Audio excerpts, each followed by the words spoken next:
Ladies and gentlemen, this is a reminder, we are broadcasting live on YouTube this morning.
All right, it looks like we got about 1 minute before we start.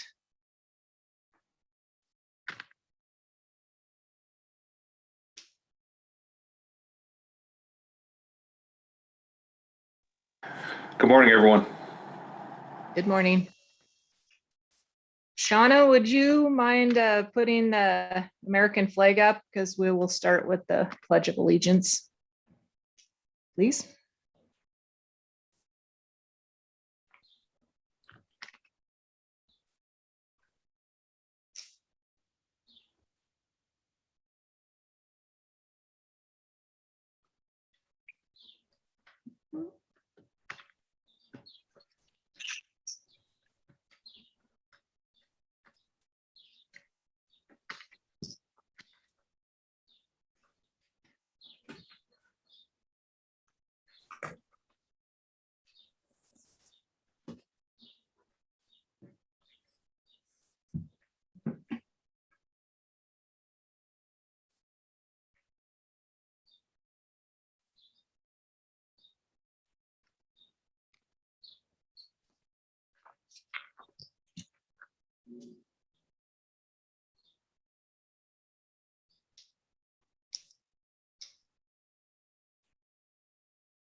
All right, as soon as we can get the flag up, we'll go ahead and call the meeting to order.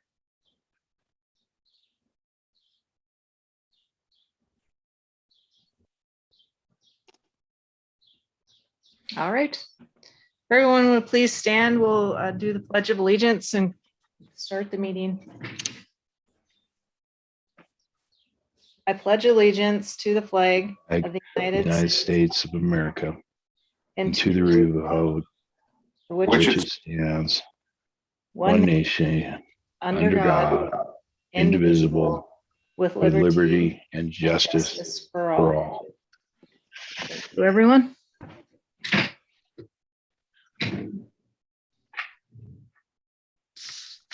All right, we'll start with the approval of the minutes from the April 1st commission meeting. So moved. Seconded.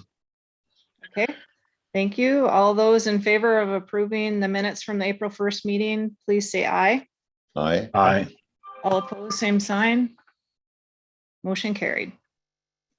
Did everyone have a chance to look at the expenses for the commission? If so, I would entertain a motion to approve. So Move moved. to approve the. Okay. Who was that made the motion? Pat Tabor. Okay. Okay. Okay. Robinson, before we move ahead, I Yes. noticed that the names of the old commissioners were on there and that my name and I can't remember if it was Casey Walsh or Brian Siebel weren't listed on there. Is that the updated most report? Shauna, could you answer that? I was on there, Commissioner Barth. We were, okay. Yeah, I thought I saw Brian on there and you'll be on as the expenses pop up for you. Although we do know you have some expenses, those will show up on the next expense sheet. Okay. So all of you that have had expenses coming up will be on there. So what accounting does is as you guys accrue expenses, then your names will pop up on this. And this is for the current fiscal year. So when this is finished at the end of the month, they'll start a new sheet with all of you on there and just you on there. Thank you. Shauna, can you please take the flag down? Yep. Thank you. all right. So we have a motion and a second to approve the commission expenses. All those in favor say aye. Aye. Aye. All opposed, same sign. Motion carried. So we'll do commissioner reports. Commissioner Byorth, would you like to start? Thanks, Chair Robinson. I know we have a packed agenda, so I'll try and be brief. Back in May, we had a meeting where we were told that the broad powers of the commission included setting policy. And there's been some significant policy changes over at the department that I don't know much about. And I think it's clear that if we're going to stop researching wildlife, or we're going to reorganize the divisions, I think the commission should at least be informed. I've heard much about the legislative intent lately, and I just want to make sure we're all on the same page. Being an attorney, I looked it up, and the law of the land right now is stated in a case called Clarkport Coalition v. Tubbs, where Director Tubbs had reacted from a bill in the legislature to create to define combined appropriations, and the bill failed. Yet the department rested their decision on a failed bill. And I think it's important that we understand that legislative intent is only important if the bill passes. And then legislative intent becomes important when a judge interprets whether the plain language of the bill is correct or not. We're confronted with a bunch of new bills. They're part of the materials. And I think our job is to look at the plain language of the bill, not trying to implement legislation that was not passed in the legislature, and do our jobs and do them well. Last thing I wanted to say was that I attended the public or private lands public wildlife workshop for a bit, and I was troubled by a couple statements that were made by the director. The first, hamstringing or haranguing the press for being unfair, which was so out of place. And then secondly, the director made a statement about our biologists that I thought was unfair, but also spoke volumes about the changes in the department. Our biologists risk their lives out there, literally, on boats and in planes early in the morning in bad weather, just like, and I believe they deserve, just that our people have been managing wildlife now for 50 years based on being educated and experienced, and I think they command some respect.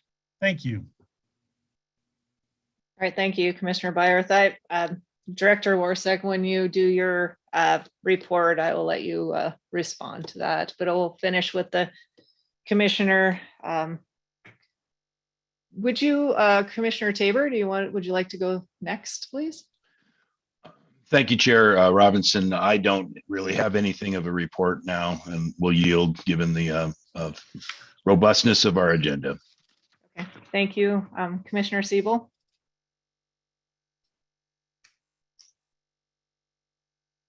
You're on mute. Yes, thank you, Chairman Robinson. Just a brief report from both Region 5 and Region 7. Region 5 had a Citizen Advisory Council meeting this past Tuesday that I attended virtually. Really excited to work with the people. It's a great group, and obviously there's a lot going on in Region 5. Region 7, probably the biggest report is the paddlefish season is nearing its end here in about 6 days, and the harvest is well below the target of 1,000. I think it was around 800, and I don't have the exact numbers. I'm sure we have that. I know I have it on email, but the target was 1,000 paddlefish, and it's been really slow this year because of the low river flows. We had a little surge, got a bunch of fish in intake for a few days, and so that's kind of a big deal in eastern Montana for sure. Probably the biggest issue that's dominating Region 5 and Region 7 in the entire state, at least in my part of the state, is drought and now fire. We had a massive wildfire south of Billings, Robertson Drought Fire, that burned near 30,000 acres, including the entire eastern Beartooth Front. So it's going to have a profound impact on some of the regions, 520 in particular, where my land is, that has a special draw bull tag, and it's going to have a profound impact on hunting season there and distribution of wildlife going forward here for the next couple of years. So it'll be really interesting to see what happens in the future. And I know that drought and fire is unfortunately going to be a big topic, I think, in all of our regions going forward this summer. So that's all I have. Thank you, Chair. All right, thank you. Commissioner Walsh.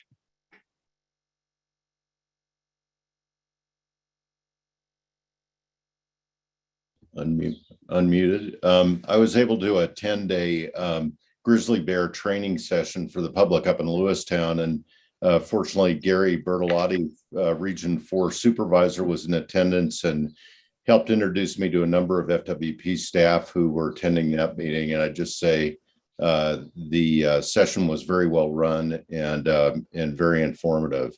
In terms of feedback that I've received in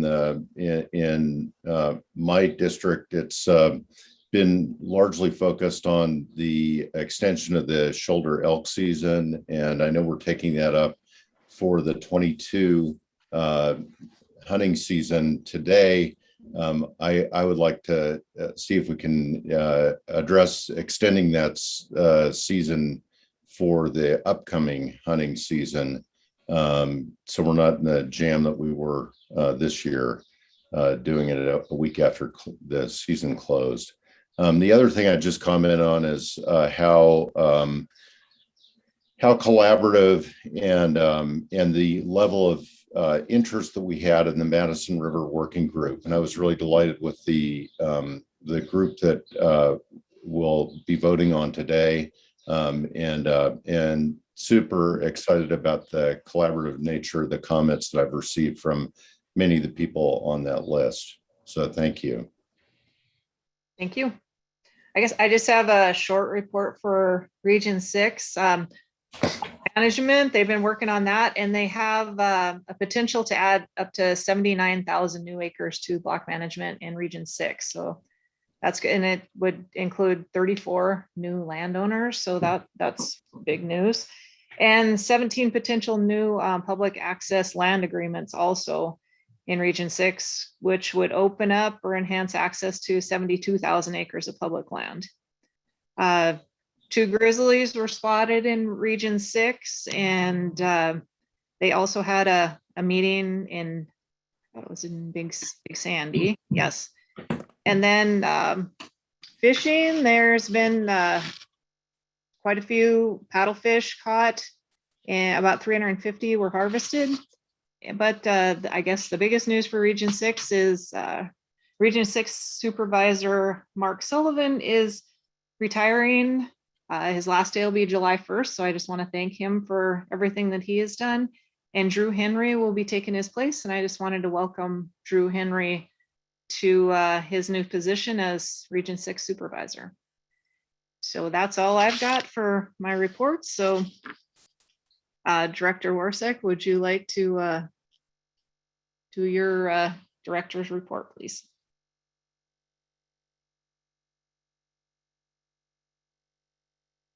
Oh, you're on mute. There we go. There we go. Yep. So we're about halfway through a 4-month discovery phase for Explore Montana. We'll soon to expand the focus to external stakeholders. That's going real well.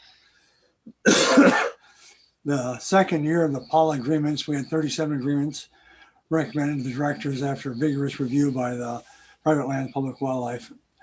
And continued growth in visitation and participation of outdoor recreation, AS stations, FAS, and parks are busy. Enforcement, all staff responded in human wildlife conflicts, including bears. Hot temperatures and low flows continued with fishing focus on rapid response times for closures, more from Fisheries on that when they're on their agenda. And FWP staff keeping up with county fire restrictions on department lands.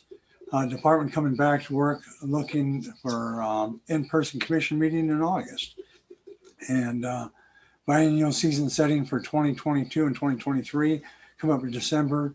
Continue to refine CAC role as part of the public comment process. And I would like to make one comment for in response to Commissioner Byorth. The comment I've made consistently, and that is that we have some of the most highly educated biologists in the nation working for the department. And what I've said by that is, what I refer to it is they're not very well trained. And what I mean by that is, if we have a person coming to work with us with a bachelor's degree, they go to work as a game warden. They spend almost 18 months training, working with mentors and other things on how to interact with the public, doing different things like that with the social issues of it. A biologist will come to work for us with a master's degree or a PhD, And basically we have little training with them on the social interaction and understand that they have to work a lot with the landowners and different things. So what I've asked for is to focus on more training for them when they come back. And I brought that up with almost every meeting I've had. I brought that forward to include the last management team on last Wednesday and Thursday. So that's the clarification on that statement. Okay, thank you. All right, so what we're gonna do is start out with the fisheries. And Dr. Rice, if you're on, and I think you're gonna start with a drought update to start out our meeting. Chair Robinson, members of the commission. Yes, I'll start with our routine drought update. We gave you the first drought update at the May work session. Overall, what's already been said, and I'll say it again, across the state, temperatures are high, flows are low in every part of the state. Since the May 18 meeting, when I last gave a drought report, and we've lifted restrictions on the Ruby River, and we've put them back in place again due to low flows. Currently, the Ruby is below the fifth percentile for flow, and it will remain with restrictions until we get above 40 CFS for 7 consecutive days or until October 15th. The staff are currently closely watching the Big Hole, the Jefferson, the Sun, and the Smith rivers, which are all really close to reaching the limits for restrictions. The one that's next likely to go based on temperatures is the Smith River. And right now it's looking like we'll have hoot owl restrictions on the Smith on Monday of next week. Myself and the staff are available for any questions on the drought update before we launch into our regular agenda items. Okay, are there any questions for Dr. Rice referring to the drought? Okay, thank you, and go ahead with your first agenda item. So the first item we have on the agenda is a proposal for a temporary closure on the Clark Fork River. This is related to public safety for a Montana rail link bridge repair. In your packet, you have a proposed rule as well as a map of the project area. If approved today, the proposed rule would be released for public comment. Myself and staff are available for any questions. All right, so is there would someone like to make a motion on the Montana Rail Link temporary closure, or is there any questions? Chair Robinson, I have one question. Sure. And that's just to be a little more specific about how long this will be closed. So, Chair Robinson, Commissioner Walsh, it's closed during the, well, it would be closed as needed during the construction period, which is scheduled from September 6th to January 1. So if you look at the proposed rule that's in your packet, it gives details on when a closure would be put in place and when it would be lifted. It would be specifically for those time periods during that construction window when there's a safety concern. So the closure would not be for the entire work period of September 6th to January 1, but only as needed. Thank you. Are there any other questions? Madam Chair, Yes, go ahead. I move the commission approve the department to collect the public comment on the proposed Clark Fork River temporary closure rule. Is there a second? Second. Okay, thank you, Commissioner Walsh. Okay, all those in favor, say aye. Aye. Aye. All opposed, same sign. Motion carried. Our Okay. next item is for an endorsement for a fishing access site acquisition on Browns Lake in Region 2. This acquisition would be to replace an existing fishing access site lease on Browns Lake. This lease has become the most expensive fishing access site lease in the state.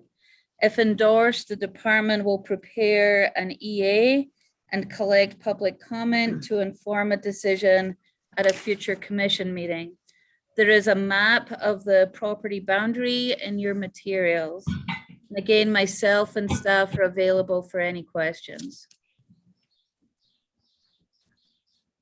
All right, I messed up and did not take public comment on that Montana Rail link. So when we take public comment on this one, I will go back to see if there were any public comment on that temporary closure.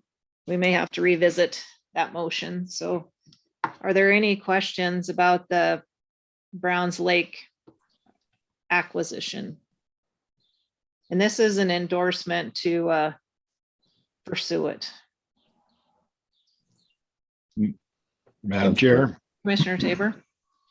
I move that the Fish and Wildlife Commission endorse the department proposal to pursue acquisition of the Browns Lake Fishing Access Site and complete associated due diligence and analysis. Second. Okay. All right. So we need to go out for public comment. And like I said, I will take comment on the Montana Rail link or the Browns Lake acquisition if there is anyone wishing to comment. Members of the commission, Director Warsack. This is Katie Gangstead. I'm on here helping out with public comment again today. It does look like we have a couple of people that would like to comment, but I'll also just, as a quick reminder for those that are out there dialed in, it's *9 to raise your hand, and I will unmute you one at a time and you'll get notification when you've been unmuted.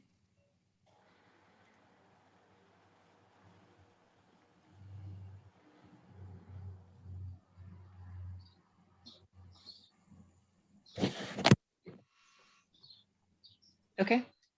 Chair Robinson? Yes, go ahead. I can hear you. Chair Robinson and members of the Fish and Wildlife Commission. I'm Nick Jivak. I'm the Conservation Director for the Montana Wildlife Federation. And I just wanted to comment that we would strongly support the purchase of the 14 acres along Browns Lake. That's a really popular site. And I know that it sounds like the cost of this is really become prohibitive for the agency. So this is a really popular site. It's heavily used, and we think this would be good for the public. So we'd ask that you do support that. Thank you. Okay, thank you for your comment. Do we have any further comments on either action item?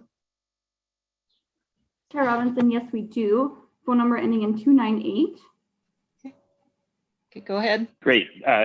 Yes, thank you, Madam Chair. For the record, my name is Clayton Elliott, ELLIOTT. I'm here today representing Montana Trout Unlimited. Pleased to join you all this morning and appreciate the opportunity for public comment. Montana Trout Unlimited is excited for the endorsement here on the Browns Lake FAS acquisition, and excited about the process moving forward in terms of seeking public comment and an open, transparent public review process.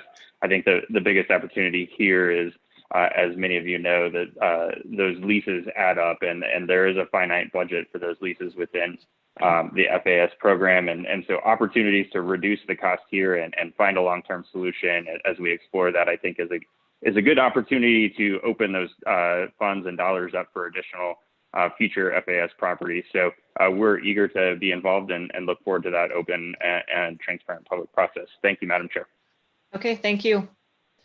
I just want to, I guess, remind everyone, I haven't said it for this meeting yet, but we are limiting the comments for all of the action items to 2 minutes per person. So I just wanted to put that out there. So Katie, are there any more commenters? Chair Robinson, members of the commission, it looks like that's it. Okay, thank you. So hearing no other public comments, everyone in favor of the endorsement for the Browns Lake, say aye. Aye. Aye. All opposed, same sign. Motion carried. Thank you. All right. Dr. Rice, if you want to speak to the 26-mile issue.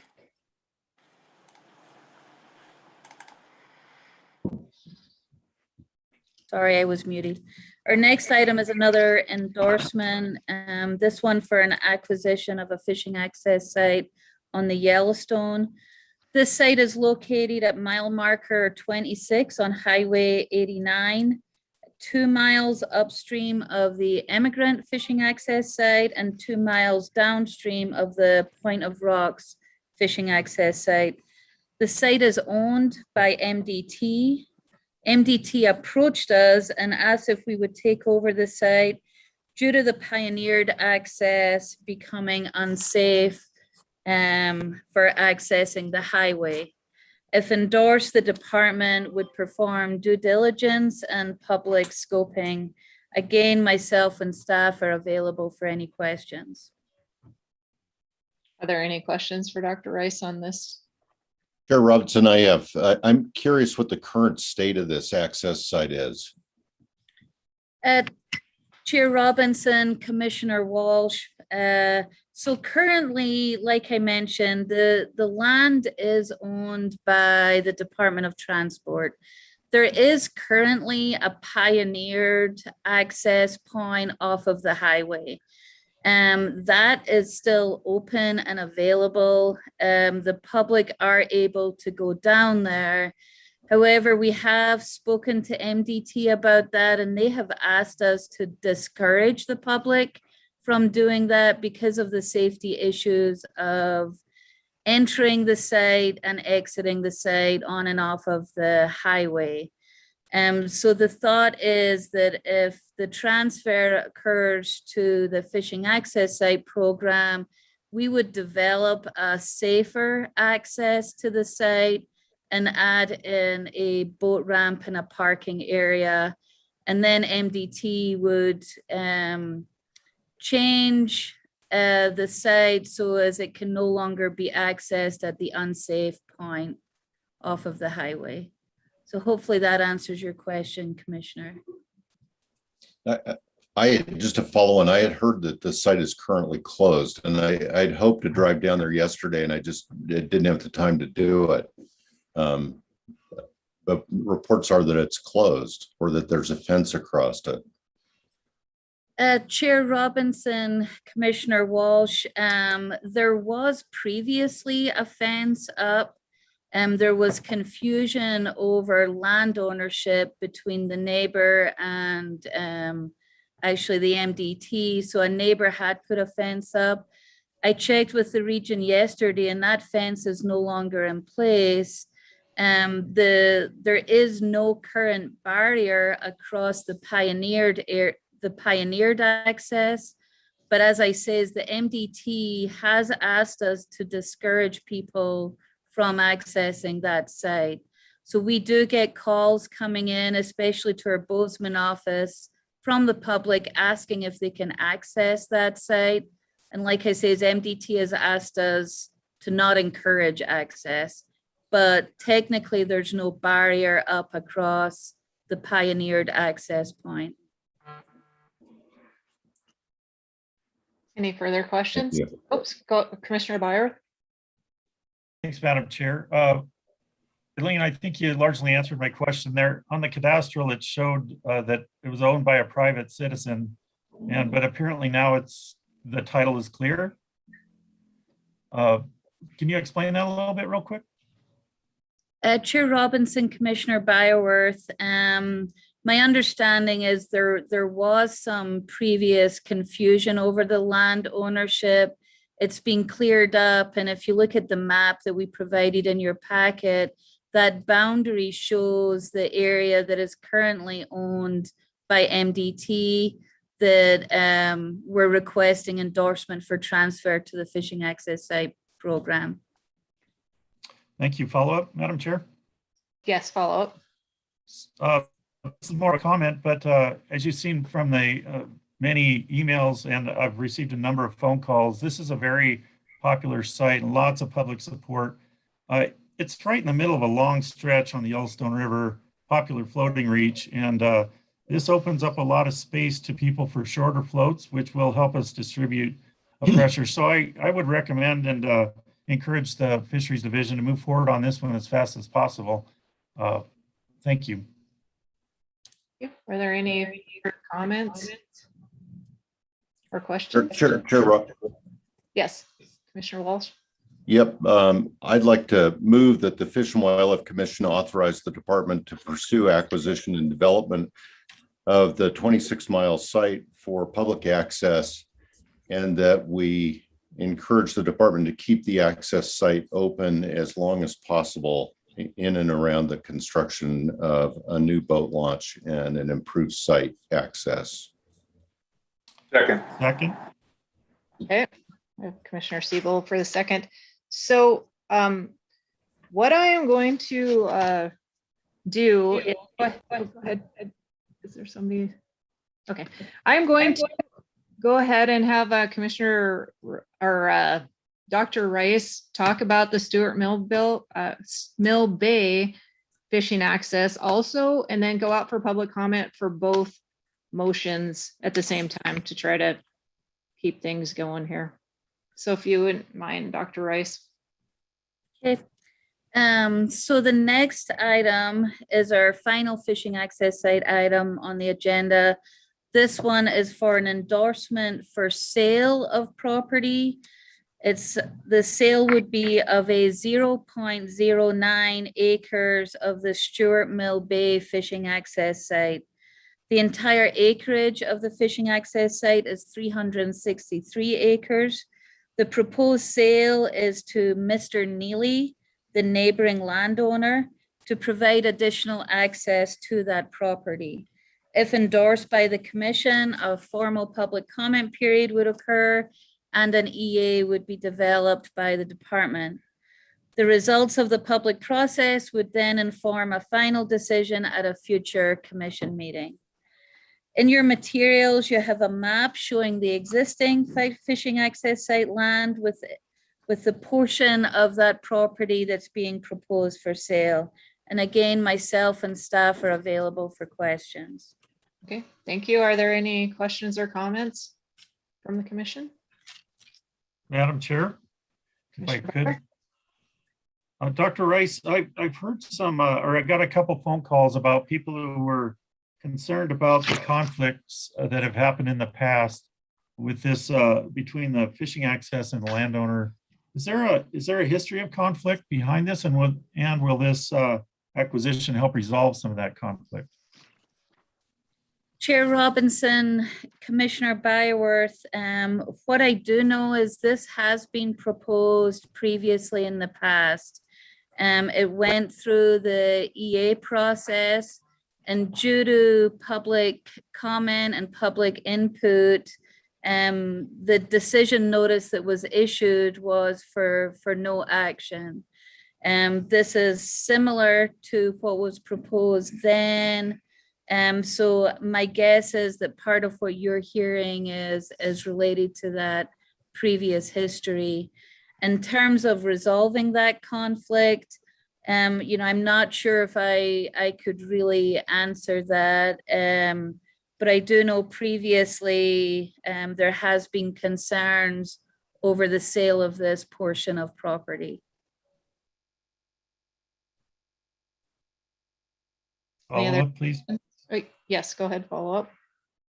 Dr. Rice, is there any consequences to public access in this sale? It's a very small piece of property. Chair Robinson, Commissioner Byerworth, it won't impact the main part of the fishing access site that provides access to Georgetown Lake and camping. What it would impact is a parking area where the public park to access the area at Stewart Mill Bay. If you look at the map, it's a large property, and the large camping and boat access area is separate from this small sliver, but this small sliver is typically used for parking, specifically to access that part of the bay. Are there any further questions or comments? Just one more, Madam Chair, real quick. Sure. One more. Yep.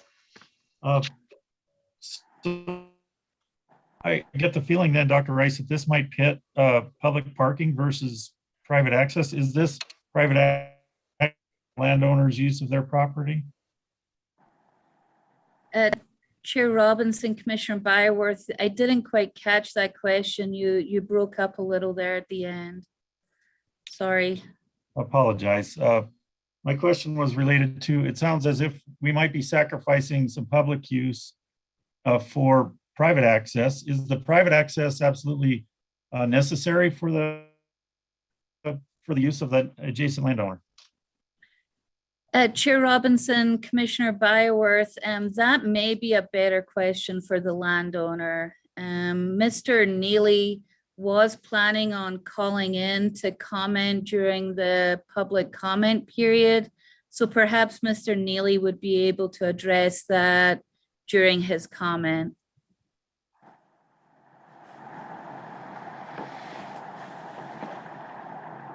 Any further questions or comments? Madam Chair, Yes, Commissioner Siebel. I'd like to make the motion now. Okay, go ahead. And endorse FWP's proposal to pursue sale of 0.09 acres of the Stewart Mill Bay fishing access site and complete associated due diligence and analysis. Is there a second? Second. Okay, Commissioner Walsh. Okay. All right, so Katie, if you would, I want to take public comment on the 26-mile MDT lease and the Stewart Mill Bay fishing access site partial sale. Yes, Chair Robinson, members of the commission, we have several people that would like to comment. Okay. Phone number ending in 972, and after that, we'll do phone number ending in 083, just to give people a heads up here. So. Okay. And a reminder, we have a 2-minute time limit on comments. So, Chair Robinson, would you like me to keep that time limit, or are you doing that? if you wouldn't mind, that would be great. Thank you. Absolutely. Okay, phone number 972. Yes, good morning. My name is Whitney Tilt. I represent, I'm a volunteer with the Upper Yellowstone Watershed Group, and I'm very much excited about the discussion on mile 26. We've been doing extensive recreational use work up and down the river, cooperative with FWP. The Yellowstone in this area has tremendous access, and the one gaping hole is mile 26, which had been kind of trespassed on in the past. And this action by the commission today is a really important step forward to provide good, solid access up and down a really heavily used and popular river. So I thank you, Commission, for your action. Thank you for your comments.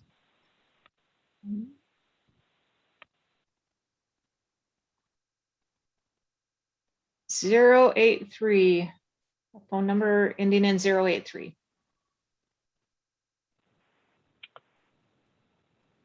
Hello, Director Warsuch and members of the Montana Fish and Wildlife Commission. My name is Bowman Neely, and I'm the landowner of the adjoining property of the Stewart Mill Bay fishing access site.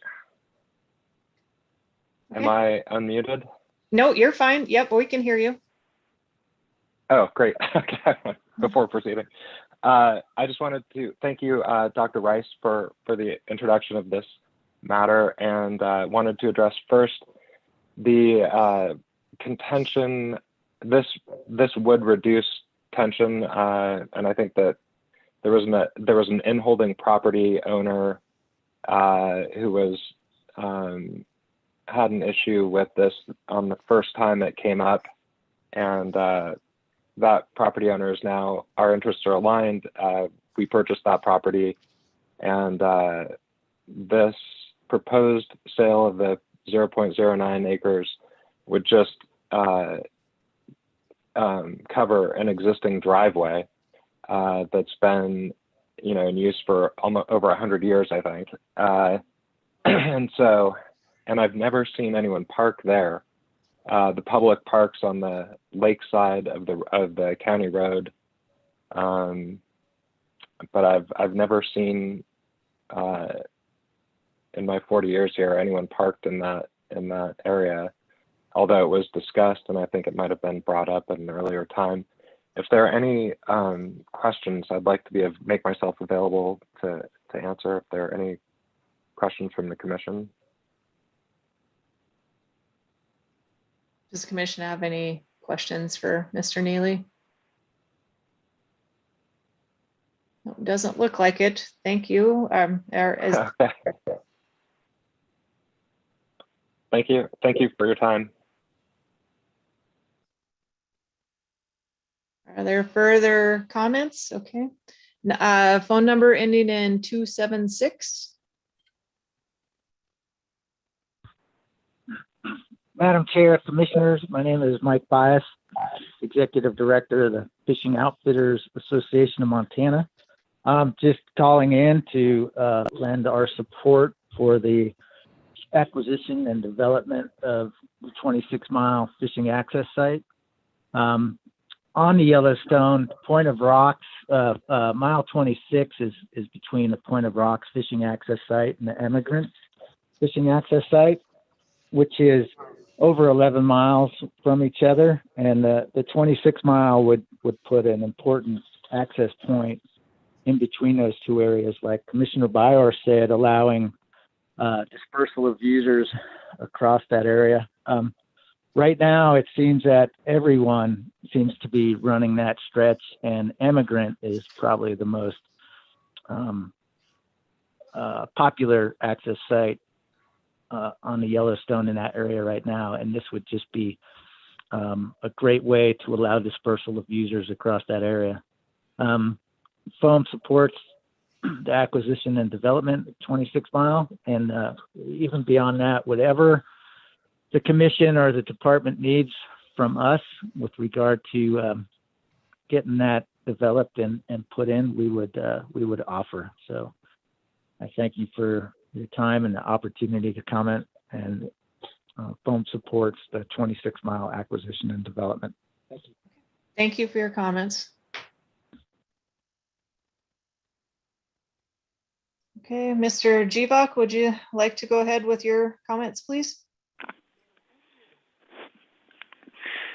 Chair Robinson and members of the Fish and Wildlife Commission, again, I'm Nick Jivak with the Montana Wildlife Federation, and we would strongly support the acquisition of the 26-mile MDT site for a fishing access site, and for all the reasons you've heard. It's when we look at our fishing access sites, we want to look for these significant gaps, and this would clearly be one. So we think that'd be great for the public. In regards to the Stewart Mill Bay, with that said, we work hard to acquire these fishing access sites, and we don't see really any logical reason why we'd want to get rid of public lands like this when the landowner has two adequate public accesses to their property. So there's some concerns, and we'll put those in writing. That property was acquired with natural resource damage program money that we supported. So thank you. Okay. Thank you for your comments. Mr. Elliott, would you like to comment, please? Thank you, Madam Chair. Again, for the record, Clayton Elliott, ELLIOTT, representing Montana Trout Unlimited, and thank you for the opportunity to offer comment on these two projects. First, just wanted to say I think that what you've heard is there's a lot of interest and passion about this 26-mile acquisition, and what we're looking at here is an endorsement. And I think that moving forward with the public comment and transparent process would be a great opportunity for all of those folks who are interested in that site to weigh in, and I think you'll hear many positive things. So we would support the endorsement of that 26-mile acquisition. And moving on to the Stewart Mill Bay issue, certainly there were a lot of stakeholders, us being one of them, involved in the acquisition of this property. And certainly we're not offering any up or down recommendation here. We're just looking at an endorsement, but asking the full support of the department in moving forward with a really robust stakeholder engagement, open and transparent public comment period, and hopefully a public meeting here to really engage the stakeholders who are essential in the acquisition of this property and have interest in the long-term resolution, because I think that there is an opportunity here to make all parties happy. And this is an endorsement, and we just hope that there would be that robust sit around the table public process and stakeholder engagement. So with that, we would be in support of the endorsement as long as we have the commitment for that stakeholder engagement. So thank you again for the opportunity to comment, Madam Chair. Okay, thank you. Are there further commenters, Katie? Chair Robinson, members of the commission, it looks like that's it.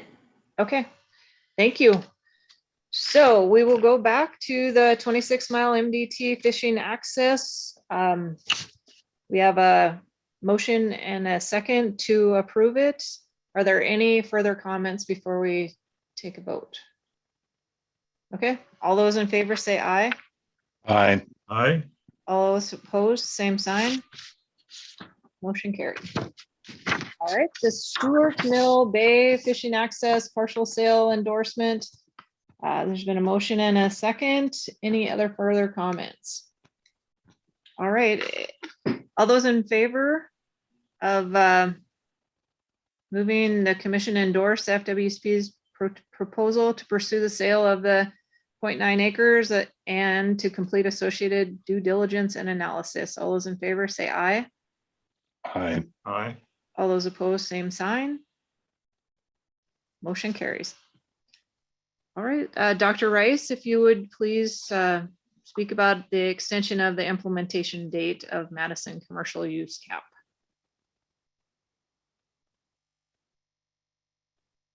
Our next item is a final item on the Madison River Reg rule proposal to change the date for implementation of the commercial use cap. A total of 12 public comments were received. Those are all in your materials, along with a copy of the entire reg rule and the proposed rule change. Myself and staff are available for any questions. Are there any questions for Dr. Rice or comments?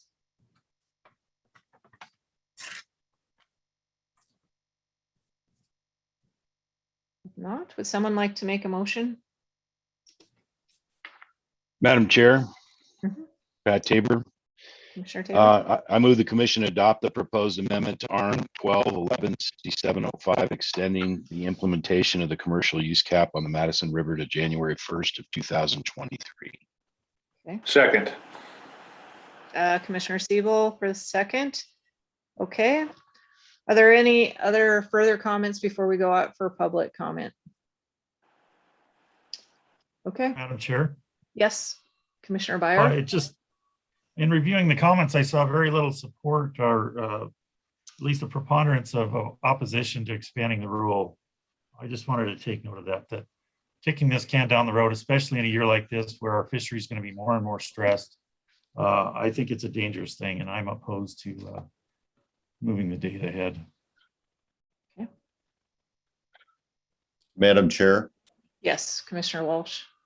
Just a quick comment. I'd say I'm hoping to serve on this working group, and there's nothing, we discussed this topic at length in our last meeting. There's nothing to prevent us from moving forward earlier than 2023 if we finish the work earlier. I guess my concern is that we're going to be trying to host meetings with fishing outfitters in the middle of the peak of their season, and we'll just see how that goes. Okay. All right. Madam Chair. Commissioner Tabor. Yeah, I just want to be clear. This is not a maneuver to kick the can down the road.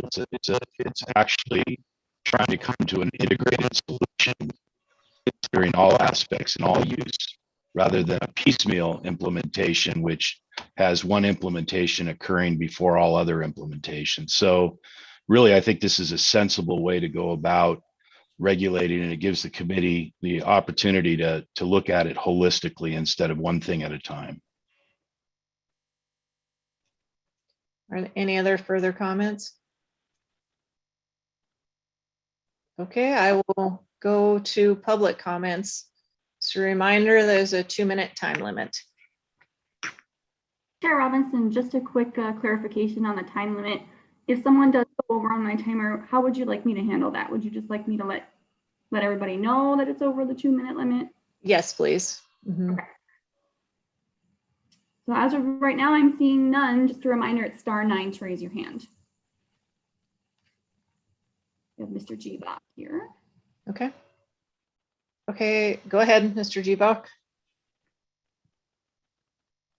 Thank you, Chair Robinson. Again, I'm Nick Gbach with the Montana Wildlife Federation, and you know, we think it's clear from the data that we have a region-wide issue with brown trout, and that's tied to flow. So we're wondering how we're going to be able to separate moving these rules back with what's going on here. We think it's time to put some decisions in place on the Madison River, and we strongly disagree. This is exactly kicking the can down the road on a process that's been in place for several years, many years. We think we need to put a cap both on the number of outfitters and the number of days. And this decision, again, asks the question of what this agency is managing for. Is it managing for the public fisheries resource or for commercial opportunity? And it's our position that the responsibility is to manage for all Montanans. You know, we've seen how certain days on the West Fork of the Bitterroot that are not outfitted has worked, and we think that could work something along those lines on the Madison. And lastly, it's important that to note this commission is going to be looking at some alternatives on the Jefferson, Big Hole, Beaverhead rivers. And if we implement some of these, that's likely going to impact the distribution of anglers, and there will very likely be a lot of spillover to the Madison. And so we think it's time for this commission to consider that when it kicks the can down the road on these rules. Thank you. Thank you. Are there further comments? Chair Robinson, members of the commission, I'm seeing none. Okay. Before we take a vote, are there any other comments from the commission? All right. All those in favor of extending the implementation of the commercial use cap on the Madison River to January 1st, 2023, say aye. Aye. Aye. All opposed, same sign. Aye. Okay. All right, motion carries. Thank you.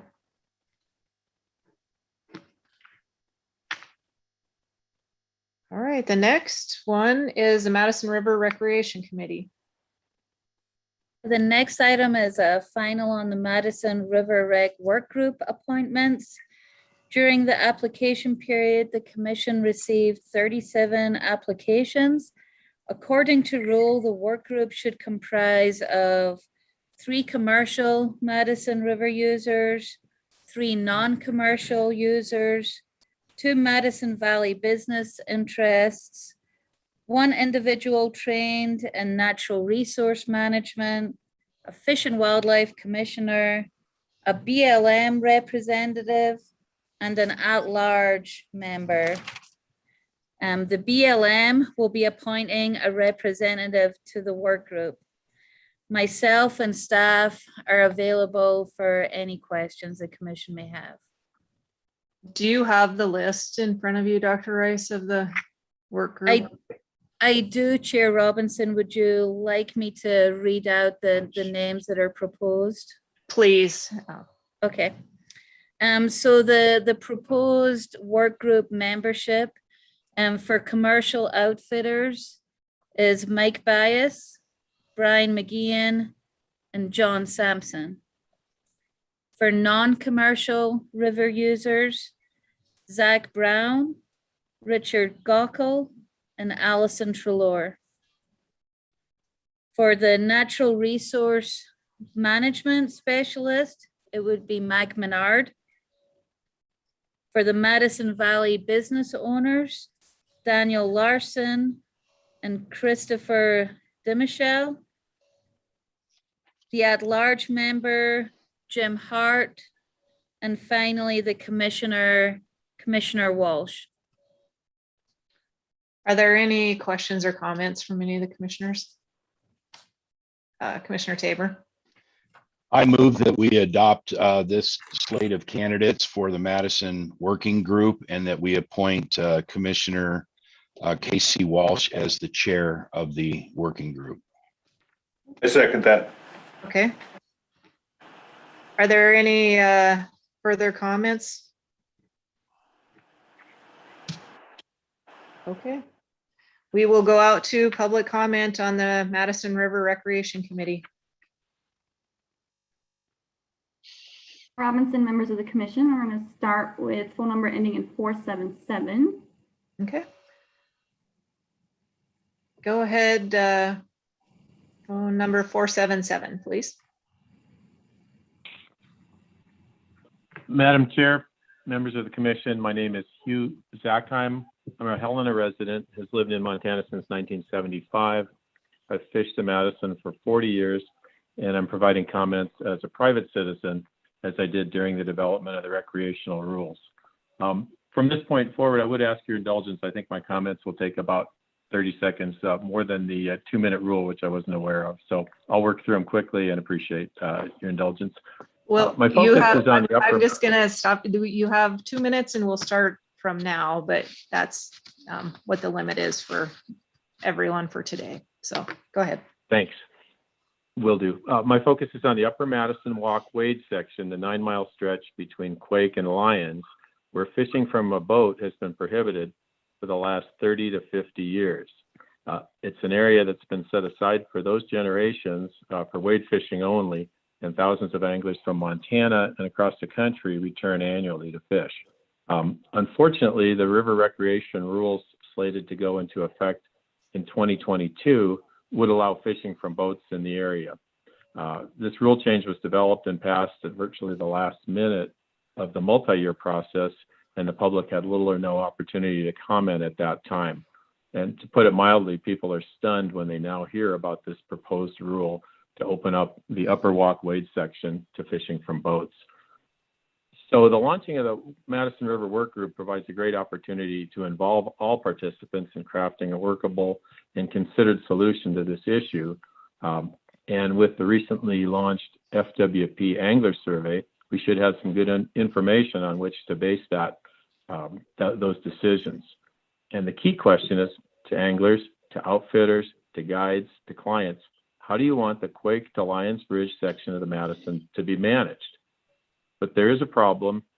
The FWP survey doesn't ask that question. Instead, it dances around the issue, asking whether anglers saw too many people or boats on the river and why they're fishing where they're fishing. Now, frankly, the survey is setting up to be a colossal missed opportunity to get some critical information from all folks actually using this section of the Madison River. So as the work group takes flight, I just urge the members to cast a keen eye on the survey and work with the department to revise it to make it a useful instrument in 2021.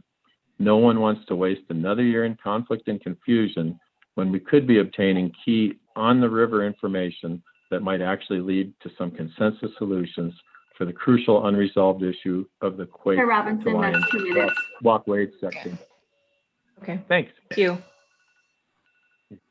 Are there further public comments on and what the motion is, and it refers to the Madison River Recreation Committee and who we have chosen. So if you could keep your comments directed at the motion, please.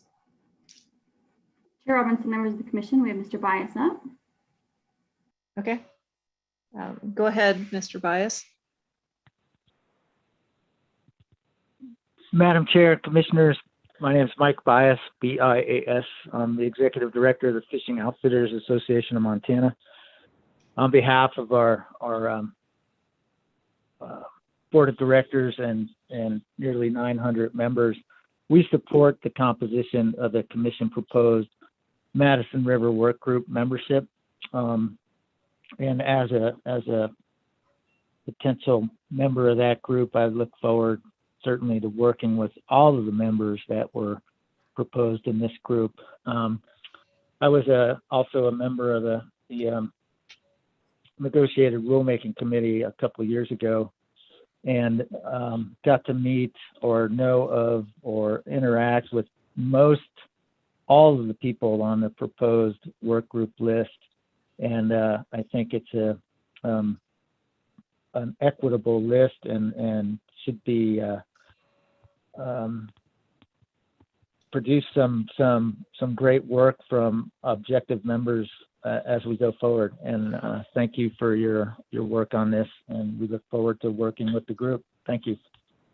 Thank you. Are there any further public comments? Chair Robinson, members of the commission, I'm seeing none, but I'll just do the reminder that it's *9 to raise your hand.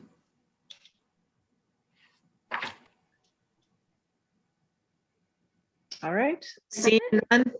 Are there any further comments from the commission before we vote? Madam Chair, I have a question. Yep, go ahead, Commissioner Byroth. I guess it's probably for both Dr. Rice and Commissioner Walsh as chair of the work group. How do we intend to incorporate public comment in the work group sessions? Are they open to the public, and will there be public comment available? Thank you. I would think Commissioner or Dr. Rice, you probably know how these work.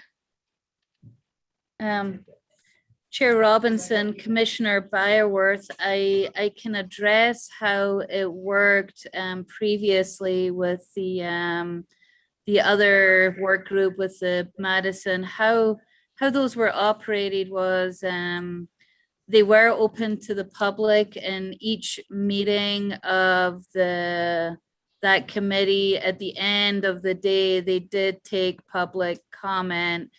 So the meetings were open to the public. During the discussions of the day, the work group sort of set boundaries with the public where the public could attend and listen. But there was a specific time period when the public were allowed to comment, and at the end of each day that the committee met, they took public comment. Obviously, it's at the discretion of the work group as to how they want to operate moving forward. Thank you. Does that answer your question, Commissioner Byer? Okay. Are there further questions?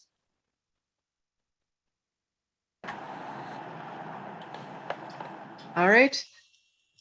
Seeing no further questions, all those in favor of approving the Madison River Recreation Work Group that we have chosen, signify by saying aye. Aye. Aye. All opposed, same sign. Okay, motion carried. Thank you. All right, fish removal projects are next. Chair Robinson, with your indulgence there, I'm going to combine the last two agenda items. They are related, so I'll present on both before pausing for questions. Okay, thank you. So our final two items are related to the fish removal projects. We spent quite a bit of time talking about these during the May work session. The first item is a final action on the 22 fish removal projects scheduled to begin in 2021. Of those 22 projects, 8 have been previously approved by the Commission. During the public comment period, we received 209 comments. 172 were in support of all or some of the projects, and 37 of the comments were opposed to the projects or raised concerns. 6 comments were received after the comment period closed. Within your materials, you have all the submitted comments, including the late submissions, and we provided responses to all comments which were received during the comment period. Additionally, we provided a white paper on genetic swamping as requested during the work session. You also have a detailed list of all 22 projects in your materials. The other item related to the fish removal projects is the Buffalo Creek fishing regulation change. If the Buffalo Creek project is approved, we would like to propose a regulation change to allow for additional fish harvest prior to treatment. For the regulation change, we are proposing two alternatives. One is to lift harvest regulations and to implement a mandatory harvest of rainbow trout. And this regulation would be consistent to the regulation that occurs in Yellowstone National Park. The other alternative change is to lift harvest regulations on Buffalo Creek and its tributaries without mandatory harvest. Myself, Eric Roberts, the Management Bureau Chief, and Don Scar, the Access and Habitat Bureau Chief, are available for questions. I also have staff in all of the regions who are able to answer questions on any of the specific projects. Thank you. Okay, everyone has got the list of projects. Are there any questions on any of the individual projects?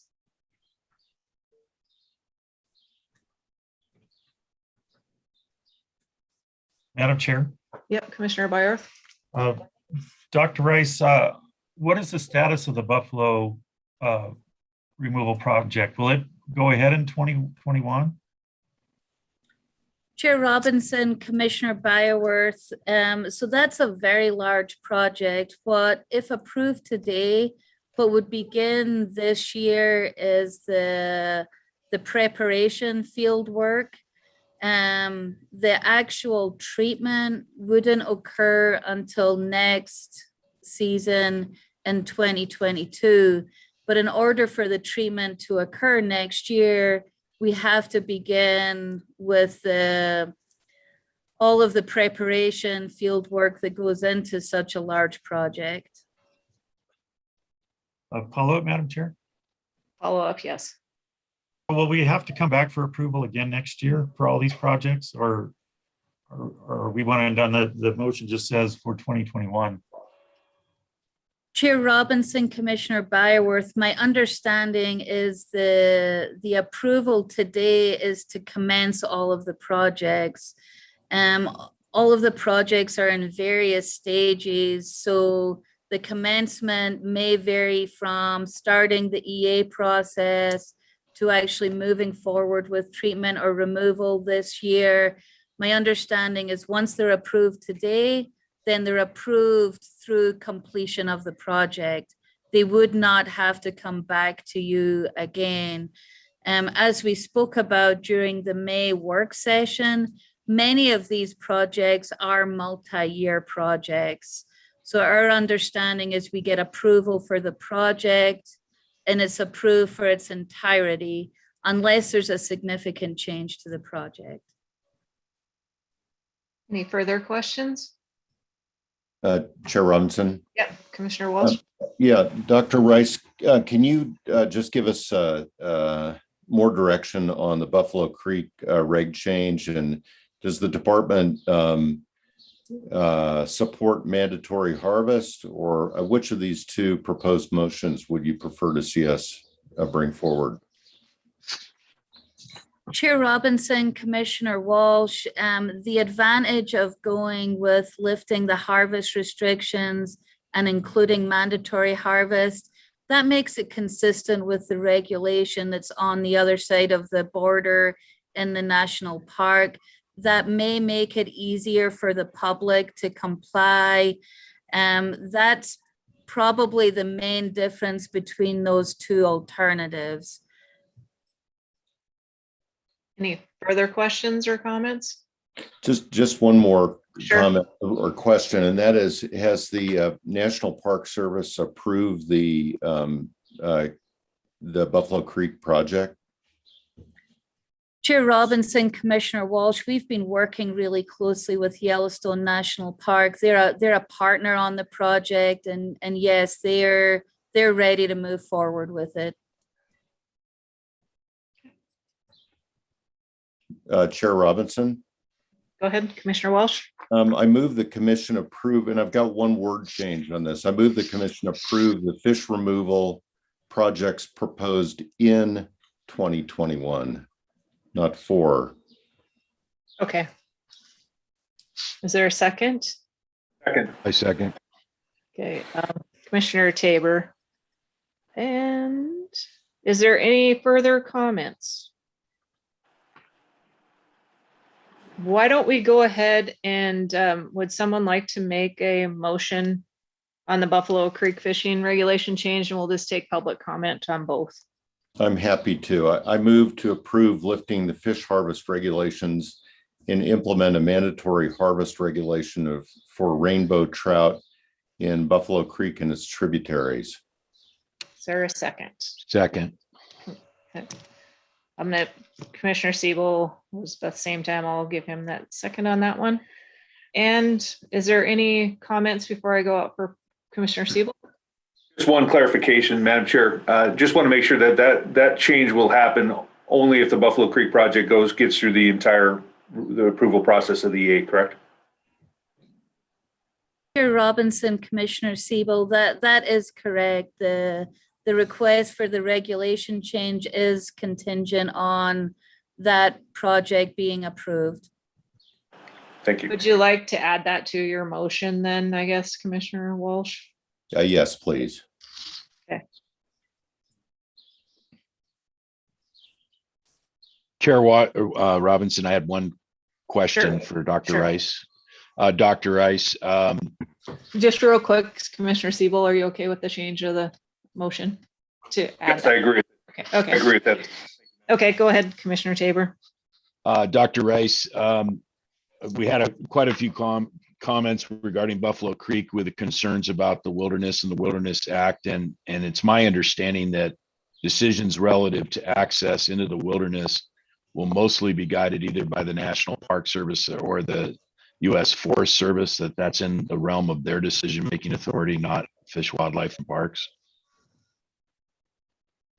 Chair Robinson, Commissioner Tabor, that is correct. Thank you. All right.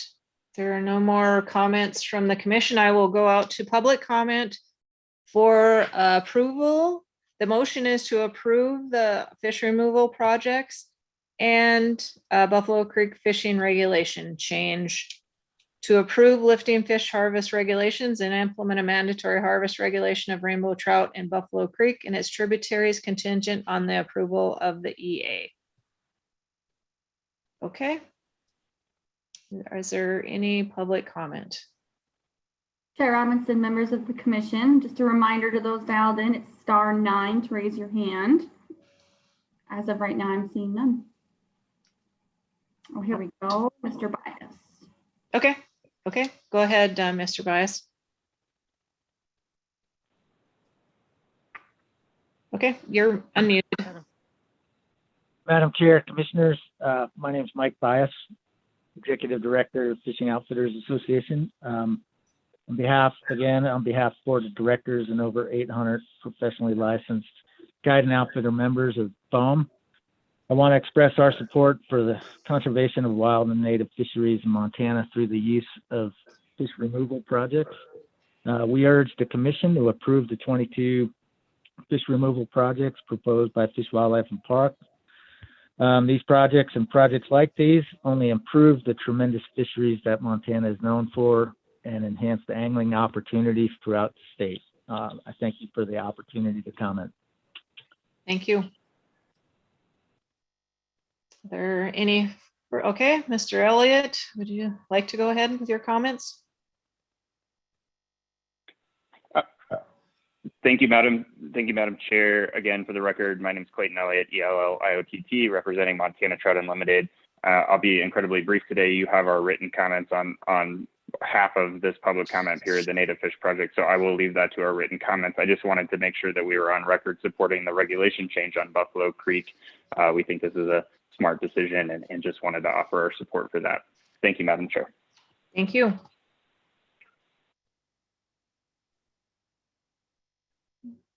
Mr. Jivak, would you like to go ahead with your comments?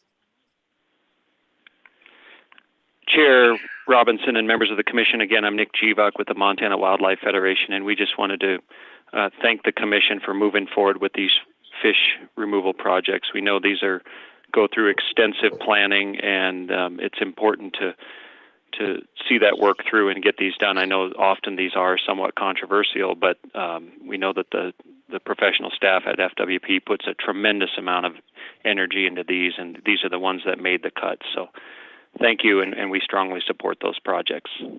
Okay, thank you. Chair Robinson, members of the commission, it looks like that's it. Okay, thank you. So on the fish removal projects, is there any other comments or that from the commission before we take a vote? Okay, all those in favor of approving the fish removal projects, please say aye. Aye. Aye. Okay, all opposed, same sign. Motion carried. All right, for the Buffalo Creek fishing regulation change, all those in favor of the motion, say aye. Aye. Aye. Aye. Okay, all those opposed, same sign. Okay, motion carried. Thank you. Thank you, Chair Robinson. That's all that Fisheries has for you today. Okay, thank you very much, Dr. Rice. All right, we're going to move on to wildlife. So, Mr. McDonald, are you on? Yep. Yep, there you are. Okay. Thank Before we start, I would like to just do the first three, if you would present the first three, and we'll take those in a group out for public comment. Sure, I will do that. Thank you, Madam Chair and Commissioners. I'm Ken McDonald. I'm the Chief of the Wildlife Division with Fish, Wildlife and Parks. It looks like I'm going to be with you for quite a bit of the rest of the day. So before I forget, we've got several different items on here, and they represent the work of a lot of staff, both here in Helena and in the regions. And I just want to acknowledge the work that's gone on. I'm just the messenger on a lot of this stuff. So kudos to the staff. So the first three items we have are recreational access biennial rules. These are rules that allow enforcement of different recreational rules on private lands in cooperation with some landowners we're working with. The first one is the Nature Conservancy recreational access rule. It's final. It would be approval of a biennial rule that would continue an agreement that's been in place since 2015 and allows help with management on year-round recreational access on about 151,000 acres of land owned by the Nature Conservancy, primarily in Region 2, most of which is in the Seeley Lake and Clinton areas. There's a map showing the lands in question and a copy of the proposed rules in your packet for all three of the ones I'm going to be talking about. One of the things I just wanted to point out with the TNC one that's different from the last biennium is they've asked that an additional rule be inserted that says it's unlawful to set a trap or snare on TNC without special use permit issued by TNC, the Nature Conservancy. This went out for a 30-day comment period after the April meeting, and there were no comments received. The next one is the Avista recreational access rule, also final. This would continue an agreement that's been in place since 2014 that allows FWP to help with management of year-round access on a little over 5,000 acres owned by Avista along the lower Clark Fork River between Thompson Falls and the Idaho border. This one was also put out for a 30-day comment period following the April meeting. We had one comment, and it was just simply asking for a map of the lands in question. And then finally, the Stimson Lumber recreational use, Stimson Lumber Company recreational use biennial rule, a final as well, continues an agreement that's been in place since 2019. It allows FWP to help with management of year-round access on approximately 119,761 acres owned by Stimson Lumber Company in Region 1, mainly in the Libby and Troy areas. This one again was out for public comment. After the April meeting, we had no comments received. So because of the value and the importance of the access provided by these three landowners and the significant acreage involved, we recommend that approval of the biennial rule. And we want to express our thanks to all three landowners for allowing public use of their lands. With that, I'd be happy to try and answer any questions. Are there any questions from commissioners? Just a comment, Matt. Sure, Commissioner. Sure. Go ahead. I just wanted to reiterate Ken's thank you to these corporate partners. That's a huge amount of ground that's available to the public. And I want to applaud the department's cooperative management of those lands. So thank you. All right, thank you. Any other comments? Madam Chair, would you prefer one motion for all three or three separate motions? I think we could probably do one motion for all three. If we had to go back and revisit our motion, we could do that. I'm prepared to make the motion. Okay, go ahead. Madam Chair, I move that the commission approve the renewal of the Stimson, I'll do them in order, pardon me. Approve the renewal of the Vista, I'm sorry, I'm not in order again. Remove of the Nature Conservancy, the Vista, and the Stimson Lumber Recreation Management Area biennial rules for 2021 to 2023. Okay. Second. Okay. Thank you, Mr. Tabor, for a second. Okay. Any other comments before I go out to public comment? All right. Do we have any public comment on this? Yeah, Chair Robinson, members of the commission, we got Mr. Jeebach. Okay. Go ahead, Mr. Jeebach. Chair Robinson and members of the Fish and Wildlife Commission, again, I'm Nick Jeebach with the Montana Wildlife Federation, and I just want to thank both the commission and these landowner partners. You know, collectively, this is 275,000 acres of really quality lands and recreational opportunity, and so we're fortunate to have such great landowners who extend public access.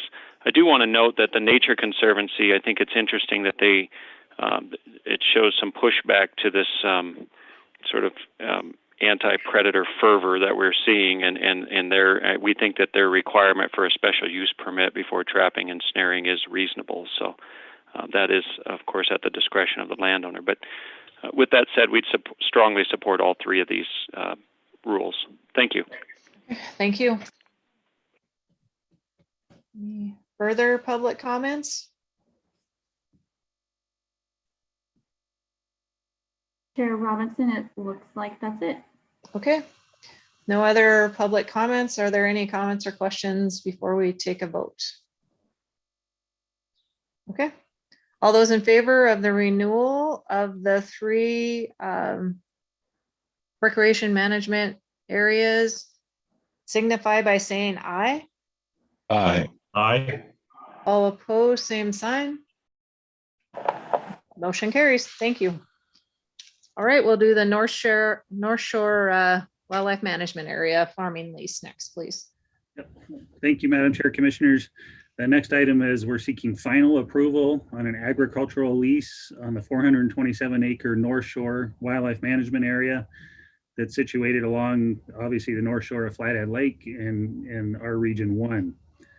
The lease is actually in the form of a crop share agreement that will be for a 5-year duration and involve growing grain on about 350 acres.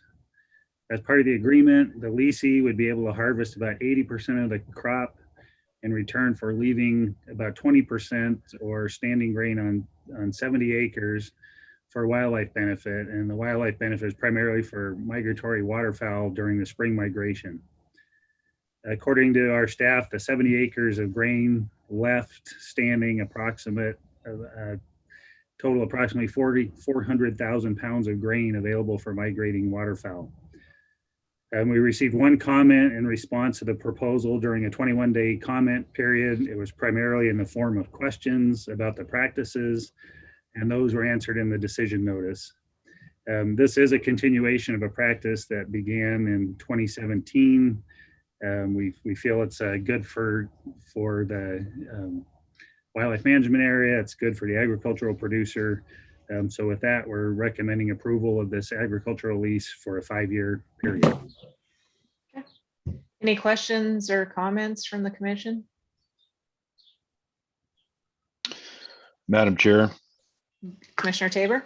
I move that the commission approve the renewal of the North Shore Wildlife Management Area agricultural lease as proposed. Do we have a second? Second. Okay, Commissioner Siebel? Okay. All right. Any other comments before we go to public comment? Okay. Are there any public comments on the North Shore WMA farming lease?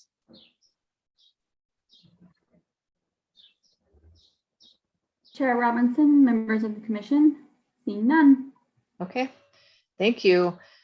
So all those in favor of approving the North Shore WMA farming lease, say aye. Aye. Aye. All opposed, same sign. Motion carried. Thank you. All right, Mr. McDonald, Calf Creek Forestry Habitat Project. Thank you, Madam Chair, Commissioners. Next one, as you noted, is the Calf Creek Wildlife Management Area Forestry Project. With this one, we're seeking final approval of a forest management project that covers approximately 1,116 acres of the Calf Creek Wildlife Management Area, which is located in Region 2, east of Hamilton in Ravalli County.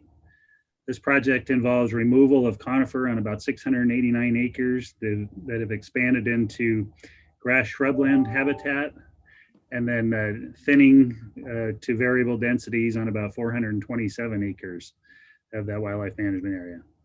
The project involves removal of conifer trees, both merchantable and non-merchantable, through a combination of mechanical and non-mechanical means, starting hopefully in December of 2021. The sale of the merchantable timber will help offset the overall cost of the project.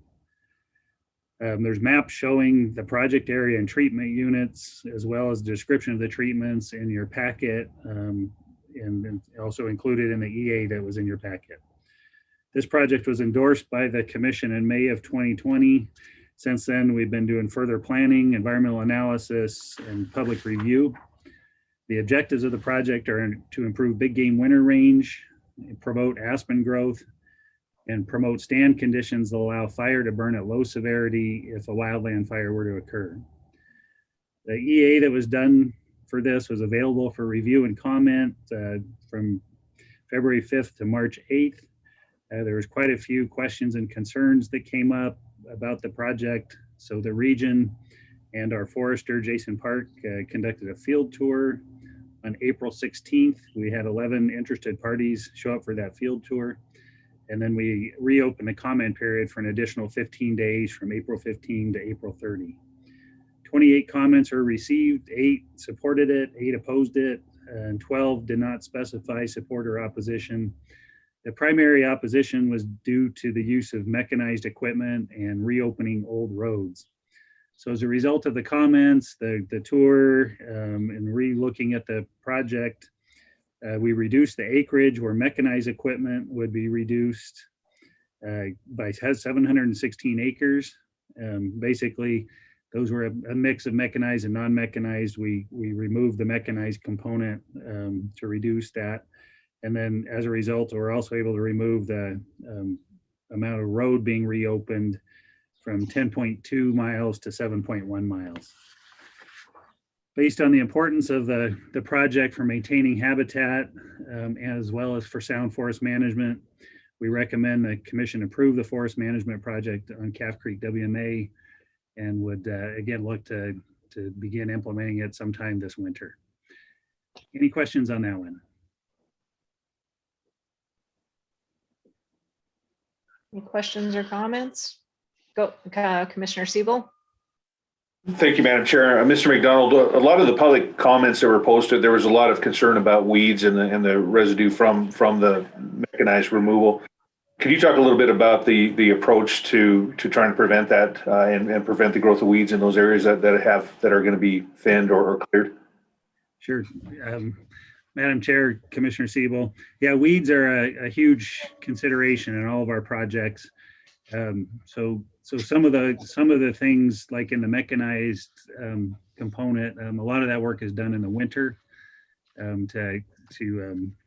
well, there's hopefully the ground is frozen and snow on the ground, so helps also not spreading seeds around. Equipment is ideally is cleaned off before it's brought into there. And then we have a follow-up as part of the project. There's continual follow-up on weed management and weed control where the ground is disturbed. And that's just part of the overall project. Thank you. Any other questions? Just one, Madam Chair. Sure, Commissioner Barra. Ken, most of the work will be done during the winter time. Is this an important winter range, and will that disturb the elk on their winter range? Madam Chair, Commissioner Byworth, it is winter range. The idea is that there may be some disturbance, but it would be at a small enough scale that the elk primarily would be able to move off into undisturbed areas. And the thinking is the benefit from the forest management, the long-term benefit will outweigh the short-term disturbance. Any further questions? Commissioner Siebel? Madam Chair, I move the commission approve approximately 1,116 acres of habitat restoration treatments on the Calf Creek Wildlife Management Area as proposed. Okay, is there a second? Okay, Commissioner. Second. Okay, thank you. All right, any other questions or comments before I go out to public comment on this? Okay. Katie, could you give just a reminder for maybe somebody new that came on what they need to do to public comment? Yeah, Chair Robinson, absolutely.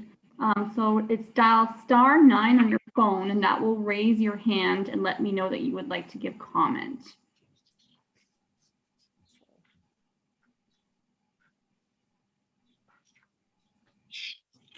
You see any? None.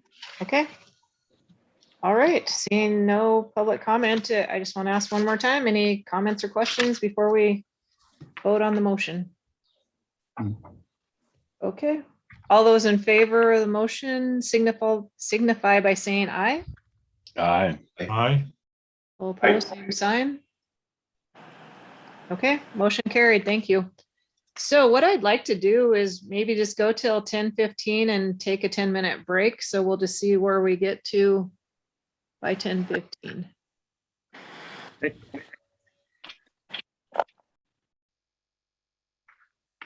Oops, you're on mute, Ken. Sorry, I moved my binder and it muted me. Madam Chair and Commissioners, the next item is the Bow River and Kootenai Falls Wildlife Management Area's blowdown salvage. This is a proposal. So if you approve it today, it would go out. We would proceed with a environmental assessment, further analysis, and public comment, and come back to you in the future for final approval. And what this project is back in January, on January 13, we had a blowdown in that northwest part of the state that affected approximately 150 acres of trees on these two wildlife management areas near Libby. We're proposing to salvage those damaged trees, ideally sooner rather than later while they still have commercial value. Any proceeds from the timber sale goes back into a forest management account that's used for forest management projects like the one we just talked about and other forest management. With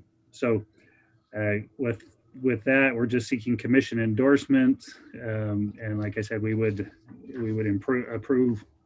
issue an environmental assessment down the road. And if a positive decision is reached, we would be back for final approval. Okay. Any questions or comments? If not, would someone like to make a motion? Madam Chair. Madam Chair. Commissioner Tabor? I move that the commission endorse the blowdown timber salvage on the Bull River and Kootenai Falls WMAs, allowing FWP to conduct further analysis and public review. Commissioner Second. Okay, thank you. All right, we'll see if there's any public comment on this. Chair Robinson, members of the commission, seeing none. Okay. All right, all those in favor of the motion, say aye. Aye. Aye. All those opposed, same sign. Motion carried. All right, non-game checkoff. Thank you, Madam Chair, Commissioners. Our next item is a proposed item. Again, so if you approve it today, it would go out for public comment. This item, the non-game checkoff work plan, is actually required by statute. Statute requires that the commission review and approve an annual work plan for the use of non-game checkoff funds, which generally is about $30,000 to $40,000 per year. We haven't got the final tally yet from Department of Revenue for the previous tax year, but we're assuming up to 40,000. So what we generally do is provide information at a more of a programmatic level or higher level.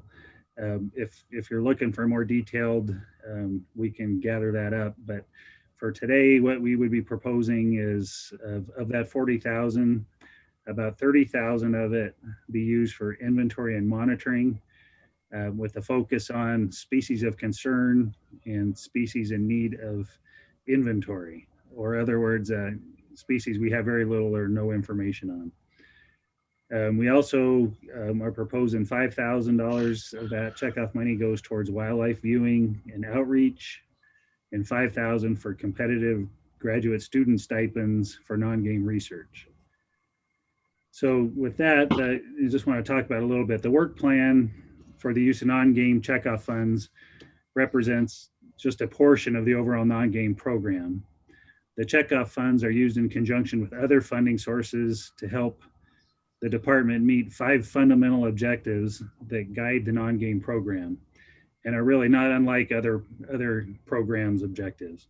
And those are to conserve, restore, and enhance habitat for non-game wildlife, maintain non-game species distribution and abundance, increase internal and external support and appreciation for non-game wildlife, increase the public's access to non-game wildlife, and the 5th is minimize the negative impacts of Endangered Species Act listings to landowners, recreationists, and user groups. With respect to that last objective, we really don't have too many non-game species on the endangered species list. We have 1 bat, the northern long-eared bat, and 3 birds, the yellow-billed cuckoo in western Montana, piping plover, and lease tern, which tend to be on the big rivers in eastern Montana, typically associated with sandbar habitat. And one of those, the lease tern, is currently proposed for delisting. So a lot of the inventory and monitoring work we do, which is where the majority of the checkoff money is proposed to be used, is directed at species of concern or species where we have very little information. And by gathering that information, we're better able to inform petitions and status assessments to hopefully demonstrate that Endangered Species Act listing isn't necessary. It also helps inform habitat and conservation actions that ultimately keep species off the endangered species list. And keeping species off the list is probably the most significant thing we can do to meet that objective of minimizing impacts of the Endangered Species Act. A couple examples I just wanted to share with you is one of them is the Sprague's pipit. That's a small grassland bird that is Montana is primarily a northeast corner of the state, and then in North Dakota. They winter in the southern U.S. and Mexico, so they're here part of the year and in the south part of the year. This bird was found to be warranted for federal listing. We had very little information about it, and so in conjunction with partners, we ramped up our survey efforts. We were able to better document abundance and distribution, and that information helped inform a not warranted finding by the Fish and Wildlife Service. We have a similar example with leopard frogs in the western part of the state. They were petitioned for listing. They were found to be not warranted following survey work showing healthy populations. And then an effort that's ongoing right now is there's a status review being done by the Fish and Wildlife Service on a couple species of bats that occur in quite a bit of the western part of the country, but also in Montana.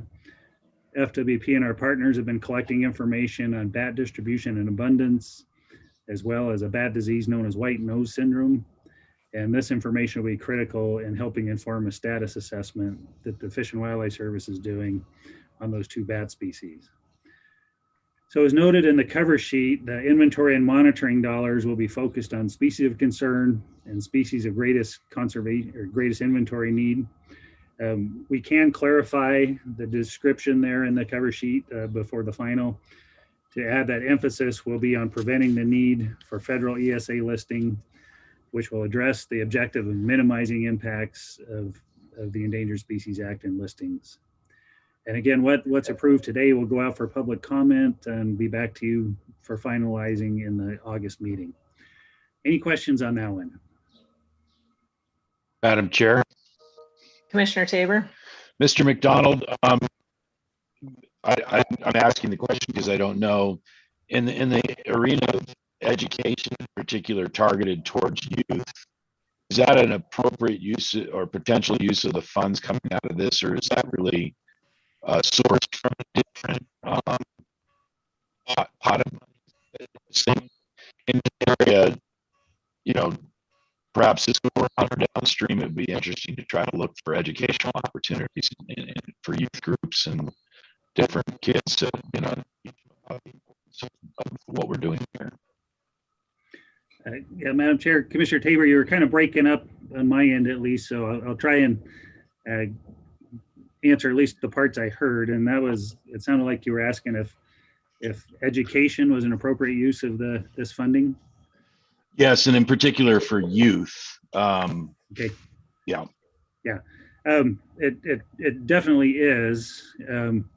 Again, this chunk of money is just a small, not small per se, but relatively small chunk of funding that you know funds non-game work. We also have within our communication education division a whole education effort directed towards education of youth, including efforts that are through our Montana Wild and outreach to teachers and things by those folks. So there is quite a bit of education going on. We do our non-game folks do provide quite a bit of just personal education, as well as working and providing resources and technical help to the education folks as well. So yeah, it definitely is. One of the things is, Pittman Robertson dollars cannot be used for education. So doing, using license dollars or this checkoff dollars for education is the way we have to do that. Okay, thank you. Mm-hmm. I have a comment, I guess. Excuse me. I would like on the $30,000 bullet point, I would like to add to that at the end of it, maybe finding ways to minimize negative impacts, or keeping in mind minimizing the impacts of the endangered species list, the number 5 bullet. So yeah, just kind of mentioning that in the work plan, just to match what the 5 bullet points were for what you're supposed to be doing. Okay. Commissioner Siebel. Thank you, Madam Chair. Just a comment for Mr. McDonald. I read through the 2019 non-game report, and I want to say I was pleased to see the amount of attention that's been paid to evaluating the impacts of these large-scale wind farms and solar farms on wildlife. And I encourage you to continue to monitor that as more and more of these projects get proposed for the state. So thank you. Great. Thank you. I will pass that on. Chair Robinson. Okay, Commissioner Byorth, let's start with him. Yeah.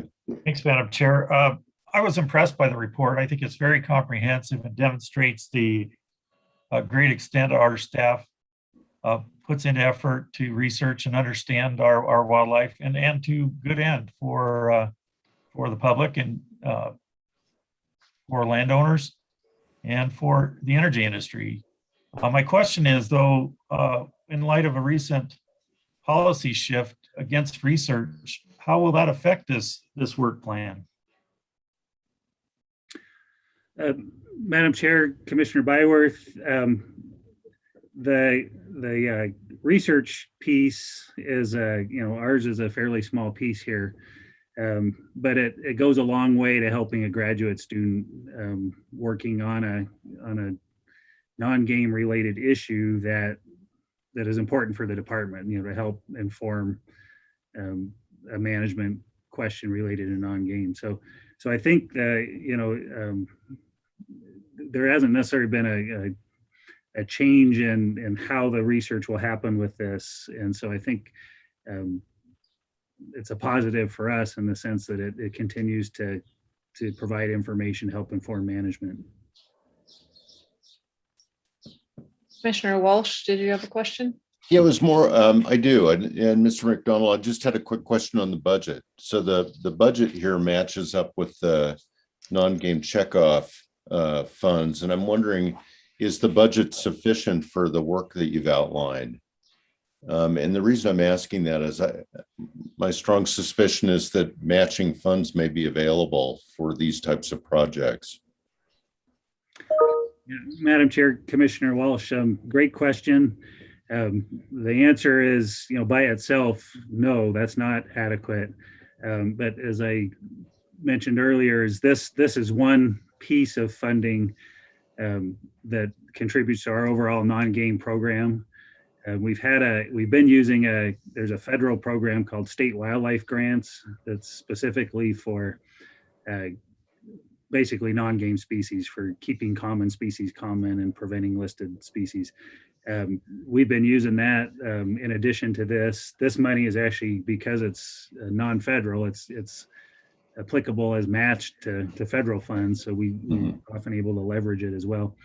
We're shifting a little bit of our funding, or shifting some of that state wildlife grant money to PR to help provide some long-term stability to that. And overall, with this funding in conjunction with our other funding sources, that makes up the whole non-game program. And it's been growing. We're still a little work to do, but doing pretty well. Great, thanks. Madam Chair. Yes. I'd like to move that the commission tentatively approve the proposed non-game tax checkoff work plan for fiscal year 2022. Second. Who second? Okay. So Commissioner Walsh and Commissioner Siebel, can we include that they add that what I was asking? Yes. Okay. Thank you. Are there any other comments or questions before we go out to public for comment? Okay.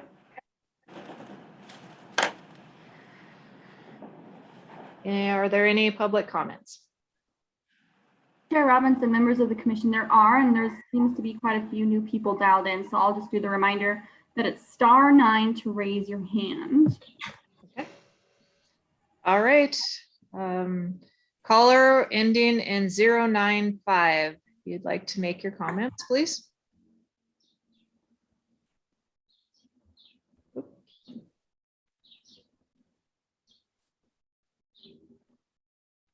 Well, it looks like they're still muted. Okay. In 095, you can try dialing *6 to unmute yourself. Okay, there we go. I've got it. Thank you. Chair Robinson, commissioners, I'm Casey York with Trap Free Montana Public Lands. 095. Experts tell us we're in the 6th mass extinction, and this time because of humans. Montana has reportedly more species of mammals, 108, than any other contiguous U.S. state. Unfortunately, though, many of these species are forgotten, such as porcupine and species of concern, spotted skunk, the swift fox. Provided in the shared non-game management report that you all received, and I quote, beaver may be one of the most important species for the non-game program because of their ability to dramatically modify Montana's most biologically rich yet threatened ecosystems to the benefit of a wide range of species. Montana also has fewer acres of wetlands than in any other state. Yet how is this keystone species, the beaver, supported in their vital role for wildlife, water, climate change, and fire mitigation when they can be legally trapped in unlimited and unreported numbers, 5.5 to 9 months out of the year for recreational purposes? The elephant in the room can no longer be ignored. Thank you. Thanks for your comments. Okay, we have caller ending in 116. Okay. You'll need to unmute caller 116. Okay, go ahead with your comments. I've got it. Thank you. Hello, my name is Paul Melchiotti, and what should be out of the question is any killing, especially with snaring and trapping, which makes almost all wildlife a target. Tell us we're in the sixth mass extinction, and this time because of humans. Wait, this motion is for our non-game budget for our non-game. So do you have comments speaking to the motion for our work plan? Yes. I just wonder why they have to kill anything, especially use trapping and snaring, which targets too many animals. Okay, thank you for your comments.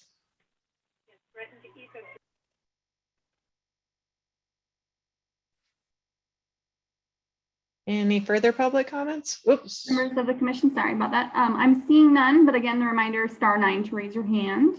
Okay. All right. See no further public comments. Are there any comments before we take a vote on this? Okay. All those in favor of the motion to approve the annual work plan, say aye. Aye. All opposed, same sign. Motion carried. All right, we're gonna take a 10-minute break. How about it's not quite 10 minutes, like 7, start again at 10:30, just move around a little bit, get something to drink or whatever we need. So we'll be back at 10:30. And the next motion or the next item will be the administrative rule regarding scents. Thank you.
I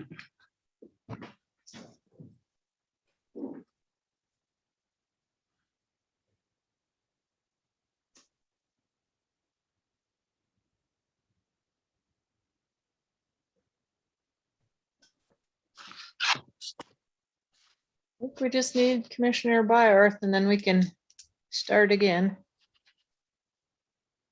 I'm here. Okay, great. Okay, go ahead, Mr. McDonald, with the administrative rule regarding the use of scent, please. Sure. Thank you, Madam Chair and Commissioners. The next one is just what you said, administrative rule. It's actually a series of rules related to use of scent, primarily related to chronic wasting disease. So the final adoption is actually of 3 proposed administrative rules. The first one identifies states and provinces where chronic wasting disease is found. A current list is provided in the rule in your packet. The second one defines those urine scents that may be used to mask human scent. And basically what this rule does is recognize urine scents from approved suppliers that have met the requirements of the Responsible Hunting Scent Association, or RHSA. The third one is clarifies how scent may be used as bait. It allows urine-based and natural glandular scents for attracting game animals, except for bears, if they originate from a state or province not listed in that Rule 1, which is the states where CWD is found, or if they originate from a facility approved per Rule 2, which is basically those RHSA approved sites. All 3 of these proposed rules went out for public comment, as well as there was a public hearing held. We received no comments at the hearing. Nobody showed up. And then on the public comment written, it was pretty light. There was kind of a two themes. One was an advocacy to ban all deer scents. The other was support of the rules. Because of the potential risk, we're asking you to support the rules and adopt them as final. Are there any questions for Mr. McDonald? Commissioner Siebel?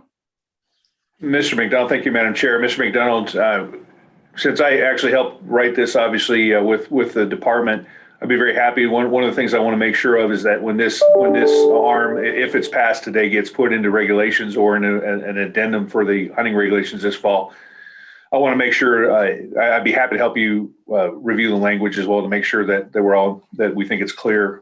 Make sure that the public will be able to understand it, what appears in the regulations. So I'd be happy to help with that. And I want to make sure that we're really clear and there's no question or confusion in the actual regulations. Great, thank you, Commissioner Siebel. We will take you up on that. I'll probably have Brian Wakeling continue to work with you, our Game Management Bureau Chief, and then he'll work with the ComEd folks to make sure it's gets out as best we can. Perfect, thank you. Any other questions or comments? Madam Chair, I just wanted to recognize the leadership of Commissioner Siebel on this and thank him for his efforts. Yeah, thank you. You're welcome. Thank you, Commissioner Barber. Madam Chair. Yep, go ahead. I'd like to make a motion that the commission vote to adopt the administrative rules that identify states and provinces where chronic wasting disease is found. And I'm changing the language a little bit here from what's proposed and define which urine scents may be used to mask human odor or glandular scents, how urine scents may be used to mask human odor or glandular scents, which ones may be used to establish bait as proposed. So the wording here is a little weird because we're not specifying how, we're specifying which scents are allowed. So I just changed. Can you repeat that? Yes, I need to. Yes. Second garbled motion of the day. So I move the commission vote to adopt the administrative rules, identify states and provinces where chronic wasting disease is found, and define which urine scents may be used to mask human odor and which glandular scents may be used to establish bait as proposed. Okay. I'll second that. Okay. Thank you, Commissioner Tabor. All right, any other questions or comments? All right, we'll go out for public comment. Chair Robinson, members of the commission, again, I'll just do a quick reminder that it's *9 to raise your hand, and we are keeping to a 2-minute time limit. I also just wanted to recognize that in one of the previous commenters, when they were speaking, it sounded like they were also listening to the YouTube live stream, and there was a bit of a delay, maybe 30 seconds to a minute. So I just wanted folks out there to know who are watching on YouTube that they may be watching a bit of a delay there. So we'll start with Mr. Jivak. Okay. Go ahead, Mr. Jivak. Chair Robinson and members of the Fish and Wildlife Commission. Again, I'm Nick Jivak with the Montana Wildlife Federation, and we do support these rules. I really want to thank Commissioner Siebel for helping craft this. You know, we all know chronic wasting disease is here and it's not going away, but we really do support this agency's efforts to keep it at 5% or lower, even hopefully get down to 2% prevalence. So, you know, there's no reason to be spreading it with these scent products. So thanks for this, and we think it's a good rule, or a good set of rules, I should say. Thank you. Thank you. Chair, oops, go ahead. It looks like that's it. Okay. All right, sounds good. So we'll go back to the motion that Commissioner Siebel made, and all those in favor say aye. Aye. Aye. Opposed, same sign. Okay, motion carries. Administrative rule repeal regarding classification of black bear.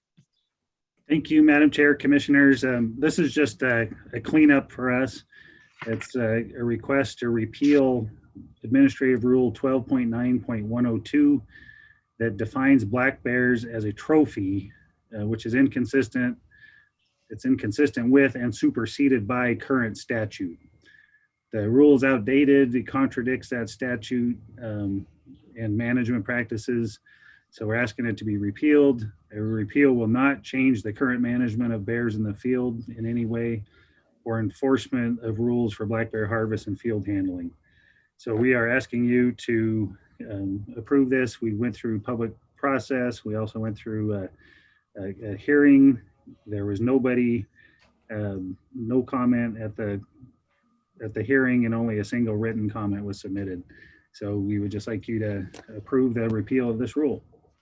Okay. Any questions or comments?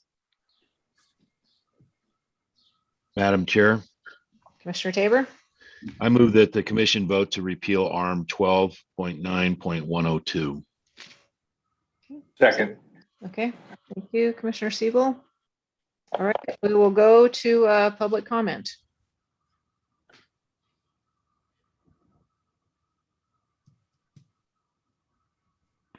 Mr. Jivak, would you like to comment, please? Yeah, Chair Robinson again, and Commissioners, I'm Nick Jivak with the Montana Wildlife Federation, and we do support this. I appreciate the department doing this. I know it seems like just a cleanup measure, but you know, black bears are a game animal, and we think if people are going to take them, they should eat them. And even though that wouldn't be my choice, I know some people who do actually like black bear meat. So we support this. Thank you. All right, thank you.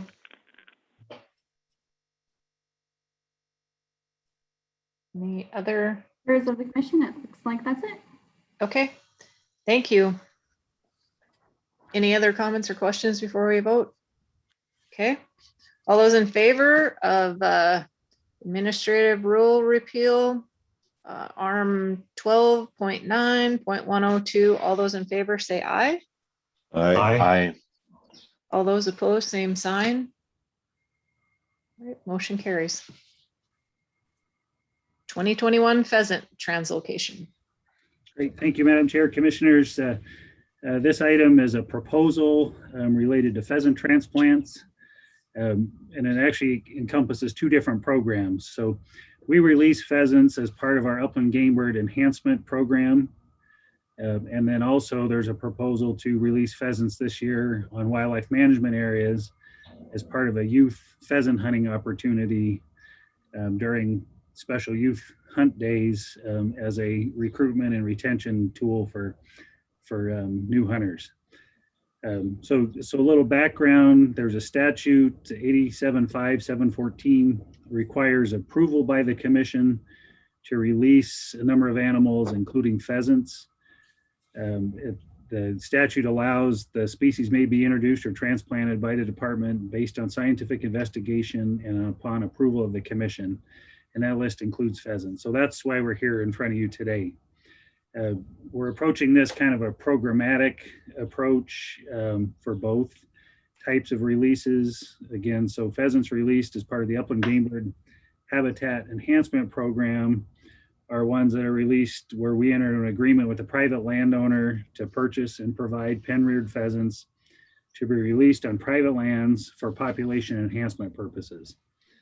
Typically, release sites are in pheasant habitat, again, with the idea of population enhancement. So pheasant habitat, they've been in regions 4, 6, and 7. And these are projects where landowners apply to stock pheasants as part of the agreement with the landowners. They provide upland game bird hunting access on a designated portion of their lands. This year, we're also proposing to release up to about 6,000 pheasants on wildlife management areas as part of a youth hunter recruitment and hunter retention program. Based on bids from pheasant raisers, we don't know if we're going to get pheasants for all of the different WMAs that we've identified, but are working on that. They're spread out across the state, west to east. Again, with the idea of with these birds, it's for hunter recruitment and retention, giving youths an opportunity to bag a bird and hopefully get them hooked on hunting. So that has a little bit of different objective than the population enhancement of the previous one. If you approve this today, we'll be preparing an environmental assessment on the proposals, probably a high level programmatic type, just evaluating potential impact of pheasants on the environment. A lot of the history is they really have no big impact. We'll do that analysis. We'll come back in August and seek your final approval. And with that, we would be looking to put birds out this fall. So any questions on that? Commissioner Walsh? Yeah, just a couple of quick ones, Mr. McDonald. One is roughly how many birds are we talking about on the private land release? Thank you, Commissioner Walsh, for the question, Madam Chair. This year, what we've been seeing is a decline in interest on those pheasant private land releases. This year so far, at least, we only have 2 landowners interested, probably about 200 birds. That's down from a few years ago where it was in the 50, 60 landowners and several thousand birds. And a big part of that is this is getting driven. It tends to be driven by the pheasant raisers. Folks that raise pheasants go out and recruit landowners and then do all the work to get the paperwork done, the delivery and that. And there's been the private raisers have, quite a few of them have dropped out. So we're not seeing much on that side of things anymore. Thank you. Any other, Commissioner Siebel? Thank you, Madam Chair. Mr. McDonald, I just wanted to just a comment here. Really, really appreciate the fact that you all are using some of these funds and these pheasant for the young hunter recruitment and the youth pheasant weekend. I think that's a fantastic use of these funds. It's good for the department. It's good for the state. It's good for our kids. And I encourage you to use as much of the dollars as you can to get those pheasants out there, get those kids their first bird.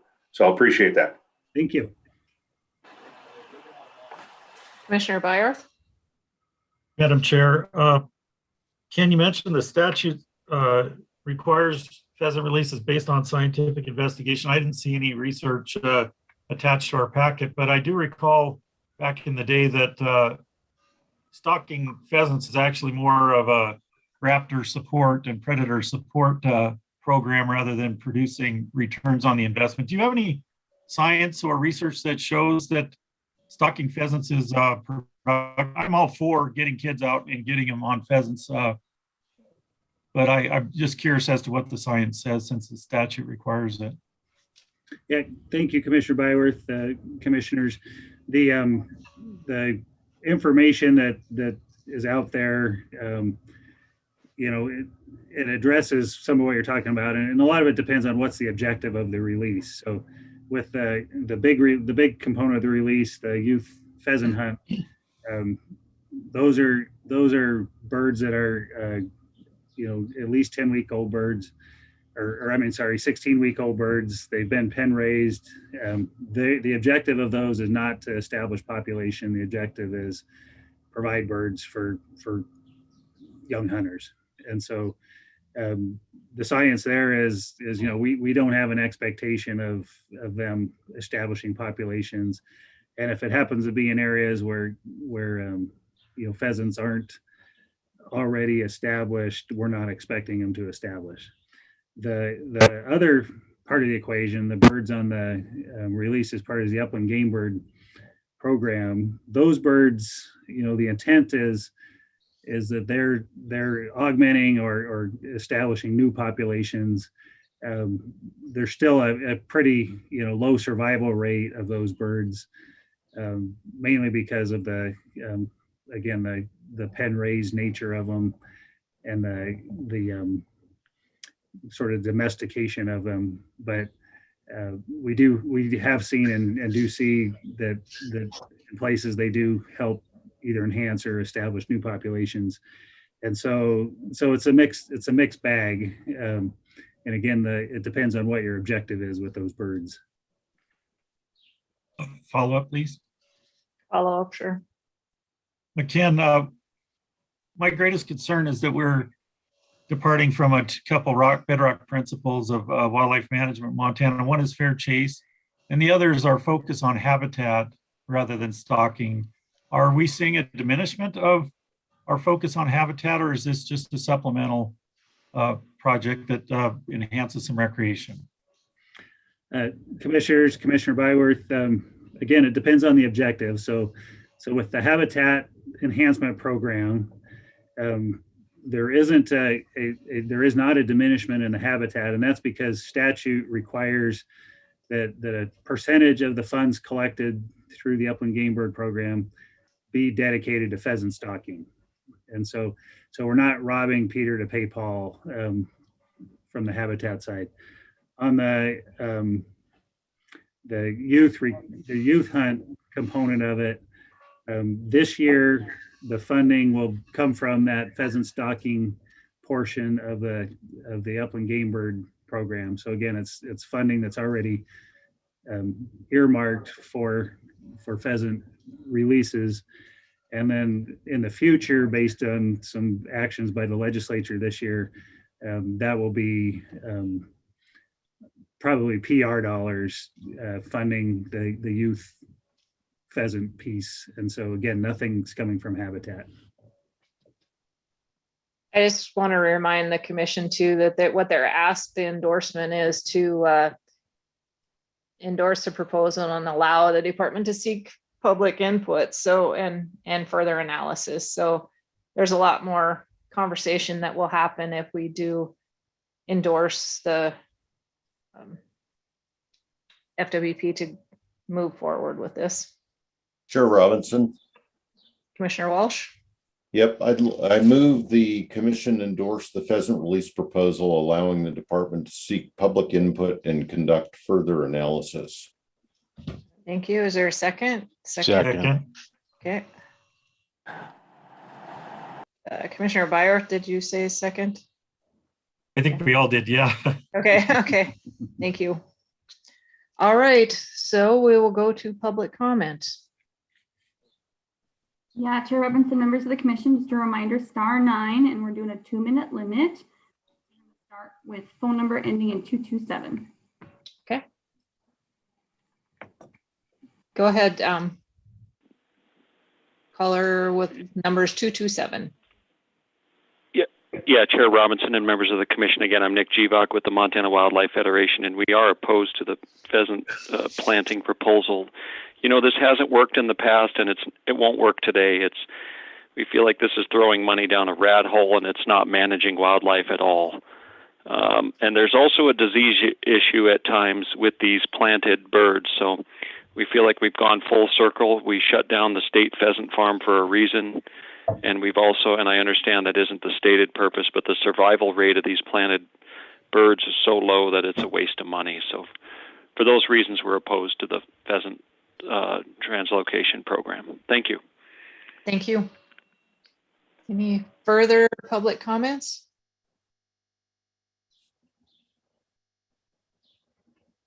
Chair Robinson, I'm seeing none. Okay. For commission, any other comments? Okay, all those in favor of the endorsement of the pheasant translocation, say aye. Aye. All opposed, same sign. Okay, motion carries. Okay, chronic wasting disease work plan. Thank you, Madam Chair, Commissioners. This next item is we are seeking final approval of the chronic wasting disease work plan regarding final approval of chronic wasting disease work plan and surveillance plan. This plan builds on prior plans and adds some additional logistical details for implementation of a plan that was first approved and implemented by the Commission in 2017 when CWD was first discovered. The plan in front of you is the same plan that was out there last year. We wanted to bring it to you just so you were familiar with the plan and some of the components of it that may affect you as commissioners. The plan's organized into 4 areas, discusses prevention, surveillance, response when CWD is detected, and then outreach and public information. It describes surveillance priorities and where we would be looking for CWD, prevention recommendations, and response options. The plan, like I said, really didn't change from last year, but because the variables such as response options include take of animals, which falls under commission purview, we wanted to be sure the commission approves of the plan that would be done under. So for example, the plan includes potential for establishing and authorizing a special CWD hunt with the approval of the director and the local Fish and Wildlife Commissioner. So we wanted to make sure that the full commission is okay with that approach and other approaches described in the plan. As stated in the cover sheet, we don't plan on this needing an annual review unless there's substantive changes or unless the commission feels otherwise. But again, we wanted to make sure this commission had an opportunity to review and have provide any input on the plan. This will be a final with your approval. We did put it out for public comment. There was a number of comments, generally supportive, and it was pretty light comment. There are also other recommendations in the plan that we brought to the commission as standalone items, including the carcass transport rule, carcass disposal, and the scent rules that we just discussed earlier today. We did these as separate items just to make sure that the specific legal requirements were clear and enforceable. We had, like I said, 10 comments on the plan. They were minor, largely supportive. So we're seeking approval today for from this commission for continuing on with that plan. Any questions?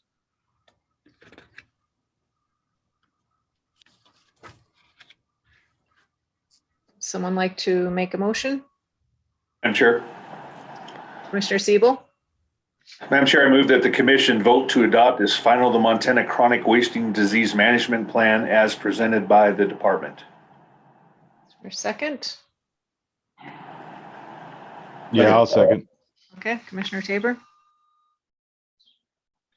Okay, we'll go out to public comment. Chair Robinson, members of the commission, again, *9 to raise your hand. We will start with phone number ending in 028. Okay. Caller ending in 028, you need to, there you go. Go ahead with your comments, please. Commission Chair, Commissioners, this is Stephen Capra, Footloose, Montana. I think it's great that you have a plan on chronic wasting disease. The elephant in the room is, of course, wolves. And we've got to include wolves, not killing them, but keeping them in the field to be a key component to any effort to get rid of chronic wasting disease. And if the commission continues to move forward with a proposed wolf slaughter, they're ignoring the strongest tool to end chronic wasting disease.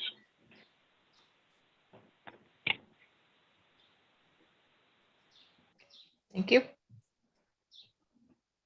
Any further comments?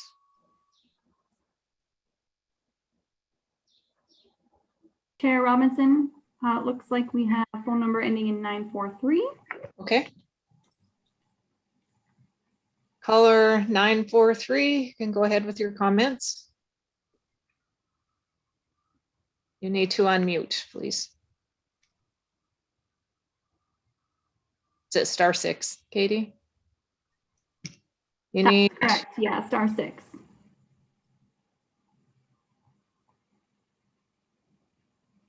Caller 943, you need to push *6 to unmute to start your comments.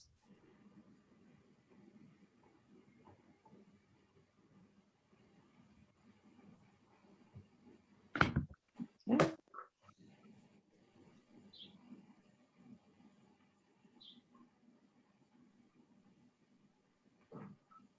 Okay, one more time. I'll try one more time. Caller ending in 943. You're up and you need to unmute by pushing *6.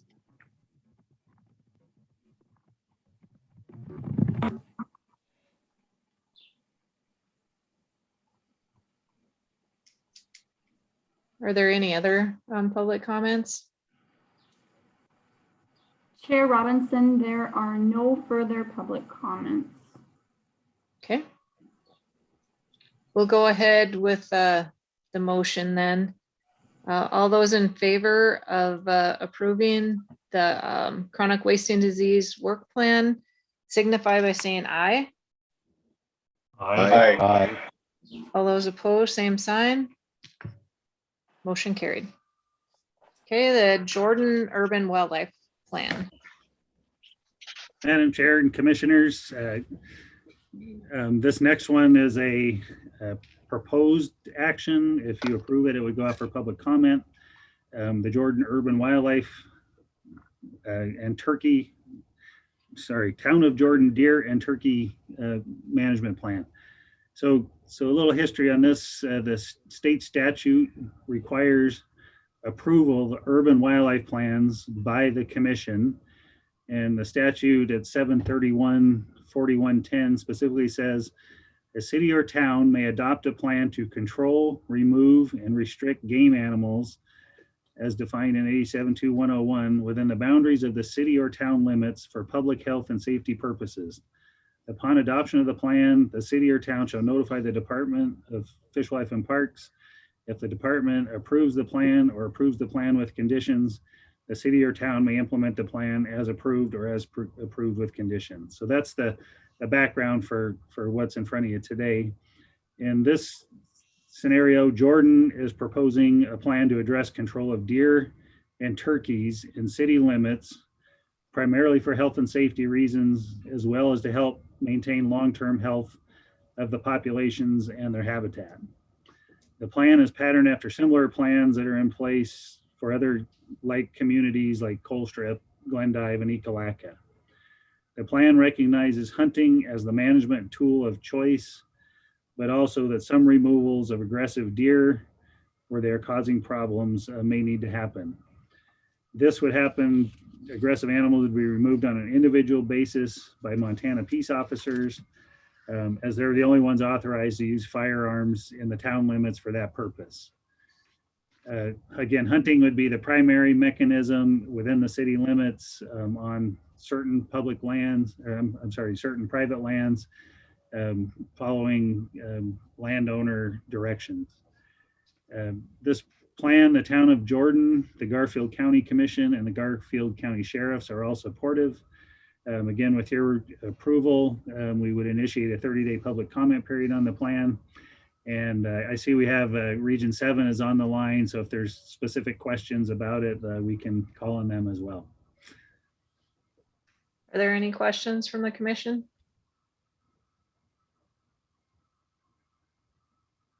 Commissioner Siebel? Thanks, Madam Chair. Mr. McDonald, just a quick question. As I understand it, it looks like archery hunting is going to be what is the public will be allowed to do on private property within the city limits. Was there ever consideration given to slugs with shotgun hunting with slugs? And I'm just curious, just from an effectiveness standpoint, and I wasn't sure if that was allowed in any of the other towns that have these types of plans. You know, sorry, Madam Chair, Commissioner Siebel, I'm going to turn it over to, I see John Ensign on from Region 7 who helped work with Town of Jordan, and hopefully he can answer that question if that's all right. Thank you, Ken. Madam Chair and Commissioner Siebel, I'm John Ensign. I'm the Regional Wildlife Manager here in Miles City. Commissioner Siebel, basically, I mean, for safety purposes, it's limited to archery only. I think it's up to the choice of the cities if they want to employ other methods, but as it stands right now, just from a safety standpoint, it's limited to archery. Thank you. Yeah. Thank you. Any other questions? Madam Chair? Yeah, Commissioner Byers. Mr. Ensign, what do you see in terms of the balance between the objectives? Is it mostly to move animals out of town, or is harvest the primary motive in these urban management plans? Madam Chair, Commissioner Byers, the main goal here is basically to reduce conflict in town with primarily urban deer. With a consideration there too, you've got populations that lie outside of town there too. It's trying to eliminate and minimize their impact on the town itself. So, does that answer your question? Okay. Any other questions?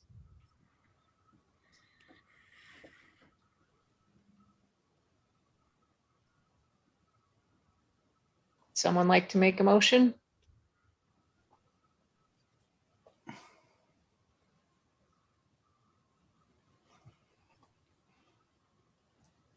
Madam Chair, I'd move that the commission approve the Jordan's turkey and deer management plan. Okay, is there a second? Second. Okay, Commissioner Tabor, thank you. All right, we will see if there's any public comment. Chair Robinson, members of the commission, we're going to start with number ending in 855. Okay. Okay, caller 855, need to unmute. *6. Okay, go ahead. Yeah, is it possible to make a comment on the CWD program, because I couldn't get on in time enough? Sure, go ahead. Yes. Okay, sorry. I just wanted to say, could you start with your name, please? Yes, my name is Tracy. I'm from Wisconsin. I just want to say, in regards to the CWD program, that I do think that it is vital to keep wolves on the landscape. We have the same problem here in Wisconsin. Now you're destroying the number one tool, given time and tolerance, to limit chronic wasting disease, which is, unfortunately, slowly diminishing our deer, elk, and moose population across half the United States. And wolves have 1,000 times the olfactory ability to sense disease in the prey, and they spend all of their time hunting from dawn to dusk, 365 days a year for sick prey. So it's probably not a good idea to shoot your ally. Thank you. Thank you. So since I had technical difficulty last time, I let her comment, but any other comments need to be to our current motion. with Jordan Urban Wildlife Plan. Are there any public comments? Chair Robinson, I'm seeing none. Okay. All right. So all those in favor of approving the motion to adopt for public comment the Town of Jordan Deer and Turkey Management Action Plans, please say aye. Aye. Aye. All those opposed, same sign. Motion carried. All right. 2021 muzzleloader deer and elk season proposal. Thank you, Madam Chair, Commissioners. This is a new program that we have before you. It's proposed for today, and we would be back at your August meeting for final if you approve this. What we have in front of you today is a request for a traditional muzzleloader season for deer and elk. It was approved by the legislature in House Bill 242 this past session with an effective date of October 1. Because of that effective date, we need to get a season in place for this year, which is why we're before you today. The statute passed under House Bill 242 calls for a 9-day traditional muzzleloader season starting on the second Saturday following the end of the general big game season. So for this year, that would be December 11th to December 19th. Typically starting on a Saturday, going through a full weekend, ending on a Sunday. The proposal before you would allow hunting of deer or elk by traditional muzzleloader using any unused license or permit valid during the general big game season for hunting deer and elk in a specific hunting district where that license and permit is valid in accordance with the authorizations and restrictions associated with that license and permit. So basically what it does is if you have an unused license and permit, it allows you to hunt for another 9 days in December using traditional muzzleloader if you're so interested. This season wouldn't supersede other existing seasons or hunts, such as a shoulder season or game damage hunt. It would just be in addition to those where they overlap. The statute also contains restrictions on caliber, projectile, and powder type that are incorporated in the adopted resolution. So today, with your approval, we'll initiate a 30-day public comment period on a traditional muzzleloader season, and we would be back for final approval in August, taking into consideration the public comment we get. Any questions I can try and answer on that one? Madam Chair. Yep, go ahead, Commissioner Tabor. Mr. McDonald, would it be the department's intent that once you go through the process and there's an agreement, I presume in the August meeting, that a publication be put forth that would really make it quite clear what does and doesn't qualify for an authorized weapon in compliance with the statute and the rules, so that there, we take out the potential for error or mistake by any hunter? Madam Chair, Commissioner Tabor, yes, that would be our intent. So if this is adopted, we would have to put together basically an addendum to the current regulations specific to this muzzleloader season, and that would definitely include information on what are the legal sideboards related to, again, caliber, projectile, powder type, and some of the other technical details associated with the muzzleloader as described in the statute. Works for me. Thank you. Any other questions? Okay, we will go back. Oh, Commissioner Siebel? No, Madam Chair, I was going to make the motion. Oh, sure. Yep. Madam Chair, I move that the commission vote to adopt for public comment deer and elk muzzleloader season for 2021 as presented by the department. Is there a second? Second. Okay, Commissioner Walsh. All right, we will go out to public comment. And I just want to remind the public that we would like comment that is referring to the motion that is on the table, the 2021 muzzleloader deer and elk season. Chair Robinson, members of the commission, we'll go ahead and start with Mr. Jeebach. Okay, go ahead to Mr. Jeebach.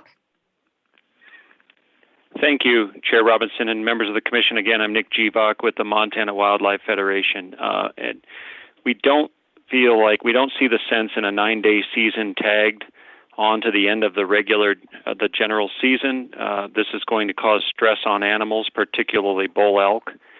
It's also a time when whitetail bucks have just finished the rut. So, and it's not like we need more harvest in some hunting districts. And there's also the issue of stress on landowners. It's another 9 days of people knocking on their doors, and that's something we've heard complaints about in the past. So some questions we think this department should consider is the department going to monitor the effects on wildlife from this season and take that into account in future seasons? How many muzzleloader hunters are out there? And is there going to be a requirement for an additional permit similar to archery hunters? So those are some things we think the department should consider as it crafts this season. Thank you. Thank you.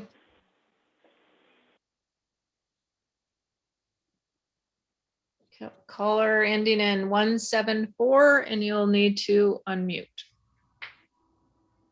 *6.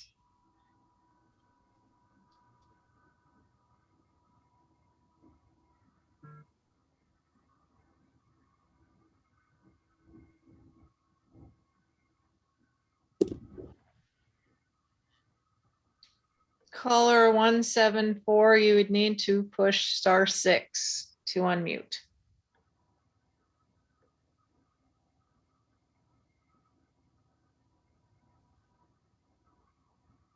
Chair Robinson, I could move on to the next and we could try. Sure, please. Again. Okay. We have Mr. Capra. Okay, go ahead, Mr. Capra.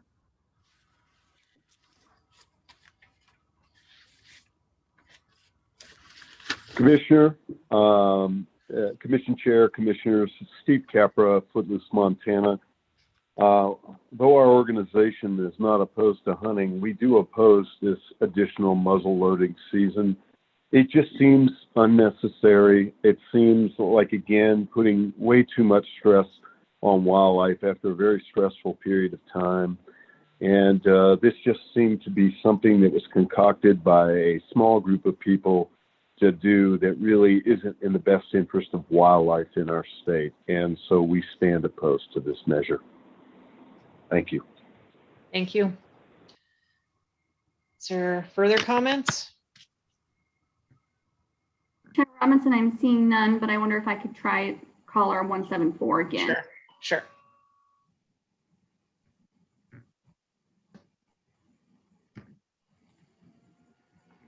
Caller 174, if you'd like to comment, you need to push *6.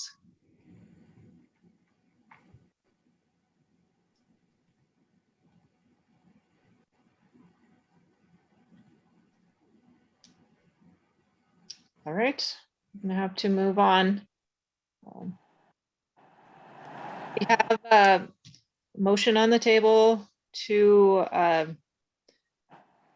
adopt for public comment deer and elk muzzleloader season for 2021 as presented by the department. All those in favor say aye. Aye. Aye. All those opposed, same sign. All right, motion carries. Thank you. Chair, Go ahead.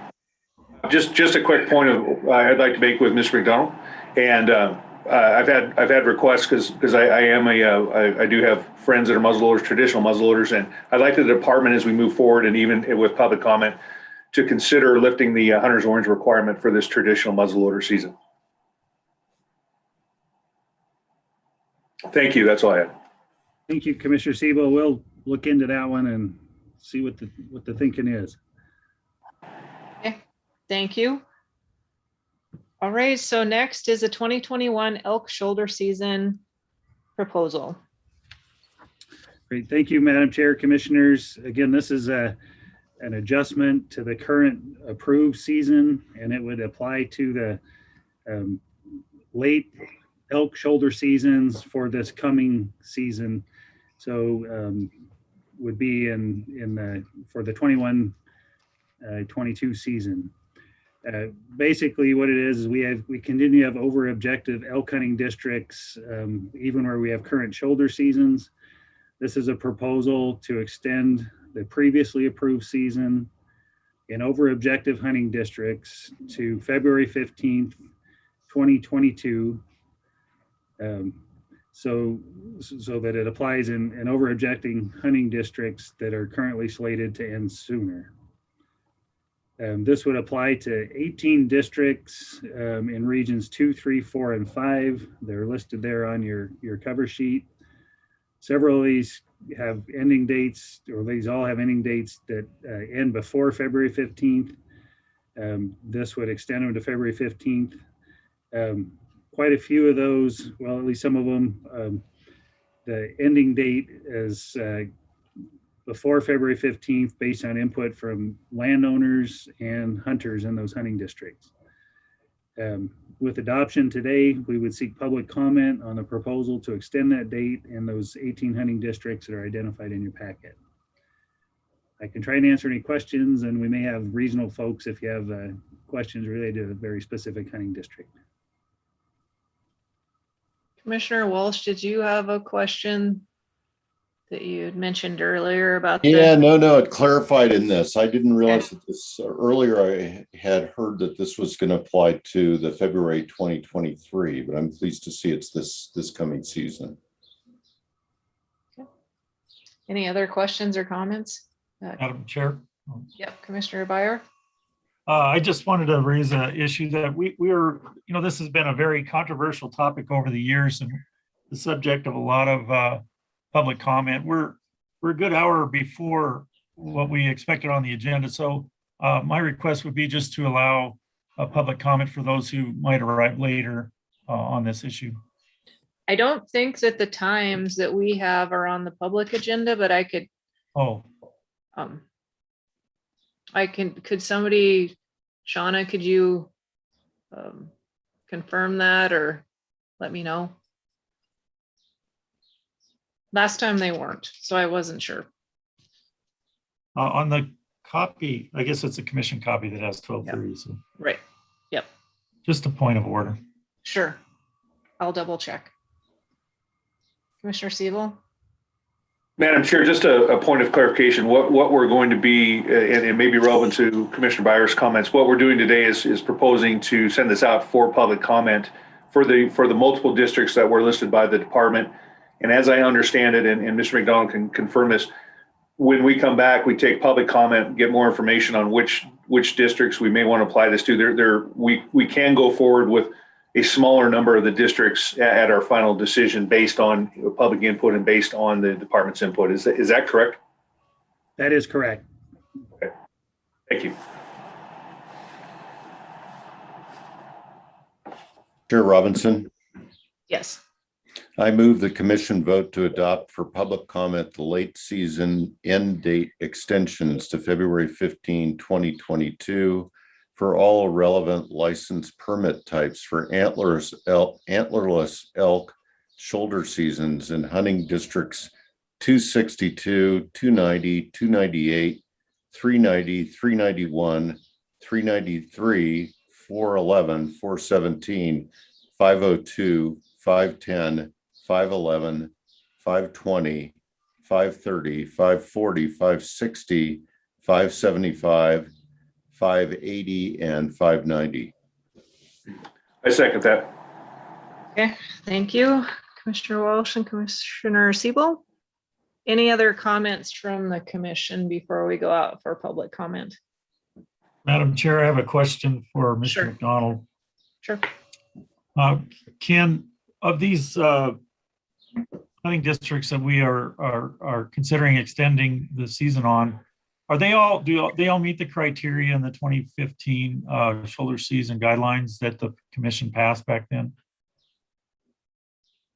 Madam Chair, Commissioner Byworth, they do in the sense of over objective and not meeting the harvest targets that were set out to try and stabilize the population.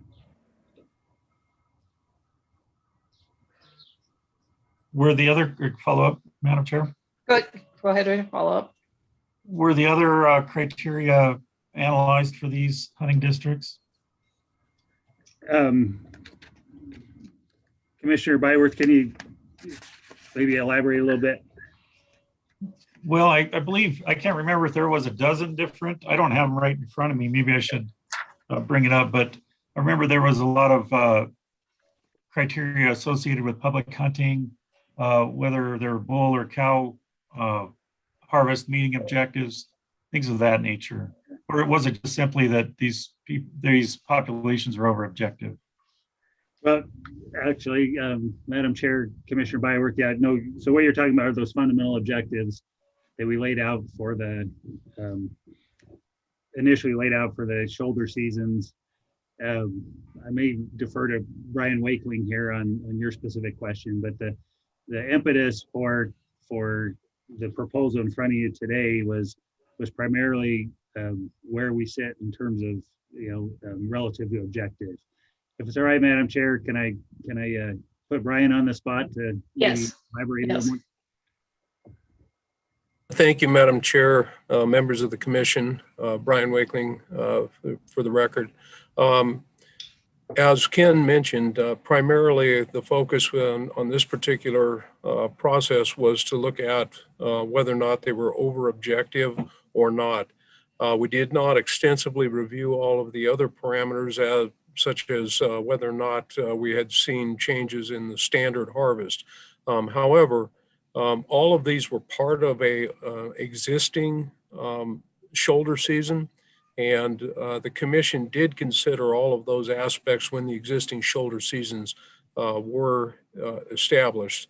And so, although we didn't do an exhaustive review of that as part of this, that was part of the original review when the commission established these as having shoulder seasons in the first place. Follow up, Madam Chair? Go ahead with your follow-up. Well, I'm all in favor of getting it out for public comment. I just want to make sure it's understood that 2015 document, those guiding principles are still in effect. And we're in an interim period where we're readdressing those objectives and the elk management plan, and I understand that. But we did consider all the objectives, and in several of these hunting districts, the season was shortened because they did not meet those objectives. And I just want to make sure that until the commission abrogates those guidelines, that they're still fully adhered to. Thank you. I did texted Shauna, and I went on the website, and it does have times, Commissioner Byworth, but it says times are approximate and best estimate only. And anyway, that's the answer to that. Thank you. Mm-hmm. Are there any other questions?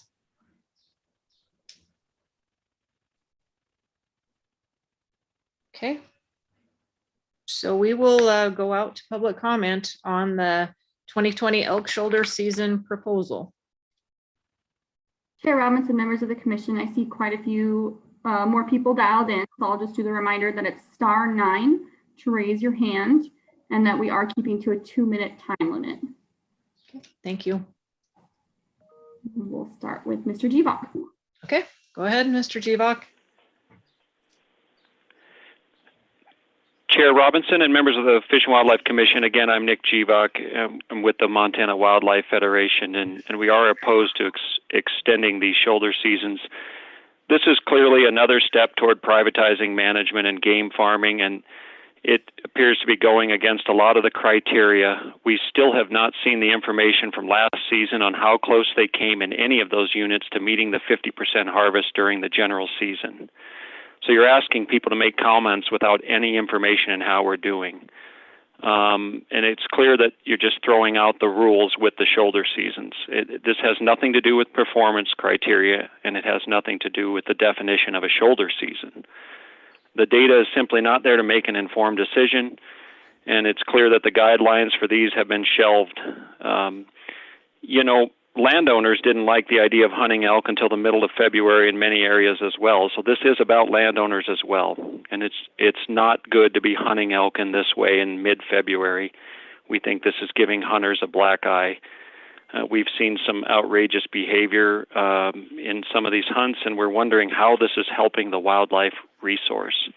Again, these hunts were predicated on landowners feeling like they're having a tool and that the public would be hunting elk on additional places during the general season to get that broad harvest across the landscape that we need. So, the responsibility of this department is to manage for the public wildlife resource and not for the ability of outfitters to sell trophy hunts. And so for those reasons, we'll be putting this in writing, and we're opposed to this proposal. Thank you.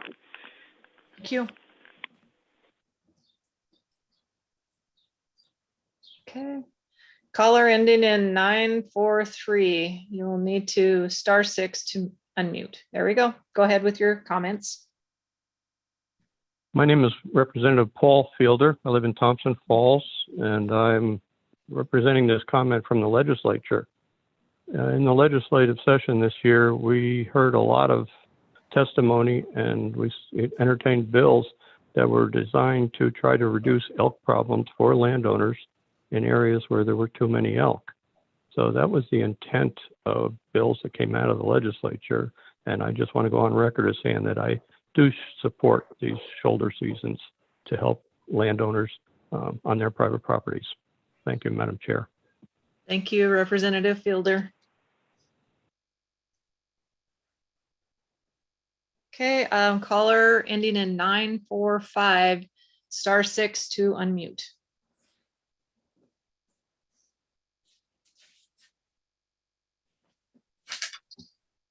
Okay, go ahead with your comments, please. Thank you, Madam Chair, Commissioners, Director Warshak. Thank you for the opportunity to comment. My name is Mark Cook, and I'm with Wolves of the Rockies in Stevensville, Montana. I clearly don't understand why we were having shoulder seasons to begin with. I understand a little bit about the large landowners having difficulty with cattle or the elk eating their hay. But we have predators that if we would give the opportunity, such as wolves and coyotes, if we would give them the opportunity, they would surely take care of moving these animals around on the landscape. For that reason alone, we can't support this, and we hope you oppose it. Thank you. Thank you.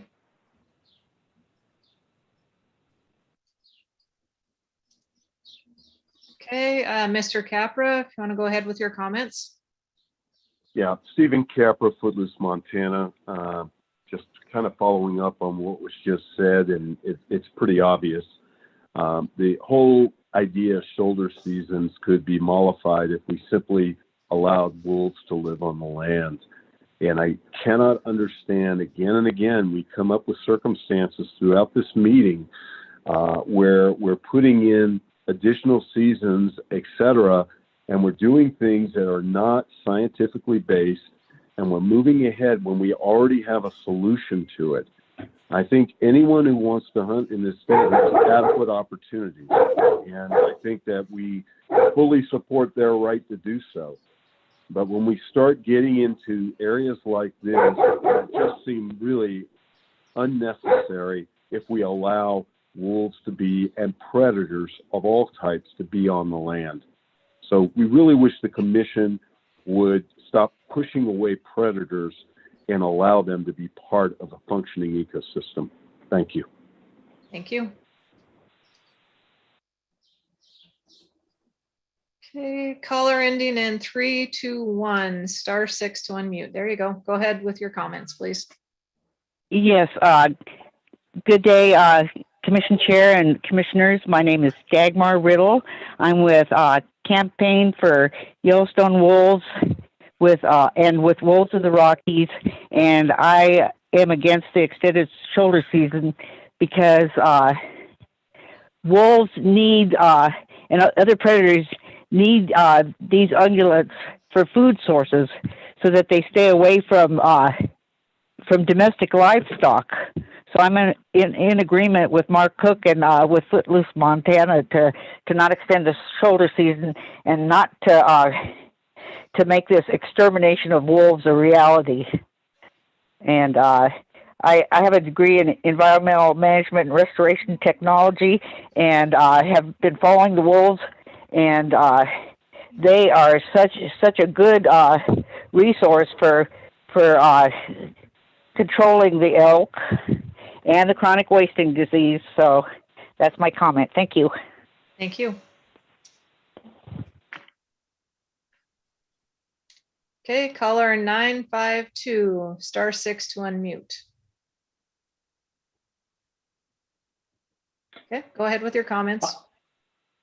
Hi, this is Charles Deneau with United Property Owners of Montana. We support the commission putting the shoulder season recommendations out to public comment.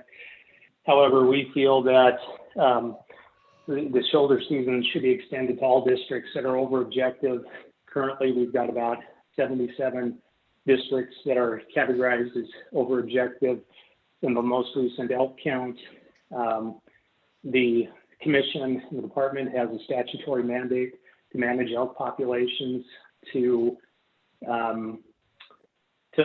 objective levels, and it has been instructed by the legislature to use all tools available, including liberalized harvests.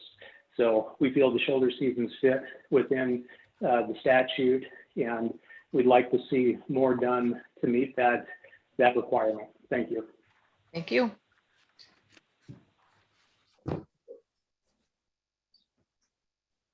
Chair Robinson, members of the commission, it looks like that's it. Okay. Is there any other, questions or comments from the commission before I put this for a vote? I'm sorry, Chair Robinson, I just had a few more hands pop up. Oh, sure. Delay or anything, but. Okay, caller 095 *6 to unmute. Hi, sorry, Chair Robinson, commissioners. This is Casey York again with Trap Free Montana Public Lands. Year after year, through all these different commission meetings that we've attended and also in the legislature, we've heard about using every tool in the toolbox to reduce elk. And it's always followed by with how do we reduce wolves? How much sense does that make? Thank you. Thank you. Okay. Caller 418 *6 to unmute. Okay, go ahead. Are you speaking with me? Yes, go ahead. Okay, sorry. Well, I'd like to just understand in this proposal, what science have you actually conducted? It seems like you're pulling out all the bandwidth to not only harm wolves, harm elk, harm dogs, harm people. So what is your actual basis for this, as it has been scientifically proven that wolves enhance the environment, not harm it? So why are you trying to take out wolves and actually harm the entire environment and ecosystem? Thank you. Thank you.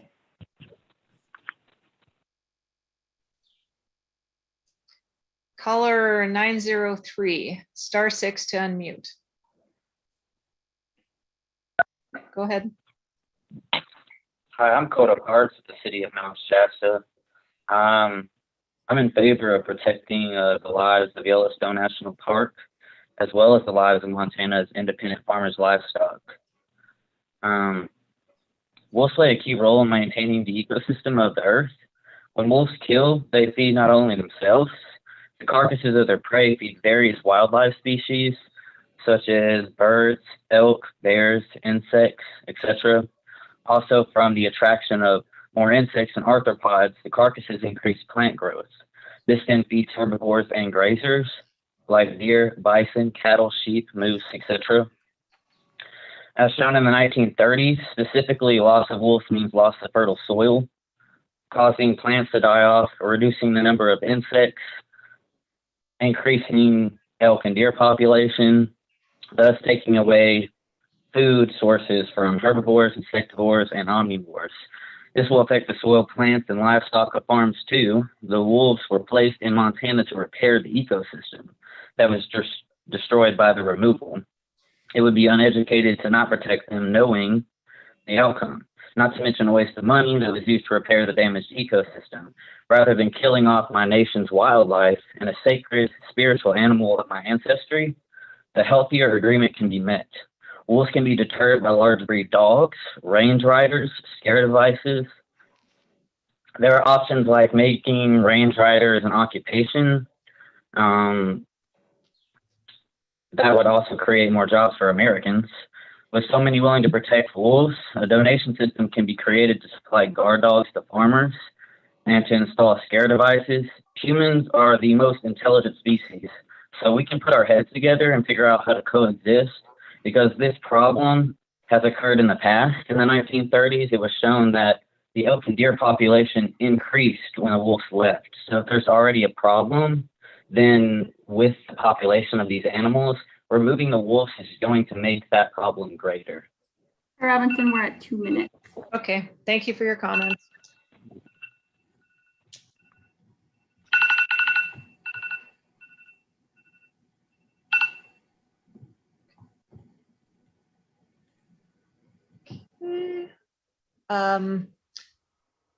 Christina Gaylor, would you like to make your comments, please? Yes, do you hear me? Yes. Yeah, hi, my name is Christina Gaylor, and thank you for this opportunity. I only plan to talk at the wolf hearing, but it seems like I need to open my mic right now because I'm a rancher. I've been working with rancher. I've been a range rider for 10 years on the Wyoming border. We lost livestock by our fault. We have deer and elk constantly in our hayfield, and it's just not the solution that we kill everything and then we kill wolves, and then there is the elk problem, and then let's kill more elk. I think we all can put together our heads, just like the other gentleman just said it, and figure it out. How can we coexist? We have been working with livestock guardian dogs. It's working. It's usually our fault when something else problem occur in our ranch or our hayfield. Thank you. I'm done. Thank you.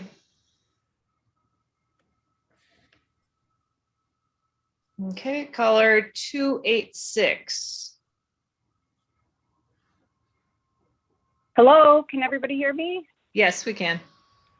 Good afternoon, Chairwoman and Commissioners. My name is Carol Miller. Thank you for this opportunity to speak to you. I represent the over 170,000 followers of the 06 Legacy. We have followers who reside in Montana and others who are from all over the world. What unites us all is our love of wolves and wolf watching. It is that desire to see wolves in the wild that bring us to Montana. For many visitors, an up-close view of wolves in Yellowstone can be the experience of a lifetime. At one time, Denali National Park in Alaska was the best place in the world to see wolves. Before the state removed the small protected buffer on the state lands in 2010, visitor viewing success for wolves in the park was 45%. With an average of 600,000 visitors, that would equate to more than 265,000 visitors have the opportunity to view wolves in Denali. However, since the removal of the buffer, the chances to see a wild wolf in Denali have diminished significantly. As of 2019, the chances of a visitor seeing a wolf inside the park has dropped to 1% according to National Park Service figures. That means instead of 265,000 people, only about 6,000 people would have the same opportunity to see a wild wolf. Now, Yellowstone National Park has taken Denali's place as being the best place in the world to see wild wolves. More than 4 million people visit Yellowstone each year. Should wolf harvesting along the park boundaries be increased, then surely the visitor experience will be affected as it has been in Denali. Thousands of Montanans will lose their opportunity to see wolves, as will the over 12.6 million non-resident visitors to Montana. In 2019, non-residents spent $3.77 billion throughout Montana, supported 53,120 jobs statewide, generated $265 million in state and local taxes, lowered taxes on each Montana household by over $626, spent over $10 million on average every day in Montana, generated over 620. Okay, thank you for your comment. Your time, excuse me, but your time is up. Thank you. So I request that you speak to the proposal, the motion that is on the table, and it is with the elk shoulder season. So please keep your comments directed at the motion that we are speaking to. Caller number 116, *6 to unmute.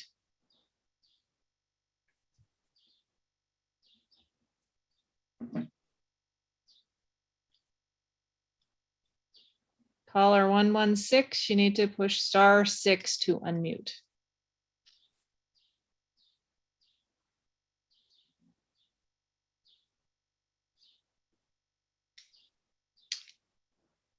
Chair Robinson, I could move on and circle back. Okay. Okay.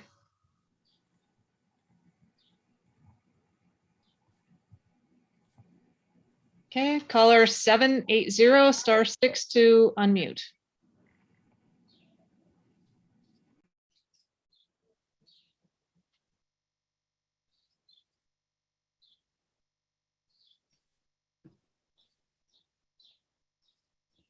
Caller 780, *6 to unmute.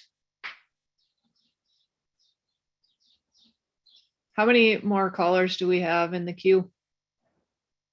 Chair Robinson, right now I see one more. Okay, let's try that one, please.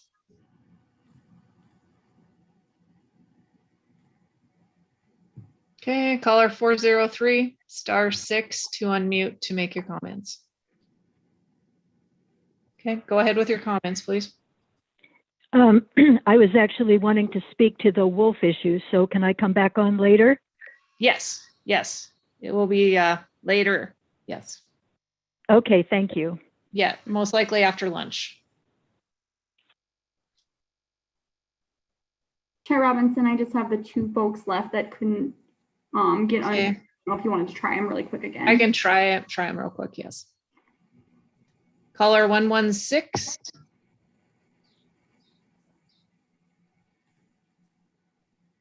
Okay.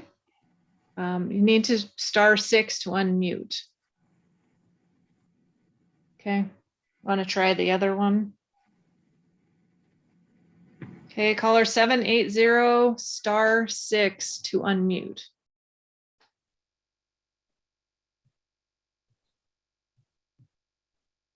Okay, I'm just going to go ahead and go back to the motion. The motion that we have on the table is the 2021 elk shoulder season proposal. I can read the motion one more time real quick. I move the commission vote to adopt for public comment the late season and end date extensions to February 15th, 2022 for all relevant license permit types for antlerless elk shoulder seasons in hunting districts 262, 290, 298, 390, 391, 393, 411, 417, 502, 510, 511, 520, 530, 540, 560, 575, 580, and 590. All those in favor of approving the motion, say aye. Aye. Okay, all opposed, same sign. All right, motion carries. I think we can fit one more in before lunch. So Madam Chair, do you want to go to the trapping regulations? Which, oh, yeah, that's the next, yeah, I think let's go ahead and do the fur bearer one. Is that what you're talking about? Yeah, yes, Madam Chair. Sure, let's try to get that in before lunch. Okay. So Madam Chair, Commissioners, the next item are the what we're calling the fall 2021, winter 2022 fur bear and trapping season and quota regulations.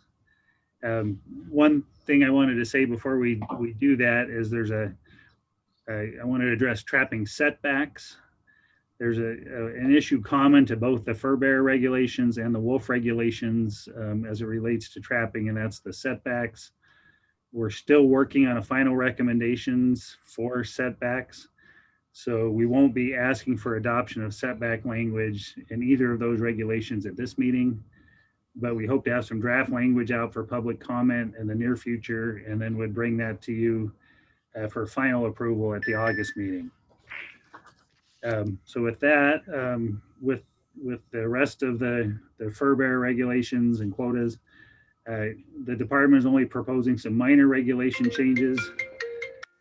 Sorry about that, to the fur bearer regulations for this upcoming season. And other than the setback language I just spoke about, all other aspects of the current regs would roll forward. The changes that are proposed today include changes that increase the total harvest quota of river otters in Trapping District 1 from 28 to 40, and Trapping District 2 from 25 to 40. And then in both of those cases, increase the personal quota from 3 otters per trapper to 4 otters per trapper. We're also proposing some language that clarifies that all non-target captures are to be reported to Fish, Wildlife, and Parks, including those caught in snares. And then finally,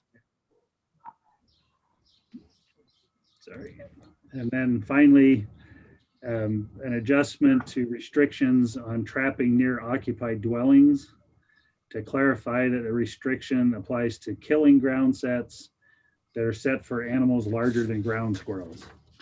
The purpose for this last item is to clarify that small killing traps such as mouse traps are not prohibited or require notification of nearby neighbors. This is a proposal, so what you adopt today will go out for a public comment for final adoption again in August. And then at August meeting, we will also address the setback language. I guess I have a question. I don't know if you just said that, but live traps would not have to have the, you wouldn't have to contact your neighbor for a live trap? If it's a killing, yeah, so a live trap you would not. It's okay. For killing ground sets larger, for animals larger than ground squirrels. Okay. Any other questions? Looks like Director Warsack has his hand up. Oh, go ahead, Director, please. Nope, you're on mute. Real quick, Ken, when do you plan on having that out? You say soon, but when do you expect to have the set? Probably within the next 2 weeks, Director Okay. Warsack. Thank you. I just wanted a clarification. Thank you. Yep. Any other questions or comments from the commission? Madam Chair, this. Yep, Okay. go ahead, Commissioner Byer. Mr. McDonald, this is a fairly significant increase in numbers of otters,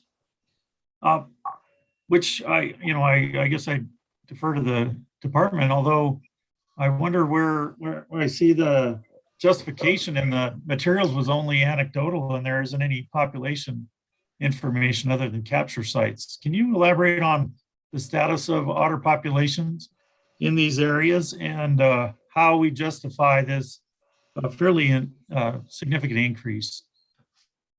Yeah, thank you, Madam Chair, Commissioner Byworth. I will start, and then I see Mike Thompson from Region 2 is on, so I'm going to put him on notice that I'm going to call on him as well. So we don't have a standardized population monitoring like we do for big game.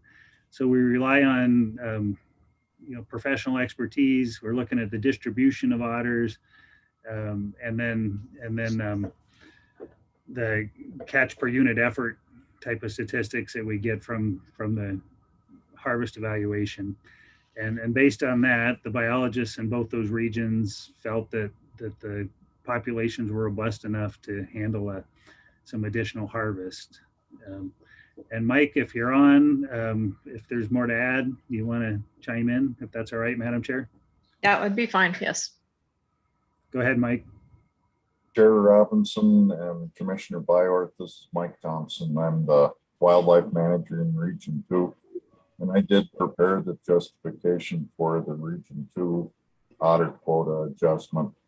And we have traditionally been very conservative with our harvest for the reasons that you bring up, Commissioner Byworth, that we had a short history of relatively few harvests of otter to work with in terms of forming an age structure database of that harvest and to interpret how it reflects on the population. As the years have gone on and as we've incrementally increased that otter harvest, we've got a sample size that you could begin to interpret.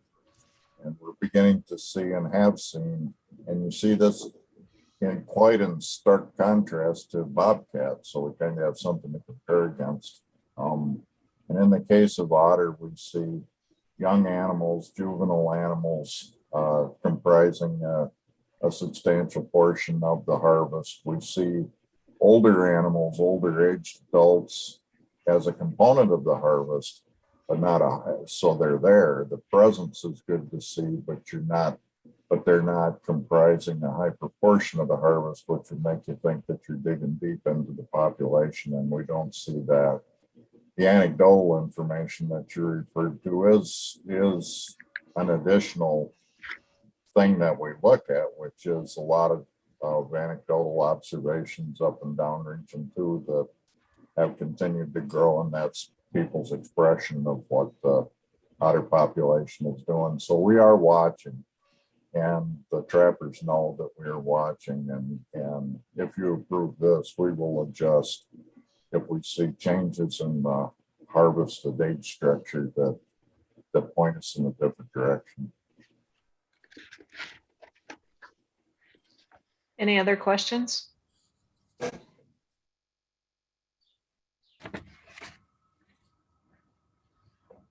Madam Chair. Yep, go ahead, Commissioner Tabor.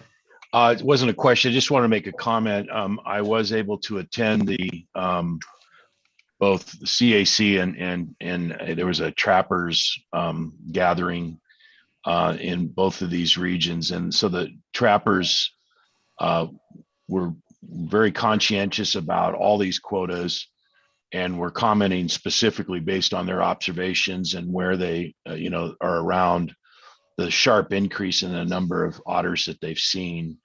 And they had a really, what I think is great debate with regards to what makes the right number. And I saw a lot of constraint and control because at one point they were even talking larger amounts and they kind of scaled it back. So, I got the opportunity to see a really good public process in play and feel that should be taken into account in this decision.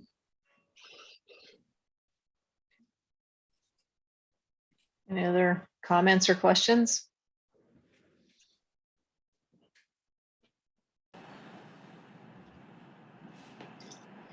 Commissioner Siebel?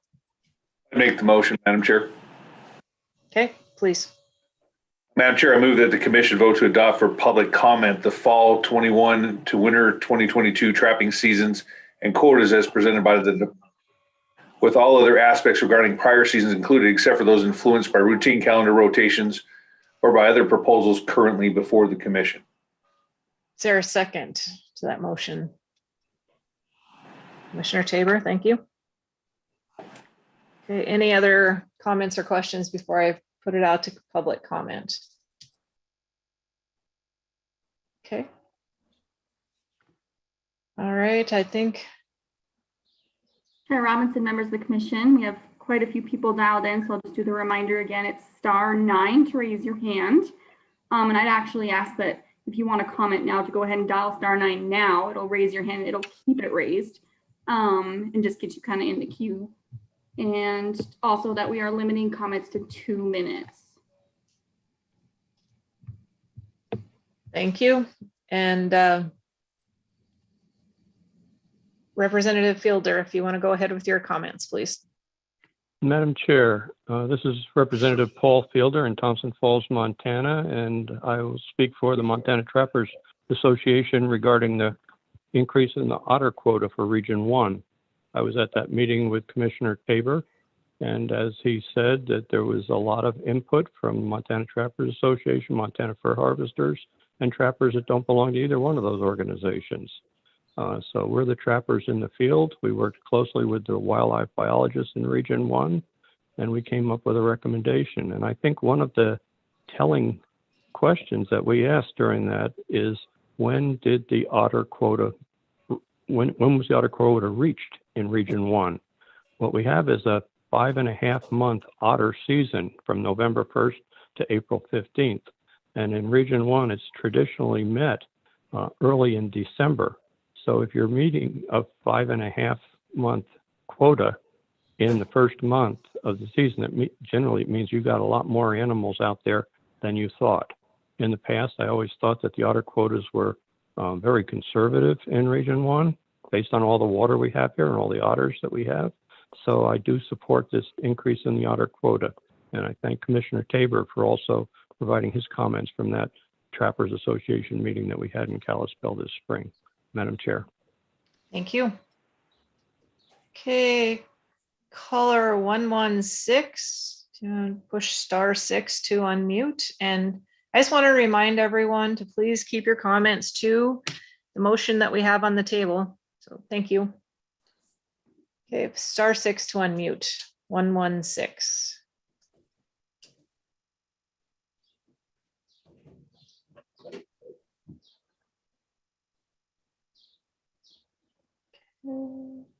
Caller ending in 116, if you would like to comment, you have to push *6.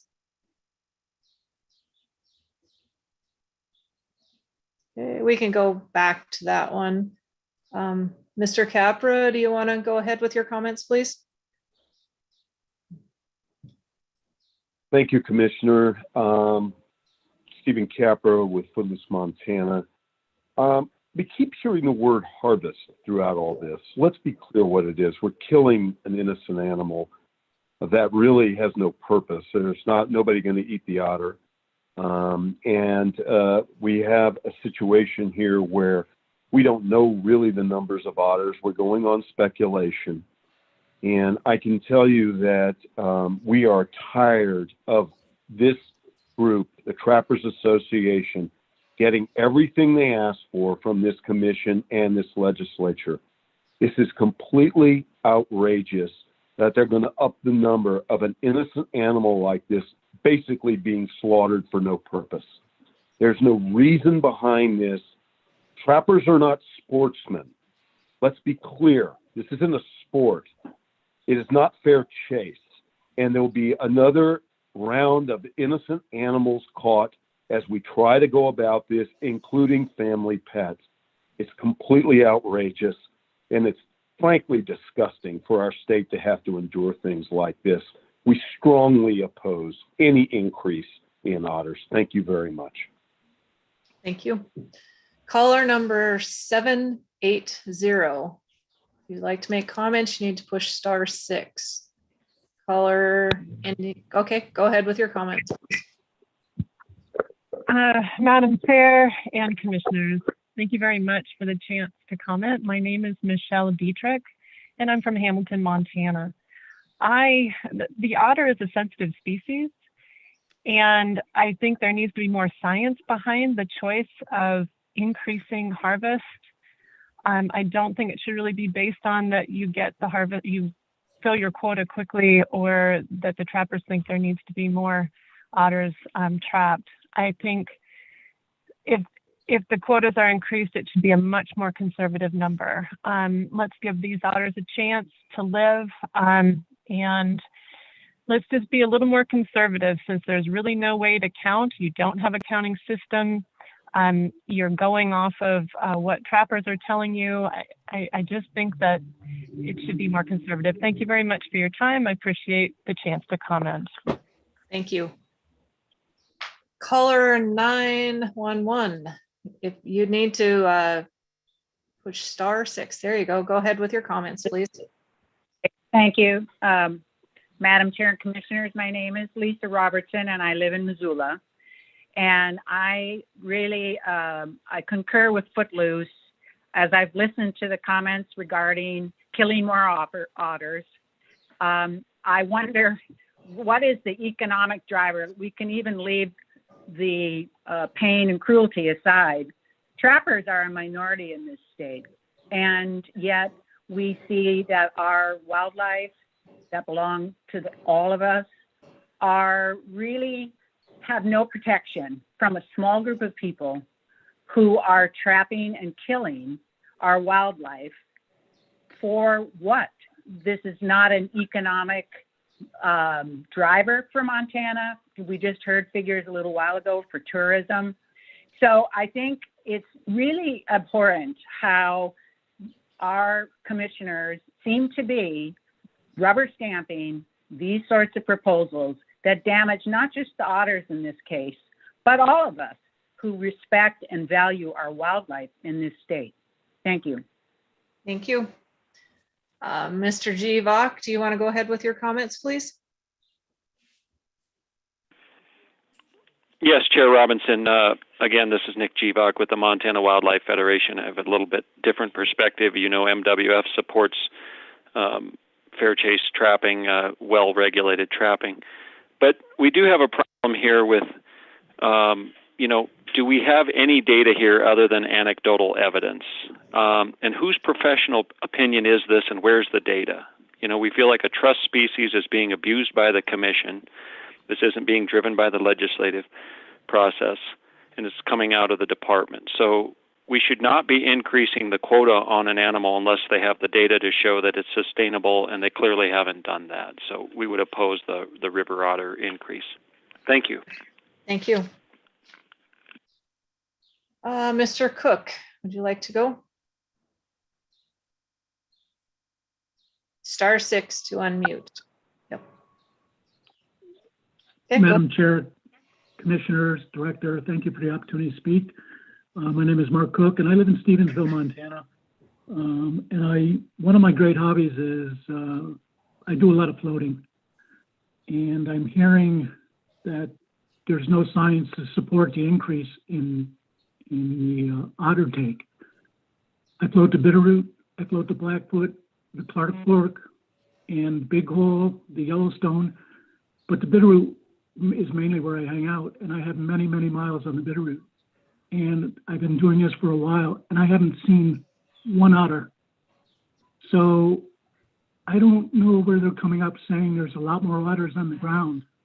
The trappers are saying, you know, and some people are even saying the trappers spend a lot of time on the ground and they know what's out there. Well, you know, I spend a lot of time on the river, and I know it's not out there. And I hope you would take that into account, that there's no science behind this. And it seems like the raft is being driven by the trappers, and it's got to stop. Thank you. Thank you. Caller ending in 321. You need to push *6 to unmute to start your comment. Go ahead. Yes, good afternoon. I'm Dagmar Riddle again. I live in Whitehall, and I'm associated with several environmental groups, and I have a degree in environmental management and restoration technology. I'm sorry, I'm always nervous when I'm speaking, but I'm against any increase in trapping river otters or any other wildlife for that matter. I think trappers are just taking over this state, and there's so few numbers of them, and it's all based on they're wanting to trap more animals. And where's the data? Where's the scientific data? Where's the science behind all this increase in killing our wildlife? Our wildlife belongs to the nation, to everybody, not just to the trappers or the hunters and the livestock producers. You need to listen to our voice. We want plenty of wildlife, including otters. It's just abhorrent of all this increase in killing one to kill everything. Montana is rich with wildlife, but we're losing it, and we're losing wildlife everywhere. We're going to a second extinction. We need to love our wildlife and make sure we have lots of it. Other states, they've lost so much of theirs, and we're on the same path. Please don't kill more wildlife. Don't kill more otters. Use scientific information. Please. Thank you. Thank you. Caller 418. Need *6 to unmute. Okay, go ahead with your comments. Hi, Alicia Main. Thank you, Madam Commissioner. I live in Emigrant. So may I remind you that on your website, your statement is that your job is to coordinate diverse efforts to restore and maintain health and keep the patient out of the intensive care unit, so to speak. What has been going on here is like putting the foxes in charge of the hen house. The entire commission is stocked with people that I have no problem with hunting if you want to get food. Hunting and trapping to kill animals based on bloodthirsty pleasures is absolutely abhorrent. And I agree with Dagmar's comments because you're not using any science. You're basically, you talk about anecdotal evidence. You are presenting anecdotal evidence. You are doing no scientific research studies. It is very clear that we have an ecosystem that was designed by a very intelligent source of how to keep our planet in balance. So not only are your decisions affecting Montana, but it's affecting the entire planet, because what you do with human minds and human intellect, thinking you're making, good decisions, it's very clear that your decisions are completely unbalancing our ecosystem for profit and for bloodthirsty behaviors. And I might remind you that it's been stated very many times in psychological arenas as fact, as scientific fact, that when you kill animals for no reason, there's really like mental instability in those arenas. So I question what you are really doing with the otters, because you're saying that you have, you've met a quota by the first year.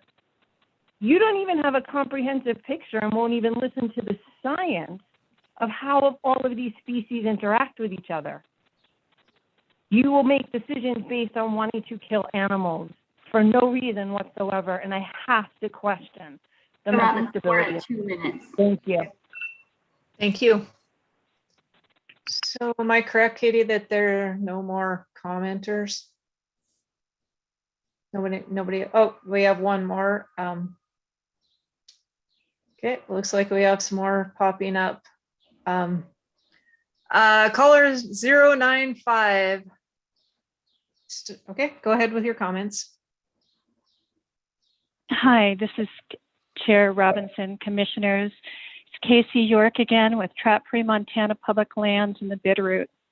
So there are maps in the proposal suggesting an increase in otters. However, it doesn't say if these are harvested otters, observed otters, or by whom. The last map was 6 years ago, 2015, before the quotas were raised. Some things that aren't mentioned in the proposals to increase the quota on river otter in Region 1 by 43% and in Region 2 by 60% are the principal threats to river otters are habitat destruction and degradation and human-caused mortality. Because they are the top aquatic predator, river otter are highly sensitive to water pollution. They are also at increased risk due to climate change.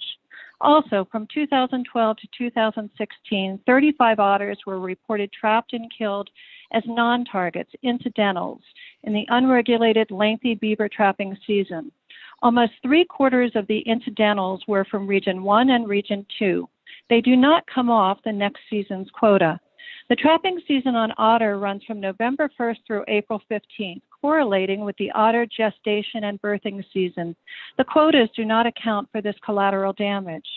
According to a study, it appears that otters are crossing over mountainous areas to travel from one watershed to another, that this dispersal maintains gene flow between otters in Idaho and Montana, and that it is crucial that managers on both sides of the border take into consideration the exchange of individuals from one state to another. The proposal says increasing the quota on otters isn't necessary, but that the trappers want it. Trappers pay a pittance and profit off these publicly owned resources. Lastly, discounting science, we're hearing more about social tolerance driving wildlife management. River otters have a high public appeal. They are worth far more alive to many than dead for the few. Increasing a quota on otter is contradictory to social acceptance and fuels opposition to trapping. Thank you. Thank you. Okay, caller 713, *6 to unmute. Okay, go ahead with your comment.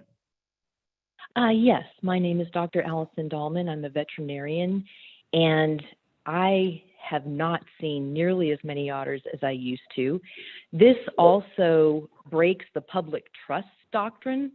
These otters belong to all of us, and every one killed takes not only away from the ecosystem dependent upon them, and they are a keystone species, meaning they affect the trophic cascade up and down the food web, if you will, other species, including plants. And so when you remove them from that vital ecosystem, dependent not only on them, but the health of the planet, the water, the environment, they need food, they need shelter, and it needs to be clean. And with all of these killings, it just absolutely makes no sense to me that without looking at actual numbers, you have no data. That's been very clear. I'm seeing fewer, other people are seeing fewer.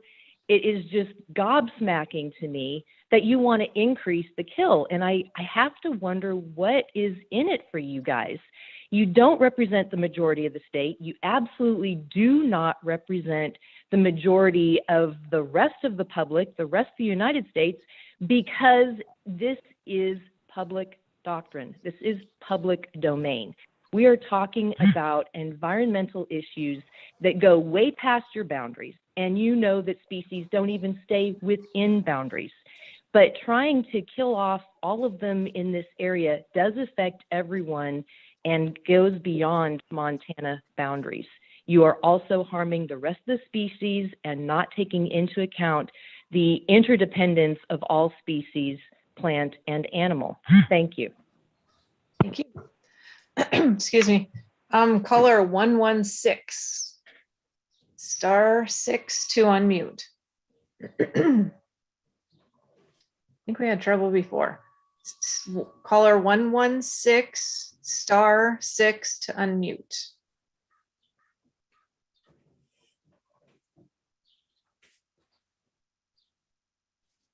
I'll try one more time. Caller 116, you need to push *6 to unmute your phone to make comments. Okay.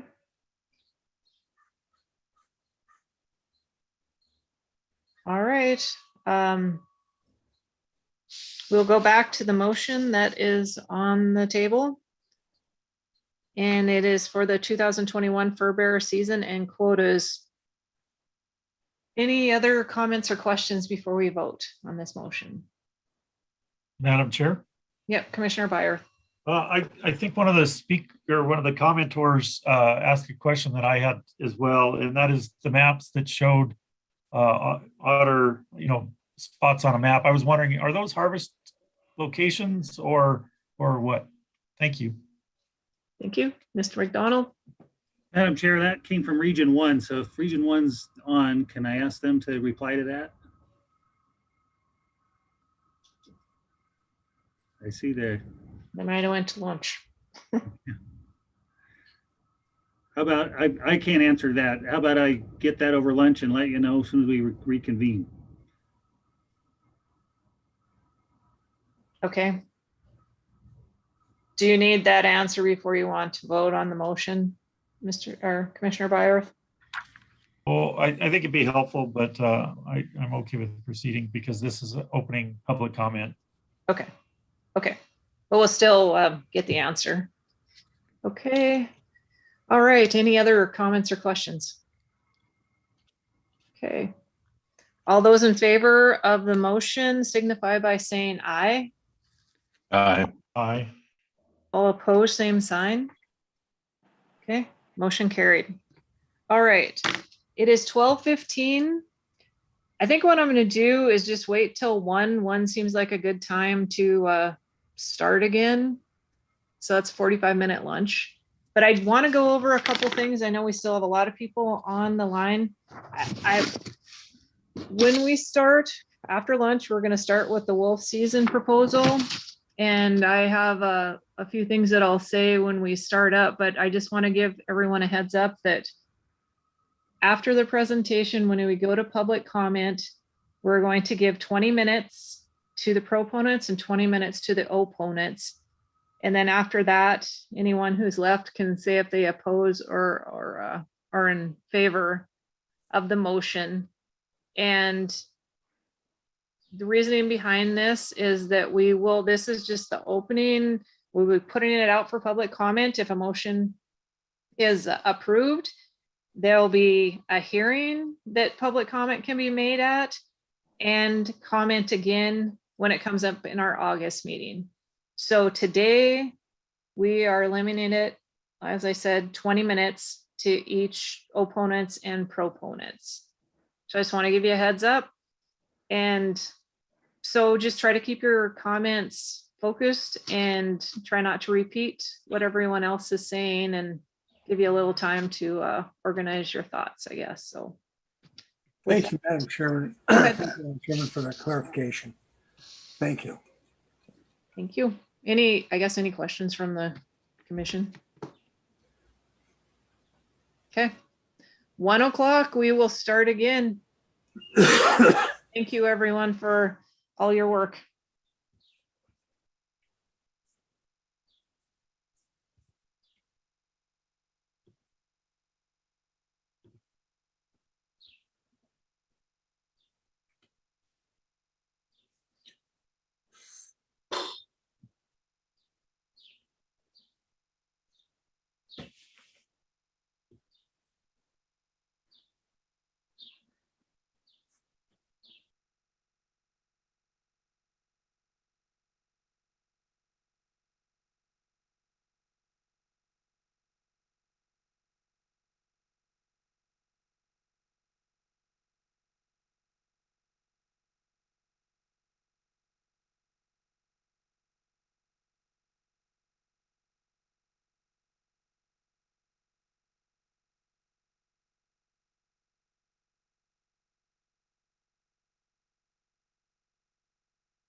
I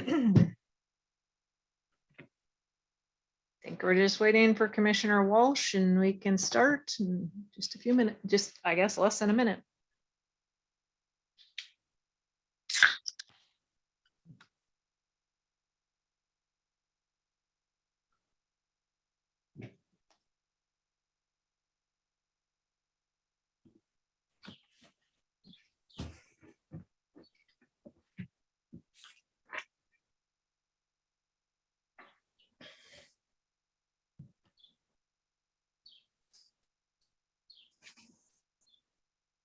Okay, we think we have the full commission here. So Mr. McDonald, if you want to start out with the presentation on the wolf season proposal, that'd be great.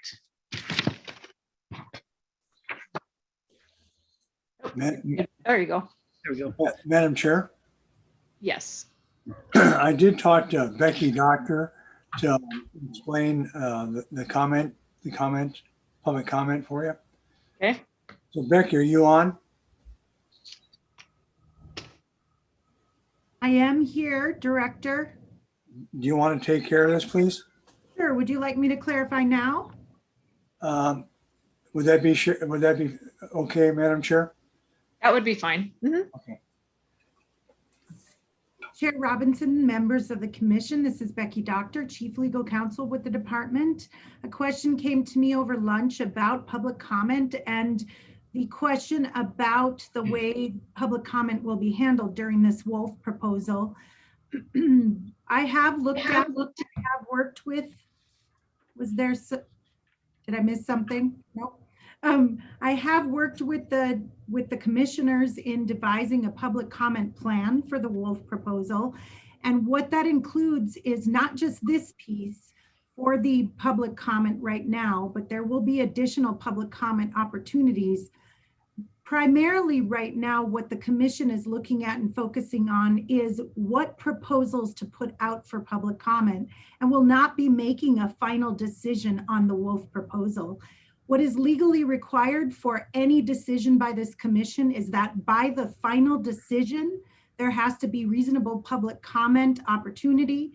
And so the way we have devised that public comment plan is to allow a limited allowance for public comment here that it will be described by Chair Robinson and has already been described by Chair Robinson. There will be another public comment opportunity on June 30th that allows for a hearing via Zoom for a couple of hours provided to the public. And then also written public comment can be taken from now until July 26th. And then at the final commission meeting, which I believe is currently scheduled for August 20th, there's another public comment opportunity. I believe that fits our legal requirements for taking reasonable public comment, and that's the reason why, and the support for how it's being taken today in order to move us meaningfully through this agenda item today, when the focus by this commission is really what should be put out for public comment and not a final decision. Are there any questions on that? And have I missed anything? Chair Robinson or other commissioners? No, I guess I just want to, our August meeting is in person. It was briefly mentioned before, but when we meet in August, when a final decision is made, it will be an in-person meeting. That's another good point. Thanks, Chair. Thank you, Becky. You're welcome, Director, and I'll be here for any other questions should they come up. Okay. Go ahead, Ken. All right, thank you, Madam Chair and Commissioners. Again, I'm Ken McDonald, the Wildlife Division Administrator here with Fish, Wildlife, and Parks. Before you today are the proposed annual regulations for the 2020, let me make it clear, fall 2020, winter 21 wolf season. Whatever you adopt today, just as was said, it will be put out for 30-day public comment. And then we will bring back a final proposal to you in August. And as was said, currently scheduled for August 20th. We will be taking comment in a number of ways. Probably the online way will probably be not available till tomorrow, just in order to get whatever you adopt this afternoon onto the website, but then it'll be open for 30 days. So as you've seen relative to the proposal includes a suite of options for a number of new variables under consideration, ranging from limited to intermediate to maximum. These variables include number of wolves that could be taken with a license, the bag limit, season dates, use of snares, use of bait for hunting or trapping, potential for night hunting, and options in the current quota zones. We predict all will result in a reduction of the statewide population of wolves. The limited options are most similar to the status quo, but with the addition of snares, the other two options are progressively more liberal. So again, the limited is close to status quo, but does now include the addition of snares. The commission can mix and match from those options that are listed in the proposal, or you can adopt something completely different. You could also adopt the entire suite of options in the table and then take comment on the entire suite of options and then make your decision in August based on comment. There are also a number of other specific items in the proposal that would apply in addition to those variables in table 1. They would apply to any of the suite of options. And that includes, we're recommending that if we hit a harvest of 450 wolves, which is approximately 100 more than in the 2020 season, that would initiate a convening of a commission quorum with potential for rapid in-season adjustments to hunting and trapping regulations. And then afterwards, if we did hit that and there was a decision to move forward afterwards, we would similarly engage at intervals of an additional every 50 wolves. Another one would be we would require reporting of all non-target captures to include captures from foothold traps and snares. A non-target capture of one lynx or one grizzly bear shall initiate a commission quorum with potential for rapid in-season adjustments to trapping regulations. Afterwards, the commission shall similarly re-engage for any additional non-target capture of lynx or bear. Expanded wolf trapping dates, which include snares, would be applied only in areas with low grizzly bear abundance outside of lynx protection zones. And areas with low grizzly bear abundance include Region 4, east of I-15, Region 5, outside of lynx protection zones, and Region 6 and 7. We'd also recommend that wolf snaring be allowed only on private land with landowner permission to minimize the conflict or potential for conflicts with other users on public lands. We also include some recommendations related to snares, including wolf snares required equipment and setting requirements to minimize potential for snaring and holding non-target species. That includes snares must be equipped with a loop stop that will close to no larger than 2.5 inches diameter. They must be equipped with a breakaway device rated at 1,000 pounds or less, installed on the loop end. They must be placed in the bottom. Their snares must be placed such that the bottom of the snare loop is at least 18 inches above the surface. If snares are allowed on public lands, power assisted or spring loaded snare locks are prohibited on those public lands, and relaxing snare lock is required on snares in lynx protection zones. So those would be basically the regulations. The wolf and fur bear seasons would continue to be set annually. So at one point we were talking about going to a biennial. We'll recommend we continue to set those annually to allow opportunity for season adjustments between consecutive seasons based on a review of the harvest, the population size, and conflicts. So that's in a nutshell the proposal. The proposed regulations were formulated in consideration of a couple of different drivers. One of those is legislation that passed in the recent 2021 legislature. It stated intent to reduce the wolf population and also provided some different recommended tools to the commission, including the use of snares, trapping dates, night hunting, use of bait, and the option to allow more wolves on a single license. They still left quite a bit of direct discretion to the commission on how to meet that intent. The other driver in the preparation of our proposal is the Endangered Species Act and the need to minimize potential for incidental take of federally listed species, specifically grizzly bears and lynx, both of which are listed as threatened under the Endangered Species Act. And again, I mentioned incidental take, and that term take has really broad definition under the Endangered Species Act to include harm, harass, pursue, hunt, shoot, wound, kill, trap, capture, or collect, or an attempt to engage in any such conduct. So with regards to the legislation, with the harvest and removals during the 2020 season, we expect the population estimate that we're working on right now will show about a 14% reduction to a population of around 985 wolves.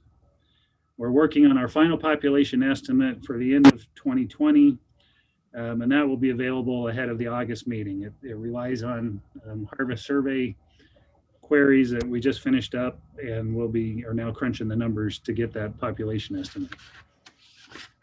We expect all of the options in that table 1 that's in your packet will continue to reduce the population, just at different rates. How much of a reduction might occur under the different options is unknown because of the introduction of new variables, with snares being the biggest unknown. With regard to the Endangered Species Act, there were a couple of considerations that went into the proposal. With grizzly bears, we have good data about den entry and emergence dates. And to date, we've set the trapping seasons for wolves within a date range when most bears are in dens for hibernation. This is not only to protect bears from incidental take, but also people who might come upon a trapped bear, including trappers themselves and recreationists. Therefore, the trapping season recommendation in the limited and in the intermediate options would be to keep the trapping season dates from December 15 to February 28, at least in areas where grizzly bears are likely.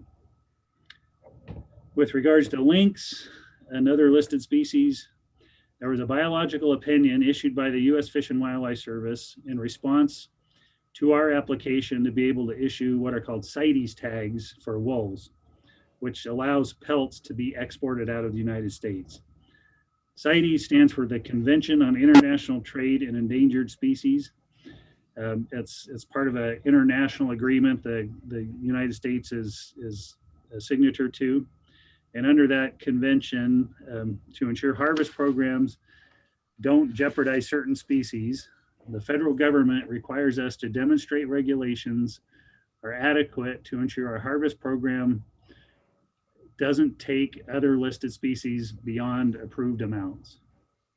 So to enable Montana to be able to issue CITES tags for wolves, which again allows them to be exported out of the country, the U.S. Fish and Wildlife Service had to determine that our wolf regulations wouldn't exceed a small amount of incidental take of lynx.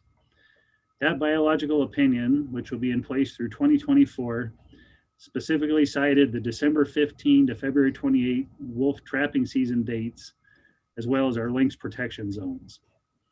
Therefore, you'll notice reference to lynx protection zones in our proposal, as well as in the presentation here, and the recommendation that trapping and snaring not occur in lynx protection zones outside of that December 15 to February 28 window. With that, the options in table 1 are pretty self-explanatory, but I did want to touch on the quota areas. What that is, those are wolf management units that have been designated along with quotas around both Yellowstone and Glacier National Parks. Options in table 1 include maintaining the wolf management unit quota areas and the quotas, although those quotas could be adjusted. They could be keeping those wolf management units in place and dropping the quotas, but restrict baiting and night hunting to those in those areas while still allowing hunting and trapping, or removing the quota areas and treating those areas like the rest of the state. I just bring these up because this has been a contentious issue as long as we've had the wolf season going, and so wanted you to be aware that that will probably generate a lot of comments. So with that, I'm happy to try and answer any questions. We also have regional staff on.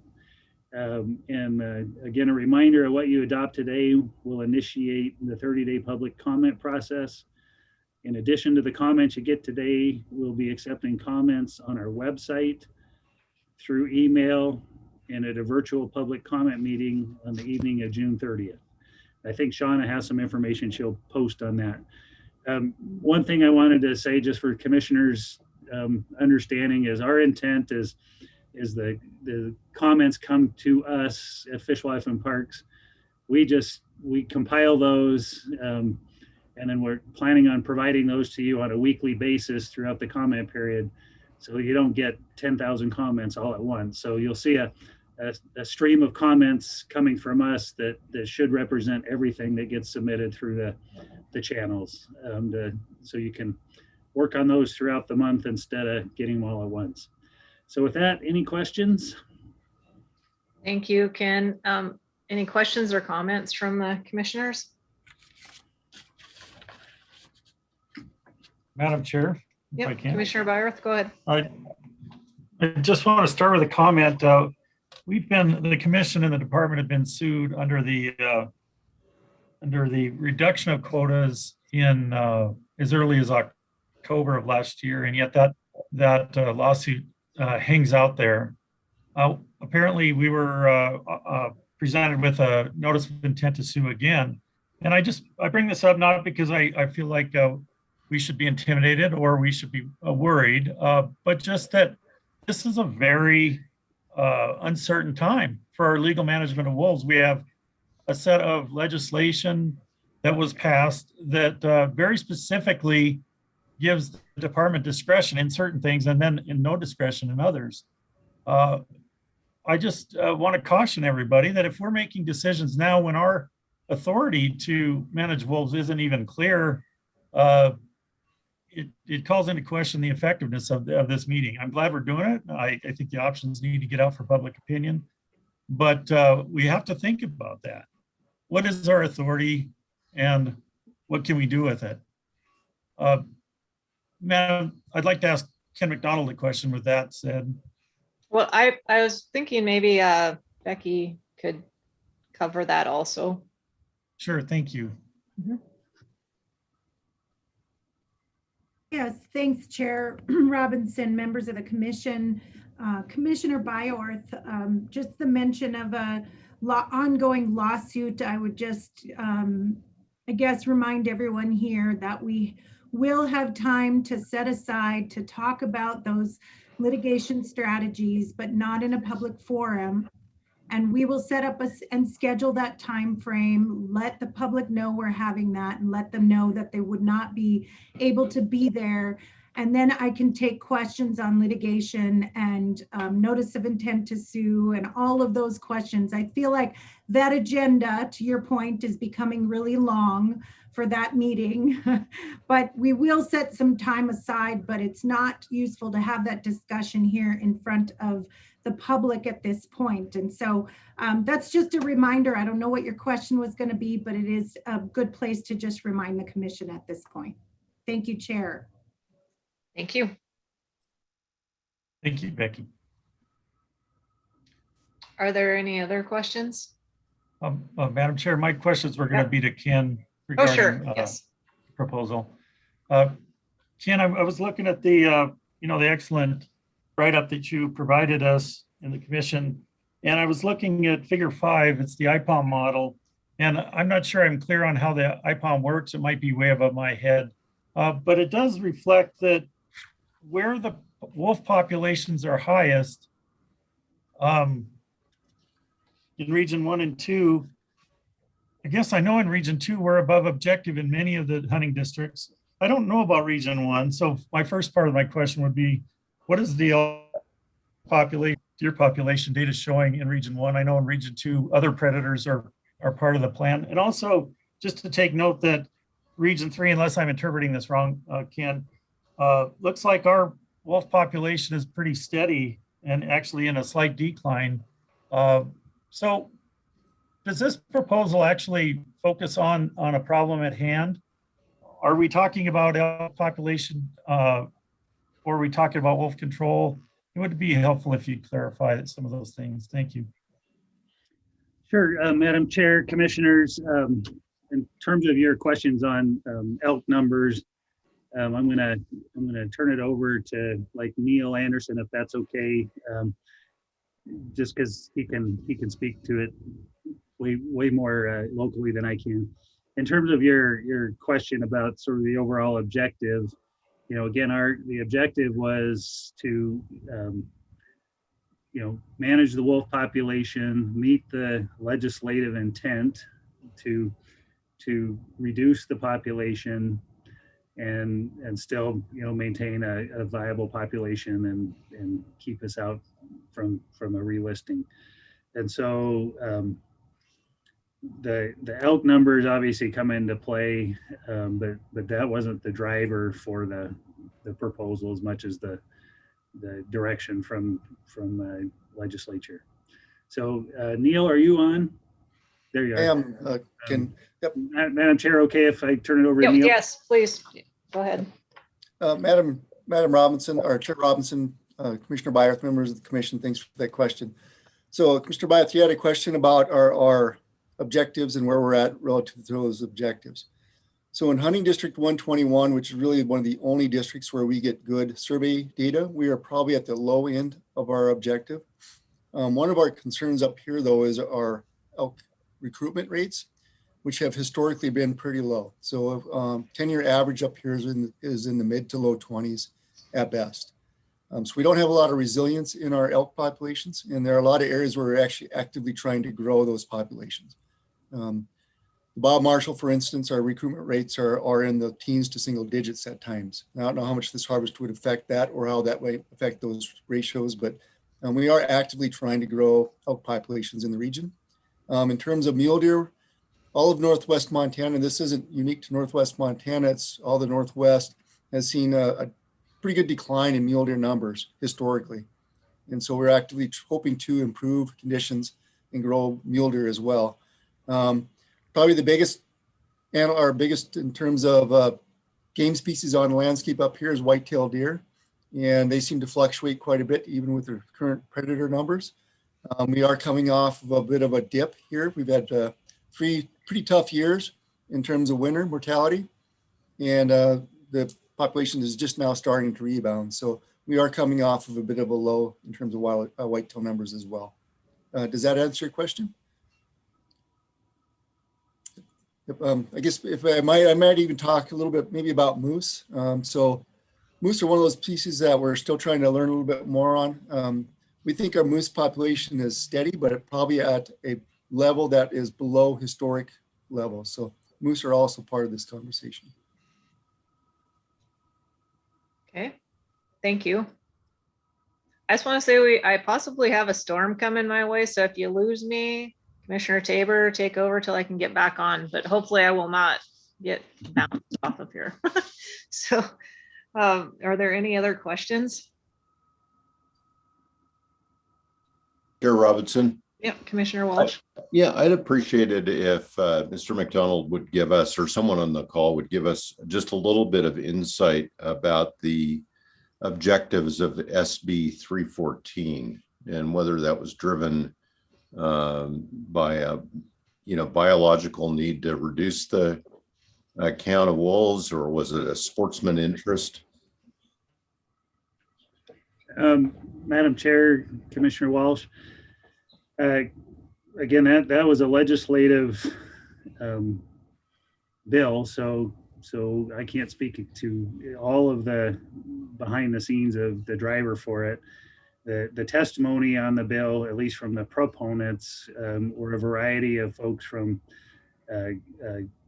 hunting groups that feel that wolves are keeping big game numbers down, and then some livestock groups that are concerned about livestock depredation on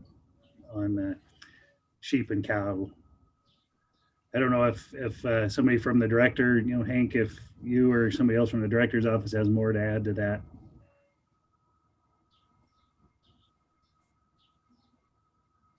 Yeah, I can I can add a little bit more to it.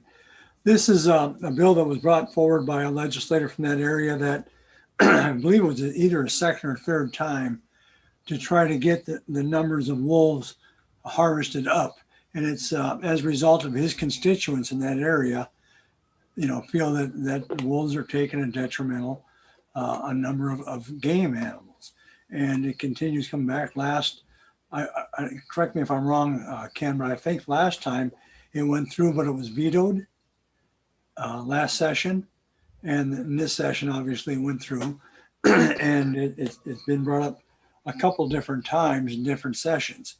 So it's an issue that from the perspective of those people living in those areas, they believe it's near and dear to him that they have a problem with wolf numbers. So I hope that answers the question.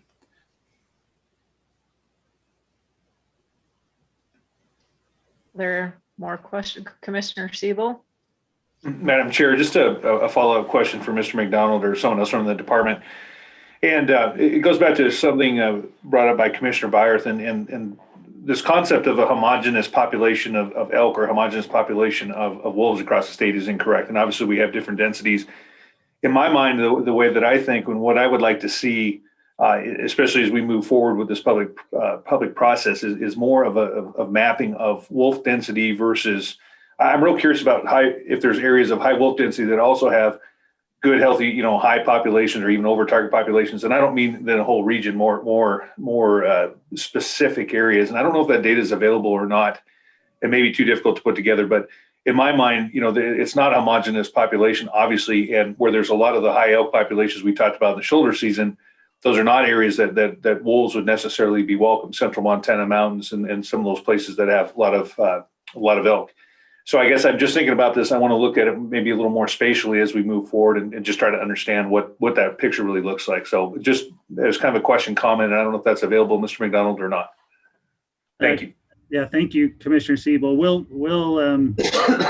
see what we can come up with. The graph that Commissioner Byerth pointed out, which is on page 15 of the proposal, identifies the wolf numbers at least which is, I think, a pretty good representation of the wolf densities.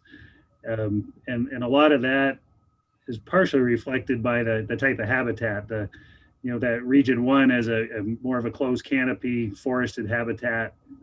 Wolves are not as visible to see. You get into like region 3, you have a lot of more open habitat. The wolf densities are the wolf visibility is more, so hunting and some of the livestock removals are more effective and a lower density. But what I hear you asking is, could you overlay that in a spatial representation with some of the elk numbers? Follow up, Madam Chair. Follow up, go ahead. Yes, Mr. McDonald, that's essentially what I'm thinking, because our regions are so big, and especially when you get away from region 1, they're diverse, diverse in terrain and everything. Just wanted to try to understand that a little better and see if there's areas of healthy elk and healthy wolf populations and moose. I am particularly interested in moose as well. So I think it'd be good information for us and also for the public to take a look at. So thank you very much. Yep, thank you. Madam Chair. Yep, go ahead. As a follow-up, thank you, Madam Chair. As a follow-up to Commissioner Siebel, I think it needs to be all inclusive. I think a lot of times when we're talking, we're really very just focused on elk, and I, for one, want to see the impact on all the species. I have, genuine concerns about mule deer, whitetail in certain areas, and it really even has impact, as I understand it, on other predators for that matter. And so it would be very helpful if we're going to do that analysis, that we have a comprehensive impact analysis, not just focused on elk. Okay. We will get working on that. Any other comments? Madam Chair, if I could. Yes, Commissioner Byerth. So I alluded to this in my opening comments, and it has to do with the legislative intent. When I read the statutes, I see that it's clear the intent is to reduce the population in the state to a sustainable level. The sustainable level isn't apparent. And so when I look at table 5 or figure 5, I look at the rate of wolf populations over time, and I see that it's at a fairly sustainable level now. The other thing I noticed is that the language was that the legislature's intent was to provide us with tools, and their discretionary tools. There's also other legislation that drives us, and we've talked quite a bit about that in the past couple of meetings.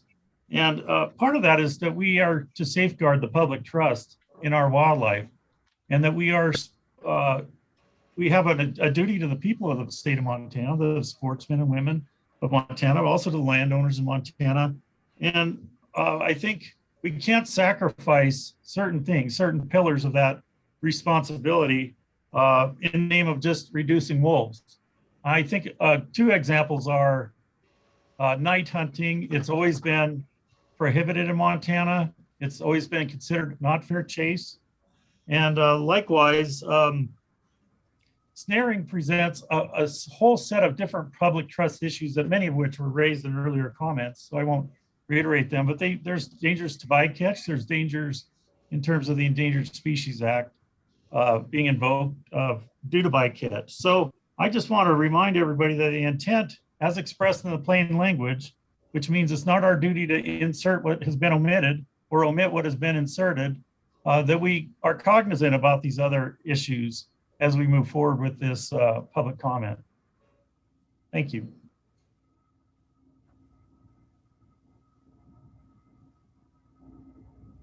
Follow-up question.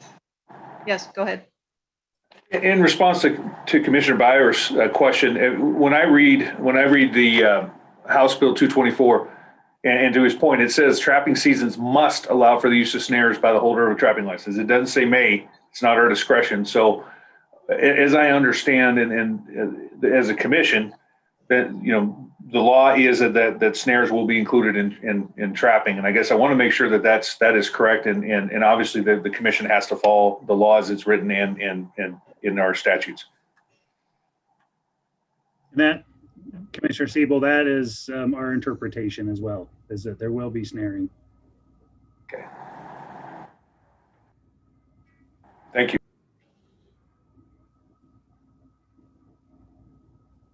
Any other comments or questions from the commission?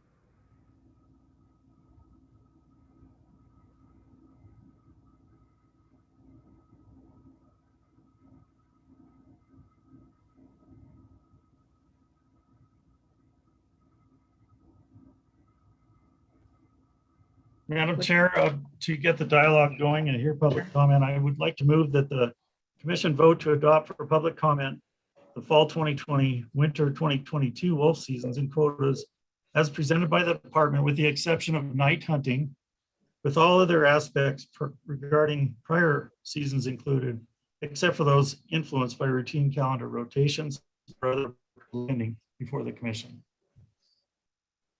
Is there anyone who would like to second that motion?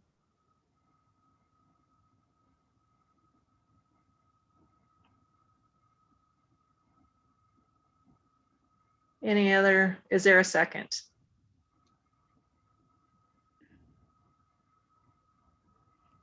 Okay, motion dies for lack of second. Someone else like to make a motion? Commissioner Siebel? Madam Chair, let me go back to, I'll make a similar motion here. I've got to find my way back to the suggested language. Madam Chair, I move that the commission vote to adopt for public comment the fall 21 to winter 22 wolf seasons and quotas as presented by the department, with all other aspects regarding prior seasons included, except for those influenced by routine calendar rotations or by other proposals pending before the commission. Is there a second to that motion? I'll second. Okay.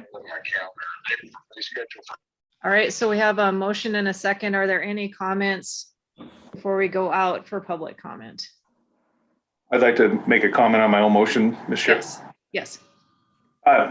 From my perspective, and the reason I didn't second Commissioner Byerth is I want to make sure that all options as presented and all of the tools that we have been given on the table from the legislature are available for public comment and not be picking and choosing them now. So my thought process in this was that we lay out essentially with this motion all three of the suites of options, the tools that are out there, and have that open for public comment so we get maximum public comment on all the tools and all the authority given to the commission by the legislature. And that was the intent of my motion and why the motion is so broad.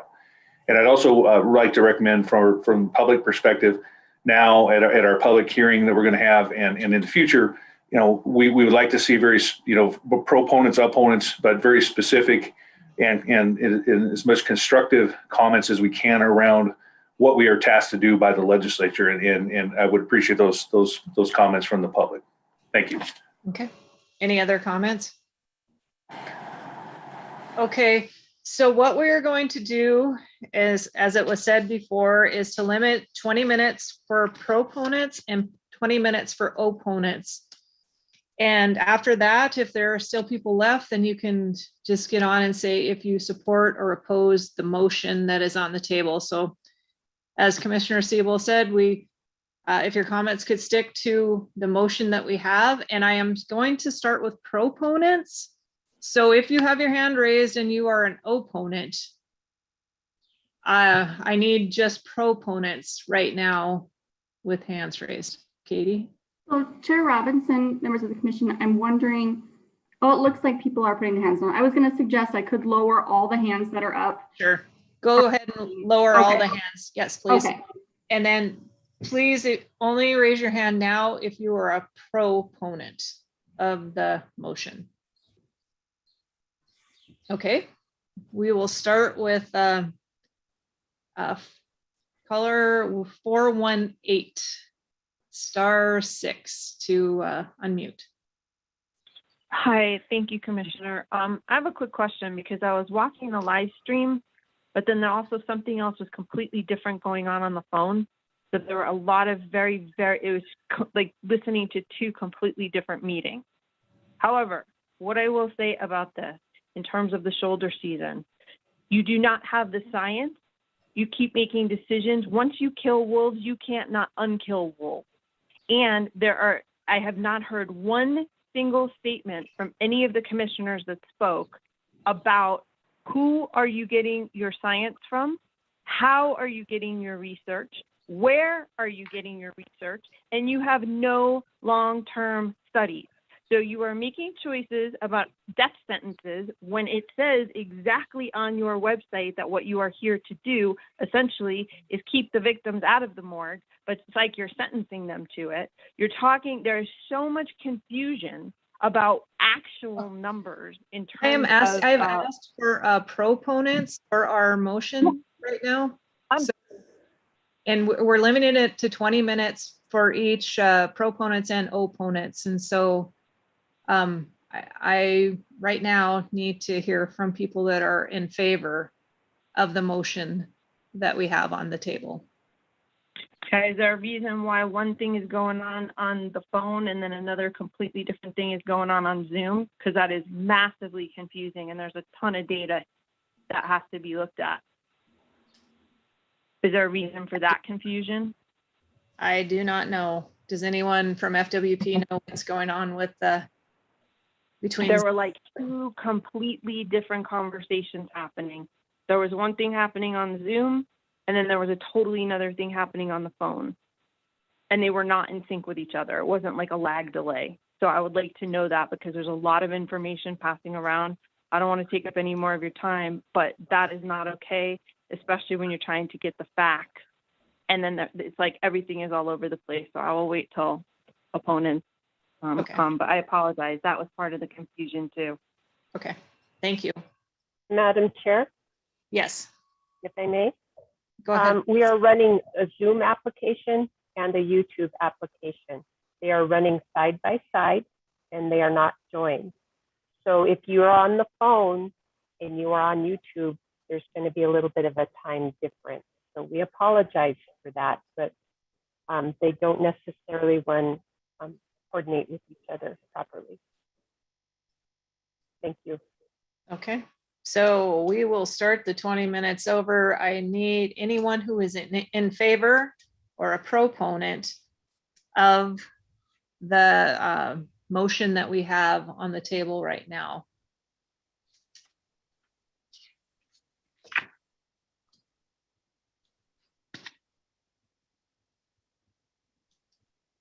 Okay, Representative Fielder, would you like to go ahead?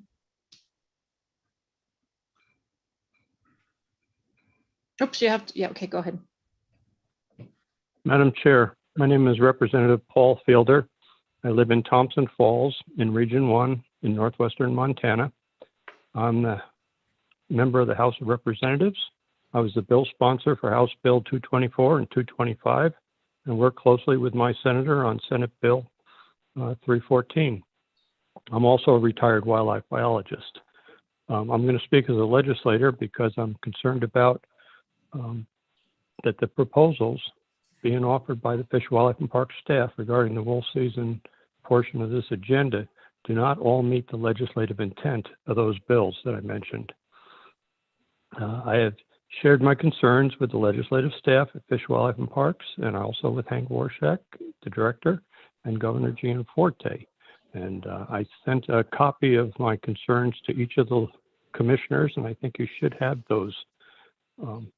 I do want to go through some of the details that I had in there. The legislative intent of House Bill 224, 225, and Senate Bill 314 was to reduce wolf populations within the management, with the management tools that are provided in those bills, where wolves are in high abundance, which is regions 1, 2, and 3 in western Montana.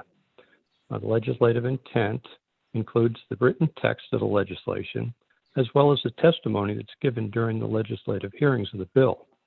So what was said during the hearings is as much a part of the intent as what is written in the bills. During the hearings on these three bills, the sponsor specifically referred to the need to reduce wolf numbers in western Montana and made no distinction between public lands or private lands. The Fish, Wildlife, and Park staff has prepared a 17-page informational document for you for this portion of the hearing. The last paragraph on page 14 of that document summarizes that 90% of the wolves in Montana, 165 packs and 1,000 and 15 wolves are within regions 1, 2, and 3 in western Montana. I believe that many of the options proposed by Fish Wildlife staff in the table on pages 4 and 5 and the footnotes to that table fail to meet the legislative intent. Chair Robinson, Frankly, when we're I at first 2 saw, minutes. Representative, can we still, your time. I can't hear what somebody's saying. Oh, that your time is up.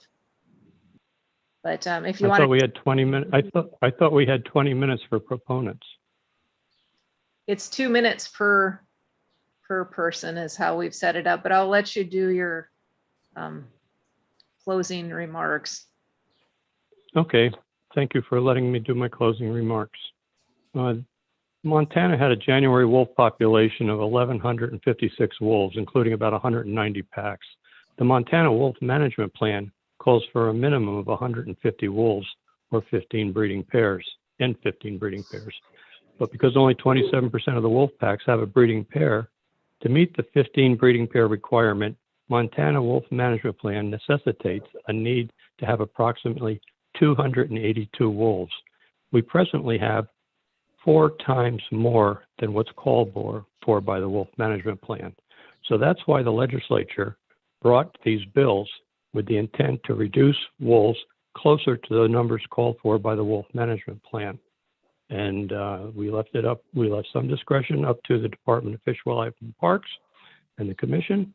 But if you do not address the wolves in region 1, 2, and 3, where 90% of the wolves are, you're failing to meet the legislative intent. We don't need to reduce wolves along the North Dakota and South Dakota borders. Proponents have opponents to the legislation that was passed have already had their day in court. We had hours of hearings on these bills in the legislature. We received testimony against these bills from 18 other states and 2 foreign countries. The legislative process has thoroughly vetted these bills and the intent of these bills, and they were passed by the legislature and they were signed by the governor. So it's up to the commission to now implement the laws that have been passed and follow the legislative intent of those laws. Thank you, Madam Chair. Thank you. Are there any other proponents in favor of the motion on the table? Okay. All right. So with these are the option or the chances that you will have to comment that is up on the screen right now. And Katie, you're going to have to call on the people because with this up, I cannot see anybody of who is up. So since will you make sure that there are no more proponents? Chair Robinson, I believe we've moved on to opponents because I have a ton of hands now. Okay. All right. Okay. So caller, we're going to go with 20 minutes. Like I said, 2 minutes max per person. Please try to focus it so that more people can be able to comment, because at 20 minutes, we will be done. And I think, Katie, are you going to, when their time is up, do you just want to give me the, tell me when their time is up, or you just want to, okay. Okay, so we're going to try to get as many in as we can. Caller with 028, *6 to unmute and go ahead with your comments. Thank you, Chairwoman. I think it's really important to understand, this is Steve Capra with Footloose, Montana, that we have laws that have been drafted by trappers in the legislature. And we just heard him, the king of trapper, just speaking. A man who is trying to intimidate you on the phone before everyone who's listening. Could you please just keep your comments though to our motion and not make this a personal? I would just appreciate comments to the motion, please. I think that he had a fair chance to discuss the motive of the legislature. Did he not? And I'm saying to you, What the people of our state are asking for is the commission, independent of the legislature, to use science as a basis for how we move forward on wolves.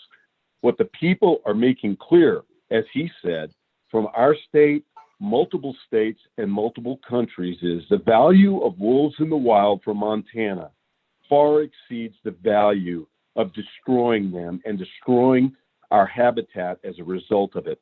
We have way more elk and deer than we know what to do with. That's why we're talking endlessly about shoulder seasons. It is disgrace to move forward with any kind of slaughter like this. And I will add that Footloose Montana will be part of the lawsuit in its final form because we believe strongly that this should not go forward. You're risking not only wolves, but the endless bycatch of wildlife across our state in an attempt to slaughter wolves. Thank you. Thank you. Caller number 095 *6 to unmute and go ahead with your comments. Chair Robinson, Commissioners, it's Casey York again with Trap Free. Montana trappers after wolves, even without snares, are already responsible for trapping and killing deer, mountain lions, trapping golden eagles, elk, grizzly, lynx, and at least 8 dogs. A 1,000-pound snare breakaway is 3 times the recommendation. Moose do carry their heads, same height as wolves, and will be snared and killed. The proposals lack requiring 24-hour trap checks, relaxing locks, and adequate breakaways on all snares, increased trap setbacks applicable to all public roads and waterways, and public signage, which will result in greater indiscriminate wildlife carnage and public safety. Documented opposition in the legislature to these trapping bills was 4-1. This simply is not necessary to increase seasons and add snaring of wolves. Thank you. Thank you. Caller number ending in 317 *6 to unmute. 317. Okay, go ahead. Hi, my name is Dr. Shelley Coldiron. I live in Whitefish. And just to address the issue of the question about elk, in 1995, there were over 110,000 elk in the state. And then in 2018, the reported population was 140,000, which is 27% above the upper objective.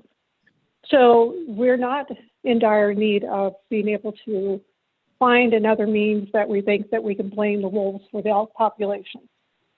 One of the things I wanted to talk about is there are non-lethal means to be able to control wolves versus using these lethal, barbaric suggestions on these bills. There have been numerous studies that have shown these are more cost-effective and they have been more effective in controlling wolves because once you break up a wolf pack, you destabilize them and you're going to have more breeding pairs. In one example, they say 55% in the first year of using non-lethal over lethal methods. Second year was 75% of predation using non-lethal versus lethal methods. So there's documented scientific evidence that non-lethal methods work.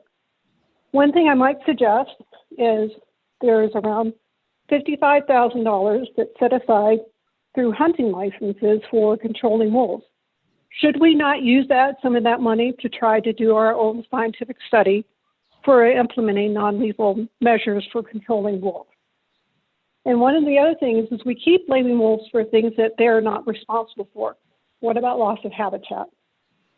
And it's really sad that the legislators have taken over the responsibilities for FWP. You should be able to control what's going on with wolves and not the legislators. Thank you. Thank you. Caller number 526, and it is *6 to unmute. 526.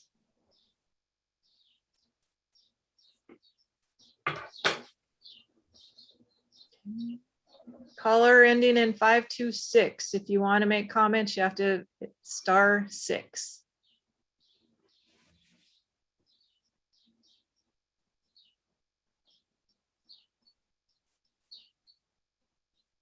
All right, I'm going to have to move to the next one. Caller ending in 692. *6 to unmute.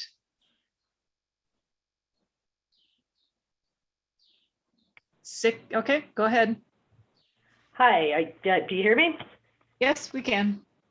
Hi, Madam Chair, Commissioners, this is Kim Bean with Wolves of the Rockies. Listen, in 2009, just after wolves were delisted in Montana, the alpha female, her daughter, mate of the Cottonwood Pack in Yellowstone National Park were killed just outside the park boundary in Montana. Because of this calculated killing, Management Unit 316 was created to give park wolves an opportunity to live. In 2012, the legendary wolf known as 06 and 6 other park wolves were killed outside the boundary of Yellowstone National Park. Greater men than you sat at that table and realized the value of these wolves. They understood the science and they recognized they needed to be the voice of science, reason, and good management. Bob Ream and Ron Moody sat with us and changed Elk Management Unit 313 into a wolf management unit. We need men like them today that won't stumble out of fear, but stand firm in their voice for what is right, what science dictates, and what social tolerance is screaming for. And that is to allow our wolves to live without such extreme persecution. Wolves of the Rockies has been fighting for wolves for over a decade. In that time, we tried tirelessly to work with folks within the department to no avail. We created relationships with commissioners based on honesty and facts, and with that, we are thankful. We took pride in not litigating our causes until now. With rogue legislation and Fish, Wildlife, and Parks itching to push these laws into action, we have had no choice. The reasons for litigation are many, but mine is simple. This is a national issue now. You guys have created this as you plan to attack not just Montana's wolves, but those of Yellowstone and Glacier National Parks by raising or dropping completely the quotas in these management units. This is a blatant attack on park wolves and the absolute disregard for the value and true social tolerance of these animals. As much as I want to ask you to rethink what you have planned today, the actions of the department over the past decade have proven they are not capable of managing wolves. So today, I feel it be the best interest of wolves. Your time I'm almost is up. done. No, I your got time it. is up. I appreciate it. We have Ma'am, lots you of- gave I'm Senator, sorry. you gave House, We you have, gave but Mr. there are Fielder- lots of people. Okay, Ma'am, next, you gave no. Mr. Fielder. Next caller is 453 *6 to unmute. Hello? Yep, go ahead with your comments, please. Yes, my name is Peter Gwynn, and I have property for 35 years in the Swan Valley. Been there pretty much half the time. But yes, wolves have already been reduced. I used to see wolves. I used to hear them. They're no longer there. Well, and you want to put out these traps, these cruel, inhuman traps. Well, once you start allowing that, we're just going to see cars parked and pickups parked all over up and down the county roads, and they'll be in there. I can't walk my dog. I can't let my dog loose. Why are there no more fishers in the Swan Valley? Why aren't we talking about that? So there's a loss of all these animals, and we're the viewing public. We just don't want to go out. We want to enjoy wildlife and see them. This is going to be a war on wildlife. That's what it is. These snares are going to kill all kinds of animals, and who's going to report them? Nobody's going to report that they trapped a moose or a grizzly bear or a wolverine. It's just not going to be reported. Another nonsense. These lynx recovery zones and all this other stuff. Lynx go where the bunnies are. I know that. You see a lot of bunnies, you're going to have lynx. They'll be everywhere. They're everywhere. So there's no enforcement of target species. What about pack integrity? Pack integrity. And the war on wildlife is not going. This war you're waging is not going to be against for wolves or predators, although it's directed like that. But it's not going to be. You're going to weaken the ungulate population. You can't. You can't. Yeah. You want to get a situation like Wisconsin is, where almost every deer has got CWD.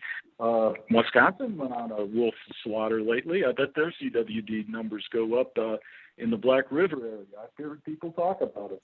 There was no CWD in the Black River area because there were wolves. But Wisconsin Dells, 4 out of 5 deer. This is anecdotal. talking to people, but 4 out of 5 deer were killed. I mean, we're infected with CWD, the hunter shot. I mean, there's no point in going out hunting anymore. So it's going to ruin that. We don't have natural selections, and our ungulate population is going to decay slowly. We need Robinson, we're at 2 minutes. Thank you for your Okay. comments. Thank you. Mr. Jivak, you want to go ahead with your comments, please? Yes, Chair Robinson and members of the Fish and Wildlife Commission. I am Nick Jivak with the Montana Wildlife Federation. I'll keep this brief. We do have specific information that we've provided to this commission about how these proposals are going to be detrimental to multiple species across the landscape. We feel we already have sufficient wolf management. We have plenty of opportunities to kill wolves. The population is stable now, so we don't see a need to implement these seasons. And again, we've given you specific reasons why they shouldn't be implemented. They have no basis in any science. The commission needs to rely on the department to put the science and the numbers of both wolves and ungulates to these. And it is clear elk numbers are at or over objective in numerous areas of the state. And that includes areas with healthy, robust wolf populations, like southwest Montana. I know of herds that have a recruitment rate of 58 calves per 100 cows, with all of the predators species on the landscape. So again, this commission should use its discretion, should keep this about the science, and look at what the biologists are recommending for those numbers. Thank you. Thank you. Caller ending in 780, *6 to unmute. So, okay, go ahead with your comments.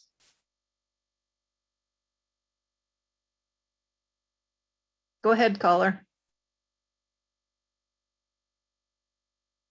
Caller 780, you can go ahead with your comments.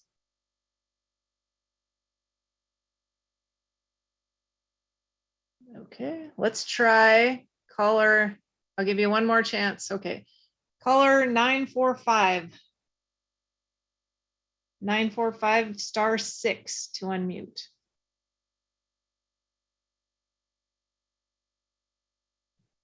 Caller 945 *6. Okay, go ahead with Can you hear me? Yes, we can hear you. Sure. Great. Madam Chair, Commissioners, Director Warshak, thanks again for the opportunity to comment. My name is Mark Cook, and I'm with Wolves of the Rockies in Stevensville, Montana. Clearly, Montana wildlife management is at a fork in the road, one path to continue with public input on public trust items, all the while trying to promote the use of the best available science and social tolerance. The other path, which I fear we're taking, takes the public input away. The best available science is not used, and it ratchets up the war on wolves that is currently taking place in Montana. It commercializes our wildlife for the outfitters and the other special interest businesses. I give you no better example than the commissioner that represents my area is an outfitter. What I'm about to say could be misconstrued as sarcastic. It's not meant to be, and I seriously mean that. Many wolves are going to die unimaginable, needless death. But it's not, Wolves of the Rockies cannot stop this by ourselves. WOTAR would like to thank the extreme legislators, senior leadership of FWP, and some of the members of this very commission. The silver lining to this pending slaughter is that this irrational hatred has ignited the ethical, science-based conservation community to defend wolves. This first step is to remove the management of wolves from the state of Montana. WOTAR pushed hard for years to have wolves returned to the federal government. Relisting wolves under the ESA is coming, and for that, Wolves of the Rockies thanks you. And at the end of the day, hashtag I stand with wolves. Thank you. Thank you. Caller number 002, you're up next. *6 to unmute. Okay, go ahead with your comments. Chair Robinson and members of the Commission, thank you for your time and consideration. My name is Mika Costarus, and I'm a full-time resident in the northernmost area of Region 2. Over the past several months, we've continuously heard that an overpopulation of wolves, especially in Region 1, are negatively affecting elk numbers. This claim, in large part, is why many of the new laws to kill more wolves came to be. Are elk numbers in Region 1 down? If so, according to Fish, Wildlife, and Parks officials, there isn't any data indicating wolves are negatively affecting ungulate numbers in the region, and any claims to the contrary are purely anecdotal. But again, are elk numbers in Region 1 truly down? How can this be accurately stated if, according to Fish, Wildlife, and Parks data, elk haven't been counted since 2005, 2008, and 2009, and 3 of the 5 hunting units said to be below objective in Region 1. Additionally, we have more chronic wasting disease in Region 1 than in many other areas of the state, as illustrated on the map provided in the Chronic Wasting Disease Management Plan. Could CWD be negatively affecting elk numbers in Region 1? Instead of allowing more wolves to be killed in Region 1, perhaps you will consider the research in the CWD management plan and permit wolves to help reduce and stabilize the disease in the areas where it's indicated to be more prolific. Please consider this information when deciding how and if to implement the options in the spectrum of options. Thank you very much. Thank you. Caller number 256, you're the next. *6 to unmute. Good afternoon, Chair Robinson, Commissioners, and Director Warsack. Thank you for this opportunity to testify. My name is Dr. Michelle Long, and I live outside of Stevensville. I'm opposed to the new laws targeting wolves. While I'm speaking as an individual today, my interests are reflected in my volunteer activities. I'm president of Bitterroot Audubon and a board member of Montana Audubon. I've also been working on the Bitterroot National Forest Climbing Management Plan, particularly the aspects of the plan that protect nesting raptors from disturbance by climbers. Clearly, I'm concerned about birds. I believe that baited traps and snares increase the danger that raptors will be among the many captured non-target species. When raptors are caught in traps of any kind and reported to the authorities, the newspapers often carry extensive and heartbreaking stories about the raptor victim. I suspect that some trappers who find a raptor, particularly an eagle, in their trap might hesitate to report it. I've heard stories from raptor rescuers of raptors, including eagles and great horned owls, who have been found with their toes chopped off. It appears these birds were released from traps but simply left on their own instead of taken to a rehabber. The fines for harming an eagle, even unintentionally, are very high. The Bald and Golden Eagle Protection Act prohibits many forms of disturbance and harm to eagles, including trapping. According to a U.S. Fish and Wildlife webpage updated in September of 2018, penalties for a violation may include fines of up to $100,000 and or jail time for a first offense.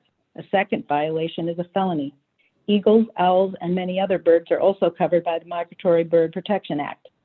While it's unlikely that a trapper would be caught or face serious penalties if caught, he or she should understand that these laws reflect the high value society places on eagles. In my mind, it's inevitable that these new wolf regulations will lead to the injury or death of more eagles and other raptors. The state of Montana should not be making it easier for these laws to be violated. Thank you. Thank you. Caller number 748, *6 to unmute. 74, yep, go ahead and make your comments, please.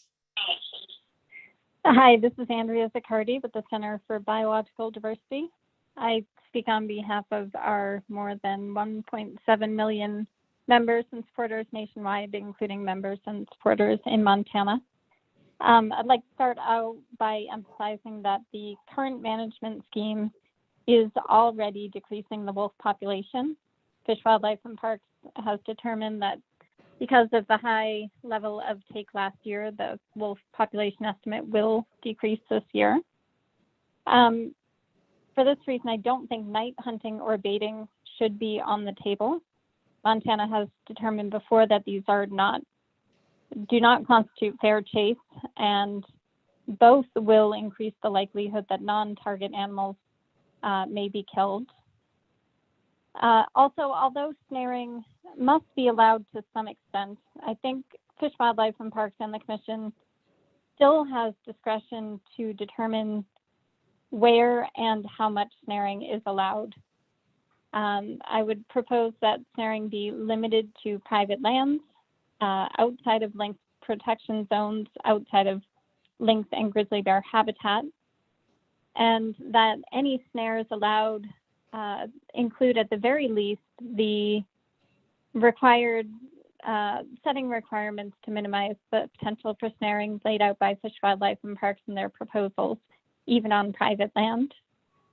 I would also propose that snares and traps must be checked every 24 hours to minimize injury to non-target animals that may be caught. So with that, I ask Fish, Wildlife and Parks to exercise restraint in implementing the new legislation and not allow new tools to kill wolves to the extent that that is within their discretion, to minimize the take of non-target animals. Thank you. Thank you. The next caller is Christina Gaylor. *6 to unmute. Go ahead. Hi, my name is Christina Gaylor, and I'm the ranching outreach representative of the Wolf Watcher Coalition and member of the O6 Legacy. But at this time, I would like to speak behalf of myself, my family, and all my friends. As a rancher, as a hunter's wife, and the person who respect and live in the wild, I'm expressing my huge disappointment about this wolf management plan. Me and my family friends are highly opposed these wolf measure bills. They are not only cruel and unnecessary, but seems like this lawmaking process is only favor of trophy hunters and trappers. These bills are truly destroying the state image also. We have been showing predators to our kids how to respect and cherish with this wildlife. In the same time, more senseless wolf killing is taking place in the 21st century, risking even more wildlife predators, raptors' lives. Not to mention, millions of people are coming here from all over the world, spending their hard-earned money to see wolves. I do too. Thousands of dollars each year the last 10 years I spent here. Public land is for all. I find no scientific data behind these actions. Elk hunting is thriving, elk numbers are thriving, and the moose numbers are declining because of climate change and tick numbers. We heard that from Montana Fish and Wildlife biologist. Let me not using name in that process. I see no necessity or logic in these decisions. We all could do this much better with livestock owners. We could support them with ideas, funds, livestock guardian dogs, fencing, all kinds of solutions are available, which is proven over the centuries. Wildlife lovers are coming hunters here. Thank you. Your time is up. Our next caller is caller 857. If you would like to *6 to unmute. Caller 8. Madam Chair, members of Yep, go ahead. Madam Chair, members of the Commission, my name is Bonnie Rice. I'm the Senior Campaign Representative for the Sierra Club in the Greater Yellowstone and Northern Rockies regions based in Bozeman, and I'm representing more than 3,200 members in Montana and 3.7 million members and supporters across the country. As you're well aware, bills in the recent legislative session mandating an unwarranted and potentially large reduction of the wolf population in Montana repeatedly made national news. And our members and others nationwide are closely watching what is happening now in regard to the provisions of these bills and implementation. Montana has historically had a reasoned and science-based approach to wildlife management, but that unfortunately shifted sharply in the last session with a host of extreme bills targeted at wolves and other species that were strongly opposed by many Montanans and others across the country. As members of the Fish, Wildlife, and Parks Commission, you have the opportunity responsibility, and discretion to restore the public's trust in Montana's management of wildlife and to continue a more rational, science-based approach to wolf management. We urge you to act prudently in considering the implementation of these laws in regard to excessive killing of wolves and any large reduction of their population, non-target captures of listed species and domestic animals, and human safety. Many questions remain that have not been adequately considered regarding implementation of these bills. Yesterday, we submitted detailed comments to the Commission with rationale for our position, so I'll be brief today. Specifically, we urge the Commission not to allow unethical practices of baiting and night hunting of wolves. We are opposed to all snaring of wildlife, and in particular urge the Commission not to allow snaring of wolves on public lands. We urge the Commission not to abandon strict quotas around the national parks for wolves, not to extend the wolf hunting and trapping season for reasons noted earlier by the Department regarding incidental take of listed species and human safety, and to not allow a single license holder to kill an unlimited number of wolves. We also think that the trigger of 450 wolves for consideration of in-season adjustments is too high and should be lowered to at least 350. Lastly, with the increased killing of wolves in 2020, the population is already decreased. That's 2 minutes, Chair. Okay, thank you. Your minutes is up. Thank you for your comments. Oh, when we started this last call, we hit the 20-minute mark. So what I'm going to ask the rest of the people that have your hands raised, if you could just give your name, and if you are with a certain group, tell us that, please. And then if you support or oppose the motion that is on the table. So name, organization, support or oppose, please. Caller number 370, *6 to unmute.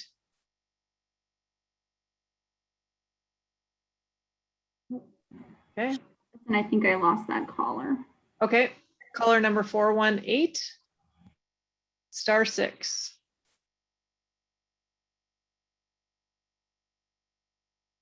Okay. My name is Alicia Main, and I am opposing this. It is very clear that this commission is completely stacked with people that are pro hunting. No. Caller 261, your name, organization, and if you support or oppose the motion. Caller 261. Hello, my name is Steve Westell from Apex Protection Project, and I oppose this bill. Thank you. Caller number 478, name, organization, and if you support or oppose the motion. Thank you. *6 to unmute.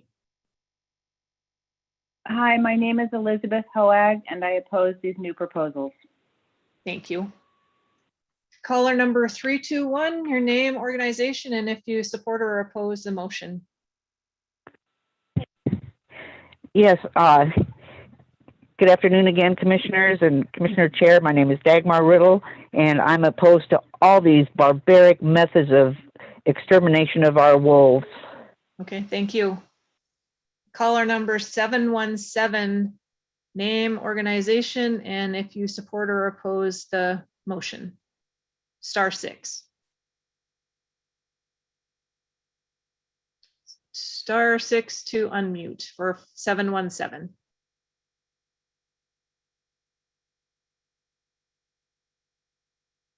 Okay. One more time. Number ending in 717, you can unmute by *6. Okay, we'll go to the next one. Caller 911, name, organization, and if you support or oppose the motion. Hi, Lisa Robertson, voting member of the public, opposed. Thank you. The next person says Stephanie. You could go ahead. Yes, hi, Stephanie Parak, and I oppose all these measures. And I just want to say I spend a lot of money to see wolves. Thank you. Caller number 403. Name, organization, and if you support or oppose the motion. Go ahead. Hi, this is Marianne Erickson. I'm speaking for myself only. I oppose all policies designed to kill more wolves, so I'm in opposition to the proposal. Okay, thank you. Next one says Indiana. If you name, organization, and support or oppose. *6 to unmute. Hi, my name is Nani. I speak on behalf of my dog, Indiana, who was shot mistaken for a coyote or wolf. I stand with #DogsForWolves, vehemently opposed to your plan to slaughter wolves. Thank you. Caller number 780. Name, organization, and if you support or oppose a motion, please. Go ahead. Caller 780, go ahead. Okay. Are you there? Oops. Okay, let's go with caller 422. *6 to unmute. Name, organization, and support or oppose. Hello, I'm Heidi Handsaker, and I wholly oppose this, but I want to thank Mr. Bios for his concerns about night hunting and snaring. Thank you. Thank you. Caller number 903. Name, organization, and if you support or oppose the motion, please. *6 to unmute. Okay, go ahead. My name is Coda Hart. I stand with the Cherokee Nation of Tennessee, and I oppose. Okay, thank you. Caller number 168. *6 to unmute. Yes, this is Esther Gonzalez, and I represent myself, and I oppose all measures to kill wolves. Okay, thank you. J.M. Kendry is the next one. So name, organization, and support or oppose motion. Go ahead. My name is Joanne McKendry, and I oppose all of the wolf slaughtering. Okay, thank you. Caller number 727. *6 to unmute, and go ahead. Yeah, hello. My name is Anya Heister. I'm calling from Missoula, Montana. I'm a member of Footloose, Montana, and I strongly, strongly oppose your proposal of snaring and killing more wolves. Thank you. Thank you. Caller number 780. Name, organization if you have one, and if you support or oppose. Go ahead. Yep. Caller 780. Are you there?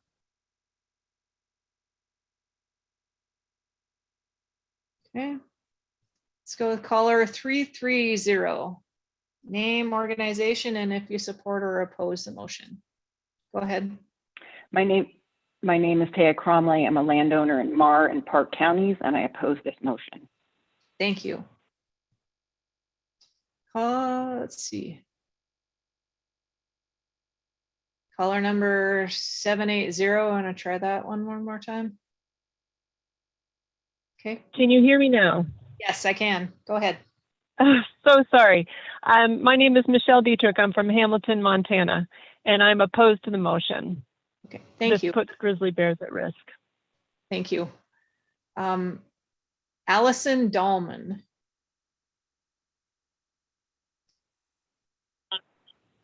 Hello? Yep, go ahead. Yes, my name is Dr. Allison Dahlman, and I am strongly opposed to these unscientific, inhumane wolf slaughter proposals. Thank you. Thank you. Caller number 673. Name, organization, and if you support or oppose the motion, please.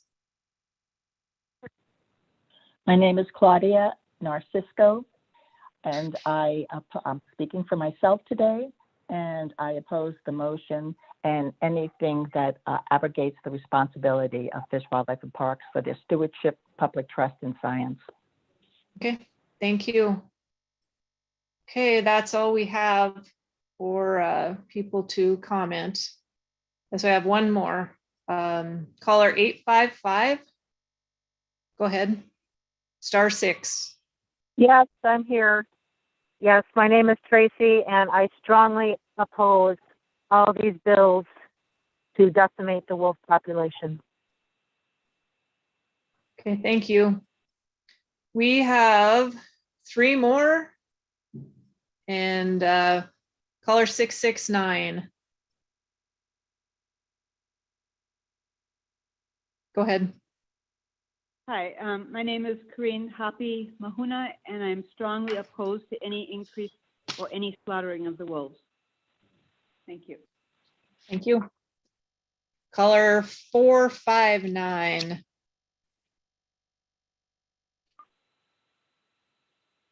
Hi, my name is Jennifer Sherry, calling from Bozeman.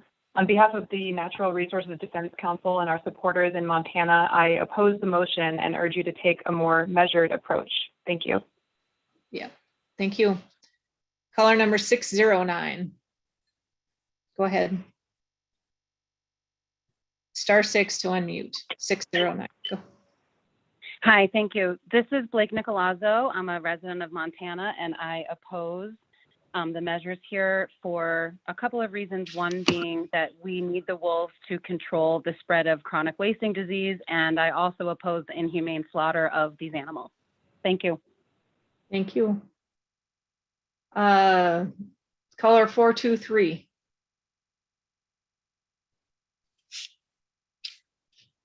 *6. Yep. This is Pamela Williams. I vehemently oppose these legislative proposals and the policies that Fish, Wildlife, and Parks has come up with. Thank you. Thank you. Caller 439.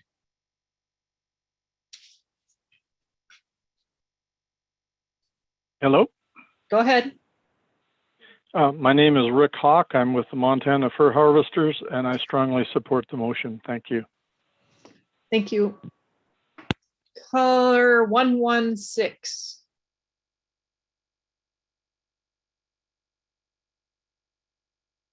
*6 to unmute.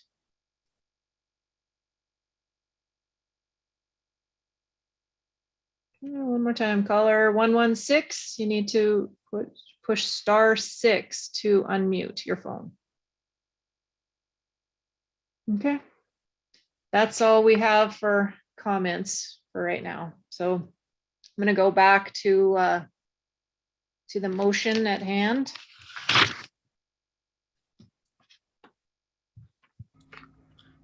Chair Robinson? Yes. This is Ken McDonald. I just want to make sure I'm clear on the motion. So as it was presented, is the motion to put all of the options out for public comment? That basically the suite of options are in that table?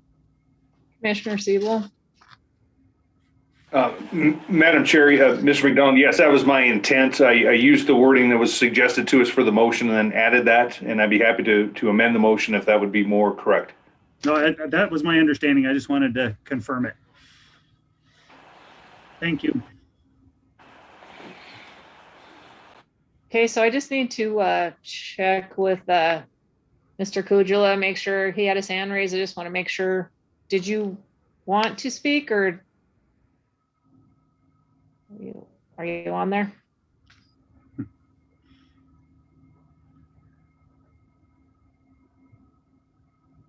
Okay. I think he texted me, he did not. So, all right, so we have the motion and it is as stated by Mr. McDonald and clarified by Commissioner Siebel. So can I got to back it up. Who seconded it, that one? I believe that was Commissioner Walsh. Okay, got it. Did not write that one down. Okay, all those in favor of the motion on the table signify by saying aye. Aye. Aye. All those opposed signify by same sign. Aye. Okay. So Commissioner Byorth got that. Okay. Motion carries. All right, we're gonna move on next to the mountain lion quotas. Thank you, Madam Chair, Commissioners. The next item is quotas for mountain lions for the upcoming 2021 season. This would be a final. The lion season structure itself is generally addressed during the biennial season setting process, but we then do quota adjustments annually to reflect the most current recommendations. This year, we're proposing only 2 minor quota changes from the current regulations. Those are in regions 2 and 4. In region 2, the recommendation is to increase the quota from 5 to 6 in the lion hunting district comprised of hunting districts 204, 260, 261, and 262, and increase the female sub quota from 1 to 2.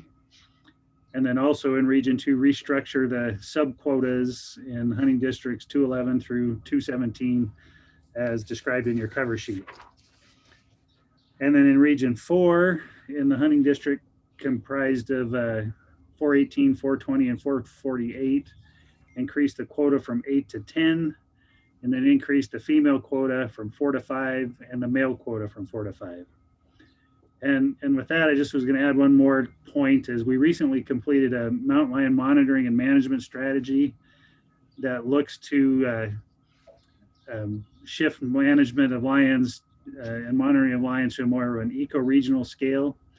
We've completed 2 years of mark recapture work in the Northwest eco-region and are planning to use this information and work with stakeholders this fall to inform a more comprehensive season proposal as part of the biennial season setting process coming in December. So we're hoping to have a work session with the commission in the next month to go over that lion strategy with you and kind of hopefully explain kind of where we're heading with longer term mountain lion management. So with that, I'd be happy to answer any questions. And I do see we have Mike Thompson on from Region 2, and I believe Region 4 is on as well, if there's questions. Okay. Does anyone have any questions? Director, did you? Okay. Yes, real quick. Hey, Ken, is this going to include that study from the Bitterroot in there when you go over that information? For the work session? Yeah. Yeah, we definitely can. We'll make Yeah. sure that's part of it. Yeah, I'd like to see that in there. Thank you. Great. Chair Robinson. Go ahead, Commissioner Tabor. Thank you, Madam Chair. Mr. McDonald, I noticed in looking through the public comments that some of the folks really took some time to kind of present some data and talk about some of the issues relative to their the regions that they were in, and indicating that we may be missing the mark. And I was a little bit surprised I didn't see any increases, and I think I probably attribute it to the fact that we really are trying to learn from the major study that's coming through, and it is likely that a very comprehensive approach to lions statewide will be contemplated in the biennials. And so in lieu of that happening, just letting one more season effectively go unchanged. Is that kind of the philosophy that the department has applied on this? Because some of this data was really pretty compelling when I looked at it, and would have argued for increases in some of these lion districts. Madam Chair and Commissioner Tabor, yeah, you're right. Is the background is putting together this. We have this lion strategy that we've worked on. We've got this monitoring effort that's going to inform that, and the idea is to utilize that process and that data. The data from the second year is just being tabulated now, and then come to you with first of all a work session to explain that process, and then also in December with the biennial process. Follow up, Madam Chair. Go ahead, please. Madam Chair, Mr. McDonald. So one thing I'd like clarification on is in the whole raw plan, I'm pleased to hear that we're going to have a working session. Those are all super helpful. But I seem to recall that, and I can't remember exactly where, that there's actually going to be a committee formed, perhaps along the same lines as an elk management committee or something, that's going to interpret some of the data, interpret the overall plan. This might be composed of a variety of different, am I just getting too old and feeble? Does my memory serve me correctly here? And if that is the plan, could you talk a little bit about how that group's going to get pulled together?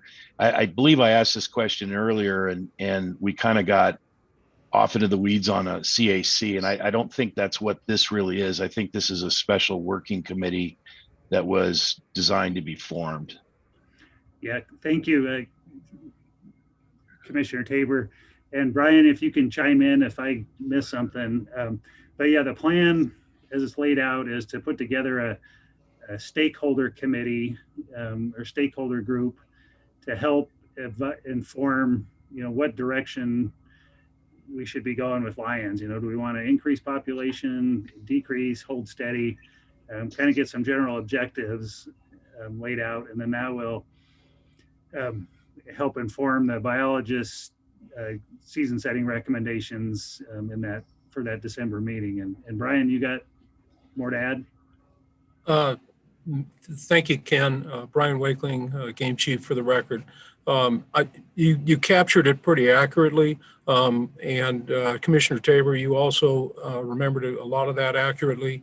The lion ecoregional planning areas are based on the ecoregional characteristics of the habitat, and so they don't conform to regions particularly well. And so your assessment that CACs would probably not be a good format is exactly, in my opinion, right on the money.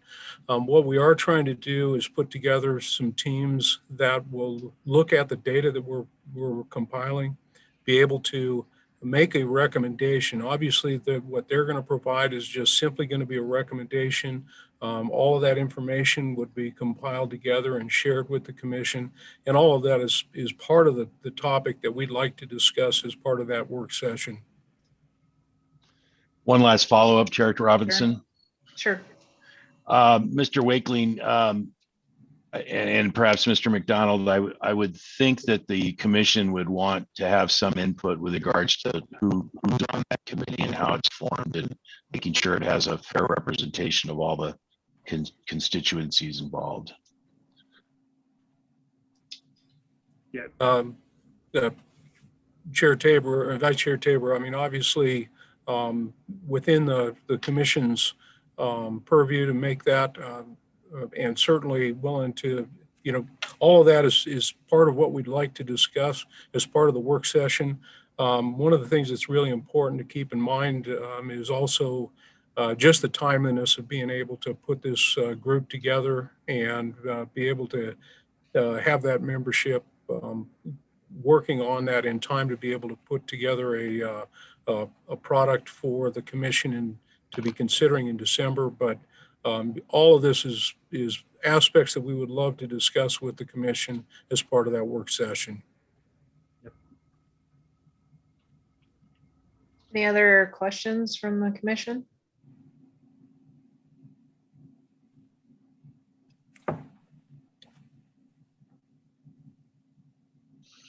Madam Chair, I'd like to make a motion. Please, go ahead. And let me know if my mic is breaking up. It may be running out of energy since it's been going all day. And if it does, I'll have to switch over to speaker. I move that the commission vote to adopt as final the 2021 proposed amendments to mountain lion hunting districts, quotas, and subquotas as presented by the department, with all other aspects of the 2021 season unchanged, except for any standard season calendar changes. Is there a second? Commissioner C? Okay. So my notes say that we do not have to take comments. Becky, would you please confirm that?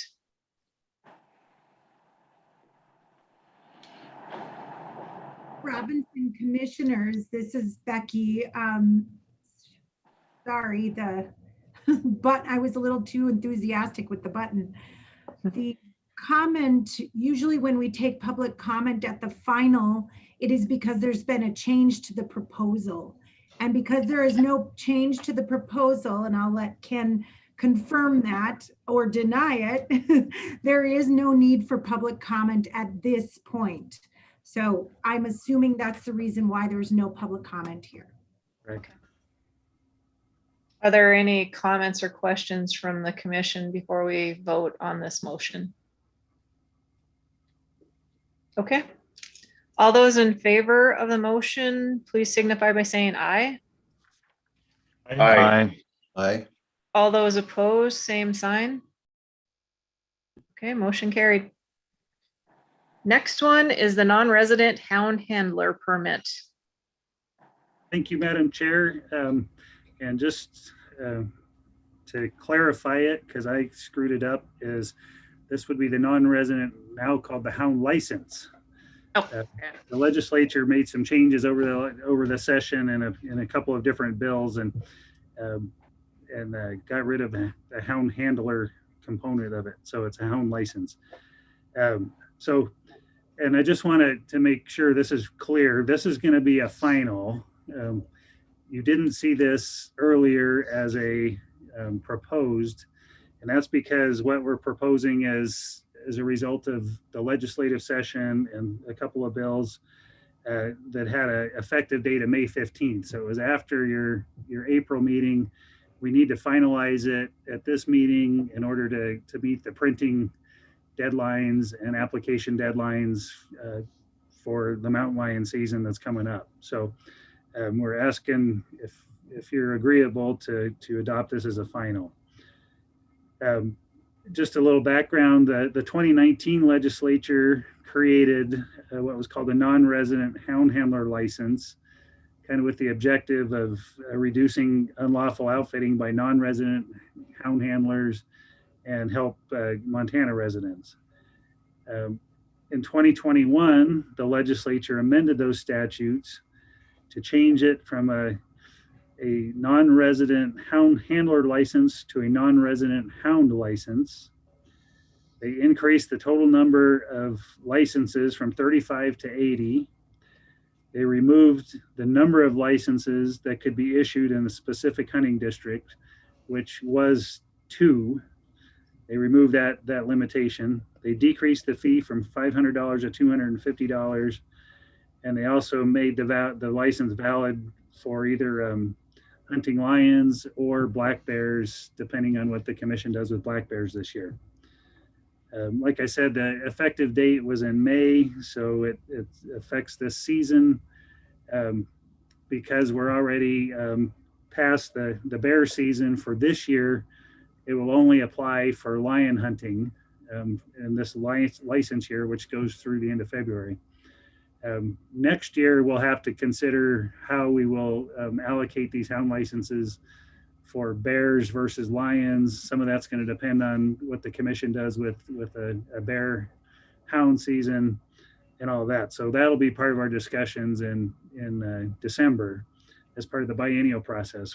So for this one we're talking about today, it only applies to mountain lions hunting for non-residents hunting mountain lions this winter on the current license year. So what we're recommending is just a real simple implementation of the legislation, which is that you approve 80 licenses. They may be made available for non-resident mountain lion hunters without any district restrictions. What basically the law says is that in order for a non-resident to use a dog or dogs to aid in the pursuit or harvest of mountain lions or black bears, the non-resident shall first purchase a D4 non-resident hound license, and it must be used as authorized by the department and the commission. So this would again provide 80 licenses to be available to non-resident hound hunters. They'll be allocated by drawing which will also help us get an understanding of, what's the demand for lions as we look to next year and balancing lions and bears. So I know that was probably complicated. Try and answer any questions you have and go from there. Questions? Commissioner Taylor? Madam Chair. So a couple of thoughts on this. So pretty familiar with the legislation back in 2019 that gave rise to these restrictions in the first place.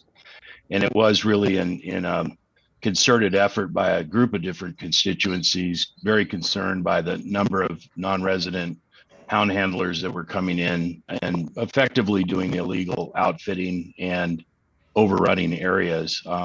And when they were done with one, they would move on to another. And so there was a specific design to that original legislation. And then when we came into this last session, because of the advent of the bears, it was going to be necessary to modify the deforest to make that accommodation. And that makes all the sense in the world. And that's why the limits were brought up from 35 to 80. And it was also my understanding that really the correction of definition by statute with the districts is to make that statute consistent with almost all statutes, and that is that districts or limitations or allocations of permits is done at the commission level, not at the statutory level. But the intent of that legislation is still very clear, and it's still very important to the original people that sponsored it, and that is to control the number of hound handlers coming out of state and competing directly with resident hound handlers, number one, and that's why there was a cap of 35 put on. And also the ability to control that they don't overrun any one given district to the detriment of all the people that ordinarily utilize that district because it's where they live and all that. Because the pattern that was quite recognized is the non-resident hound handlers. It's almost like watching people with waterfowl. They just kind of follow it from one district to the next until they're done. And on those open quota districts, that can be very, very hard on the resource and on all the citizens. So with that, I'd like to make a motion, Madam Chair, to modify the motion that the department is putting forth. I would move that the commission to vote to approve the drawing of 40 Class D licenses for fall of 21, and that no more than 2 of those Class D4 licenses be issued in any one hunting district for the license year. And then that we strike the language relative to eligible applicants of a surplus sale. I guess it could apply to up to 40 if there's the original sale went out and they didn't get to 40, that those could go on surplus. And again, the reason by that motion is really to honor what was the original intent of the 2019 legislation. Is there anyone that would like, Brian? I'll second that. Is there, okay, so discussion on the motion. Madam Chair, may I request that Commissioner Tabor restate the motion? I got a little lost in there. Yep. You bet. Is it my microphone? Is it still cutting in and out? A little bit, but not terrible. Okay. The motion was I move to the commission to vote and approve the drawing of 40 Class D4 licenses for fall 2021. No more than 2 Class D4 licenses may be issued in any one hunting district for a license year. If I need to redefine hunting district to be a lion management unit or however it's managed or labeled, I would defer to the department for the right nomenclature for that. Guess I would defer to Mr. McDonald. What is the proper? I think if you just say the mountain lion hunting districts. Okay. So mountain hunting districts, and any surplus Class D up to the 40 could could be made available to eligible applicants through a surplus sale presented by the department. So if on the original round, the 40 did not go, whatever makes it up to the 40 would be eligible for a surplus sale. And re-second that motion, that modified motion. Does that answer your question, Commissioner Byorth? Yes, Madam Chair, if I could ask a follow-up. Sure, you bet. So effectively, Commissioner Tabor, are you saying that of the 80 that were originally proposed, that would still allocate some for bear hunters next year? Is that, did I mistake? I'm Madam not sure about the Chair, nexus. Commissioner Byorth. Yeah, so originally the whole reason why it went from 35 to 80 was to accommodate bears and lions. But since bears won't be happening in this licensed year because it's really only eligible for spring bear hunting, the assumption should not be that they all automatically be made available to lions, because there was already a legislative intent to cap the amount for lions back in 2019. I know that the department has heard from a number of constituencies ultimately what the split might be for the 80, whether it be half and half or 30-50 or something of that nature. But my suspicion will be that at least as it relates to the allocation towards the lion part of it, that it likely would not materially exceed the original intent of the 2019 legislation. So those excess licenses, for all intents and purposes, don't get used this go around only because we aren't able to hunt bears this year. But we wanted to make sure it was in the statute. Any further questions?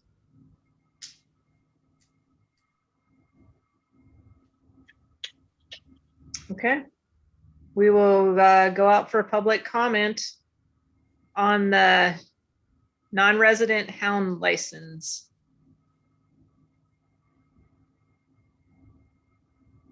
Chair Robinson, members of the commission, we have MOGA office. Okay. Go ahead. Thank you. Yeah, this is Mac Menard with the Montana Outfitters and Guides Association, Executive Director. Do you hear me well? I do. Yep. And Mac, I don't know if you were on before, but everything has a 2-minute limit. Thank you very much. Yeah, I'd offer support of this amendment. We worked very closely on this portion of the bill with the department and the legislature, both in 19 and then as a follow-up to cleaning the thing up here in the 21 session. The understanding was that we had to make an adjustment for the bear season. That made a lot of sense. But what didn't make sense was to allocate the entire amount over to lions. That would defeat the purpose of the original effort in 2019 and would go far beyond what we were trying to adjust in the 2021 session alongside the department. So I'd support this. I think it goes a long way toward addressing what was a very serious issue of an influx of folks and essentially illegal outfitting, and would strongly encourage you guys to pass this. Thank you. Thank you. Representative Fielder, go ahead. *6 to unmute. Madam Chair, I also support what Commissioner Tabor just said about allocating the 40 licenses for lions this year, with the understanding that it would go to 80 non-resident hound handler licenses for 2022 to accommodate the spring bear season, which would be hunting with hounds then. The idea was that lions are basically under a permit process, whereas spring bear season would be under an over-the-counter purchase of spring bear licenses. So there'd be a stronger need possibly for those people that are purchasing a non-resident hound handler's license to hunt bears in the spring. So as long as we can meet the legislative intent of that that House Bill 637 on Section 7, Item 2, where not more than 80 Class D4 licenses may be sold in one license year, and that would be effective for year 2022 to accommodate the spring bear season. Madam Chair.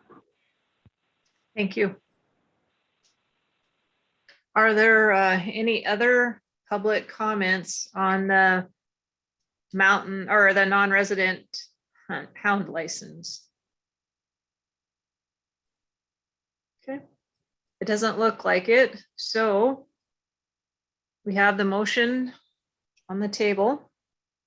And I guess I'm going to ask Shauna. Shauna, are you clear with the motion?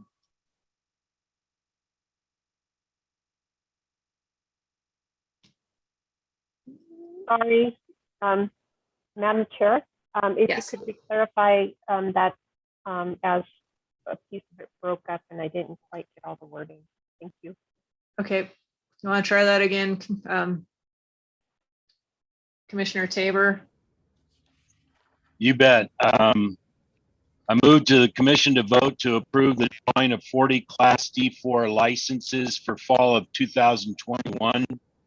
No more than 2 Class D4 licenses may be issued in any one lion hunting district for the licensed year. Any surplus Class D4 licenses under the 40 allocated will be made available to eligible applicants through surplus sale as presented by the department. All right, thank you. Any other comments before we take a vote on this motion? Okay, all those in favor of the motion say aye. Aye. All opposed, same sign. Motion carried. Okay, our next thing is the elk management plan guiding principles. Thank you, Madam Chair, Commissioners. This is a final, looking for final adoption of the guiding principles for the elk management plan. As you heard at the last meeting, the department convened a group of citizens with an interest in elk management to provide initial guidance and to help identify relevant issues and define durable principles to be used in development of a new elk management plan. The group identified 19 guiding principles to address elk management challenges in Montana. Those were presented to you for consideration for adoption and public comment at your April meeting. A general timeline for that outlines the steps of an elk management plan was also included. And if you adopt these, then the department planned to build upon those guiding principles to draft more specific elk management strategies and actions in Montana's new elk management plan, following the steps in those guidelines. And as we also discussed at the last meeting, whatever we draft will have ample opportunity for commission and public review in terms of those the elk management plan next steps. So following the April meeting, those draft guidelines went out for public comment. We received a total of 32 comments, 10 were in support, 4 were opposed to the overall process or the group selection, 3 generally were opposed to the products themselves. There was 11 that commented on specific elk management tools and strategies, and there was 4 that were unrelated to the content of the guiding principles. As those guiding principles represent input from a variety of stakeholders that have an interest in elk management, including hunters, landowners, and ag producers, and not seeing any fatal flaws identified in the public comment, we're recommending that the guiding principles that were presented to you be adopted by the commission.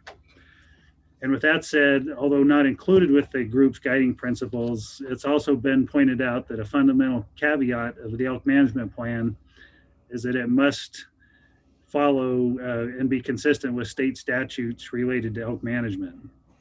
So if the commission concurs, an additional guiding principle can be added that this caveat is included in the motion.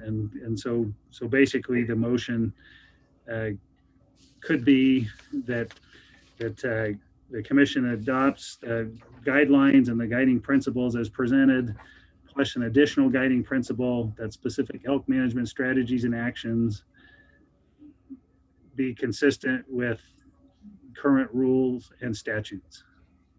or something to that effect. With that, I'd be happy to answer any questions. We also have Lindsay Parsons on the line, who kind of is overseeing the elk management planning and worked with that group that developed these guiding principles. Are there any questions or comments?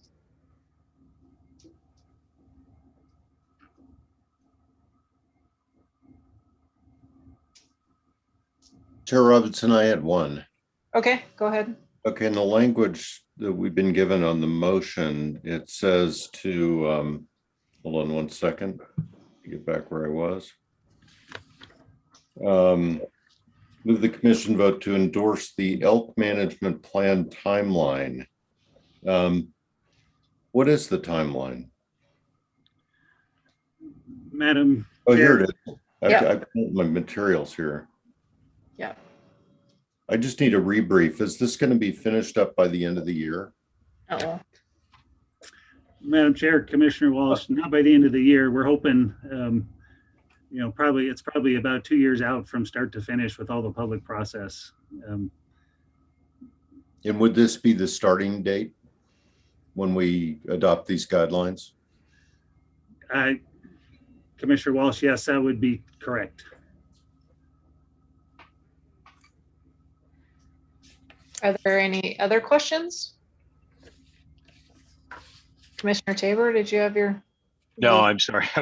Okay.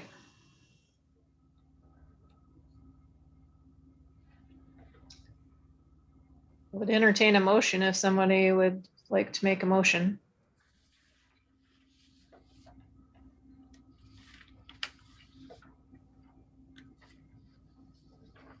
I'd like to make a motion, but I'm struggling to find the additive language, and because I believe Mr. McDonald's suggestion is a good one, but I'm trying to. I know I saw it somewhere, and I'm looking for it.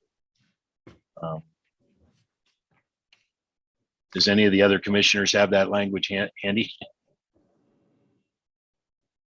I don't know if I saw that anywhere. I think. Ken, would you just mind repeating that? What you said that could be added? Sure. So what we're recommending is move the commission adopt the elk management plan timeline and elk management guiding principles as presented by the department, plus an additional guiding principle that specific elk management strategies and actions in Montana's new elk management plan must be consistent with current rules and statutes. So moved. Okay, second. Okay. Commissioner Siebel seconded it. Okay. I'll make sure Shauna has that as well. Okay. Any other comments before I go out to public comment? Okay. I'll take public comment now on the elk management plan guiding principles. Chair Robinson, I'm seeing none, but I just do the reminder that it's *9 to raise your hand.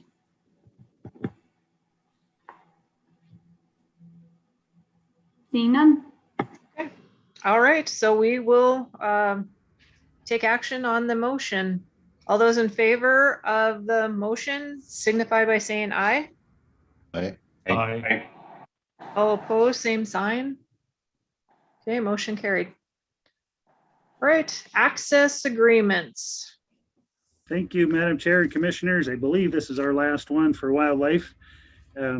What we have before you today is two proposed hunter access agreements. These are agreements with landowners.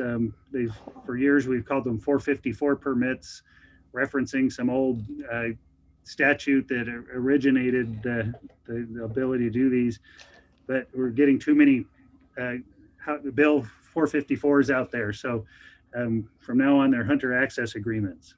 So for nearly 2 decades, statute has allowed issuance of elk permits to landowners or their immediate family or employees, full-time employees, if they allowed public hunters to hunt on their land. Until this year, the statute required at least 4 public hunters for each landowner license or permit issued. Or actually permit issued. Last session, the statute was modified to include a license as well. So before you had to have a license, but then you could get a permit. This added the ability to add a license and permit. And commission approval, which had been required, was dropped. So in 2021, at the request of the PLPW, the statute was modified to include and put back in commission approval of these agreements. And then there were some other changes made that include that the license or permit can be either sex or antlerless or a combination. Instead of 4 public hunters, it requires only 3 public hunters have to be allowed, and allows the landowner to pick 1/3 of the public hunters. And then the statute and the requirement is still that the function of this is for wildlife management, and so additional public hunters may be required to help meet management objectives. The 2 proposals we have before you are ones that we've had for years past. The first one is the Robert Lee Ranch. He's been participating since 2015, and the John Swan's Ranch since 2002. Both of these are in the hunting district 411. And the first agreement is the Lee agreement. It specifies that a single 411-20 either sex permit for the owner, family member, or full-time employee would be issued for use on land enrolled in the agreement, and then permission for 3 either sex 411-20 permit holders to hunt on land included in the agreement would be allowed, one of which is chosen by the landowner from the list of successful applicants for that 411-20 permit. And then Mr. Lee has agreed that 1 to 3 additional hunters with valid either sex or antlerless licenses would be allowed to hunt on the enrolled land per day throughout the season. So again, the landowner would get a 411-20 either sex permit. In return for that permit, he would allow up to 3 either sex 411-20 permit holders to hunt on land included in the agreement, that landowner's land, and the landowner would select one of those. The Swans agreement is similar, except in this case, there would be 2 411-20 either sex permits issued to the landowner, the family member, or full-time employee for use on land enrolled in the agreement. And in return, he would allow 6 either sex 411-20 permit holders to hunt on his land included in the agreement, 2 of which he would choose from the list of successful applicants. Mr. Swans has also agreed to allow 3 to 5 additional hunters with a valid either sex permit or antlerless license to hunt on enrolled land per day throughout the season. So if you guys are agreeable with this and approval today, these proposed agreements would go out for public comment and we'll be back to you for final adoption in August. And if there's any questions on that, I'd be happy to try and answer. Commissioner Tabor. Madam Chair, Mr. McDonald, am I correct in that the PLPW has already looked at this and is recommending it as well, or is that the next step in the process? I'm trying to remember the order. Madam Chair, Vice Chair Tabor, there's not a requirement for PLPW to look or approve of these, but I can tell you in the discussions with PLPW, they are very supportive of them. In fact, we've a couple years ago we had Mr. Swans come and talk about how this program works, and they were very appreciative of him and these agreements. So this now goes to you as the commission to make the call on whether you approve it or not. Commissioner Thank you. Commissioner Siebel. Madam Chair, thank you. Mr. McDonald, can you tell me whether or not these permits that for the landowners, are they part of the quota of tags for 411 or are they extra tags? Commissioner Siebel, I believe these are extra tags. Hank, you're familiar with this one probably. Yeah. Do you know? Madam Chair, Commissioner Siebel, these actually come out of the quota. So the one that goes to the landowner's addition, the other ones are from the people that already drawn that tag. So that was a change we made a couple sessions ago. Yeah, so again, the land of the license and permit the landowner gets aren't part of the quota. The public hunters that are selected from the list of successful applicants. Right. Commissioner Siebel, go ahead. Thank you for that answer. That makes sense given the timing too, since the 411 permit's already out. But I just wanted to commend the department. I think this type of approach, I'm very familiar with the Snowy Mountains where these hunter access areas are, these hunter access agreements and Mr. Swan's. And I want to commend you guys and both the Lee Ranch, John Swan's and the Robert Lee Ranch for participating in this. And I hope that there are many others that do this as well. But this is the exact kind of incentive approach I think we need to be looking at and talking about to really open up access. So thank you for that. And I will, with that, ask a question. How many other hunter access agreements like this are there in the state? Commissioner Siebel, this is it. So we do these, we seek them out every year. These two have been enrolled, again, 2015 and 22 and keep going. We've had a few others that have come in and then didn't participate in subsequent years. So there's these two right now. So, Madam Chair. Yes, go ahead. I would like to add, Commissioner Siebel, you'll probably see a lot more of these coming up. So this is something that was changed going from the 4 to 3 in either sex. And so I can think of 3 or 4 already that have already approached me about doing this yet this year. So I think there will be an increase in this as the word spreads, especially since we had so many people that were unsuccessful in drawing their tags this year. Does that help? Thank you.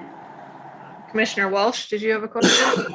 More of a comment, and it's right in line with what we've just been talking about. And Director Warsack, I think the commissioners could help you get the word out on this program. If the desire is to expand it, I can think of 2 or 3 private landowners in our area that might be interested in this.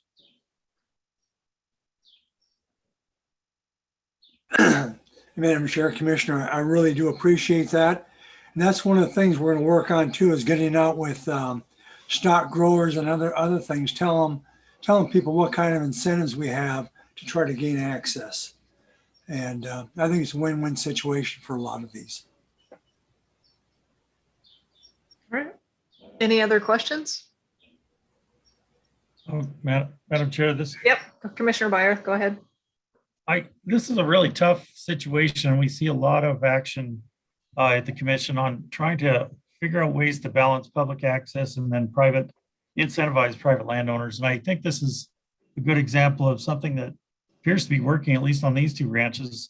However, I am concerned about the expansion of this potentially just leading us down the path of ranching for wildlife. And I say that because if indeed for every agreement we have, there's 3 tags that are taken out of the quota, then that actually diminishes the public's opportunity to participate.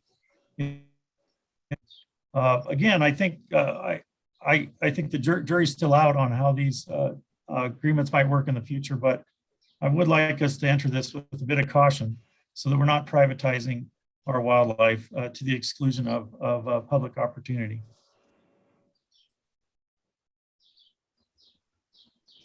Madam Chair. I just want to get a clarification. So, but 3 of those are not chosen by the landowner. There are already people that have drawn tags. Can you clarify that, please, Ken? Yeah, so in the rules, for each license or permit that the landowner gets, they have to allow at least 3 public hunters who, in this case, in the 41120s, it's 3 hunters that have successfully drawn that permit already. So it allows them to hunt on that land. It doesn't restrict them to that land. They can hunt anywhere that permit is valid. but it gives them an opportunity to hunt on a pretty special place that they might not otherwise get to. Commissioner Siebel? To clarify, Madam Chair, what Commissioner Byers said, this does not, as I understand, this does not take away at all from the public tag quota. These are actually in addition, so it doesn't affect the public tags. Right. Does that clarify it for you, Commissioner Byorth? Well, now I'm even a little more confused. Did I hear Director Warsick say that the tag go to the landowner are actually within the quota or not? I'm sorry, I might have misunderstood. No. So when a landowner makes the agreement, it is above the quota. So it is above the quota, and that's what the commission looks at this. What is the quota for that, or all those things to see if they want to do it or not. The ones that are awarded to the hunters are from the people that have already drawn that permit or license.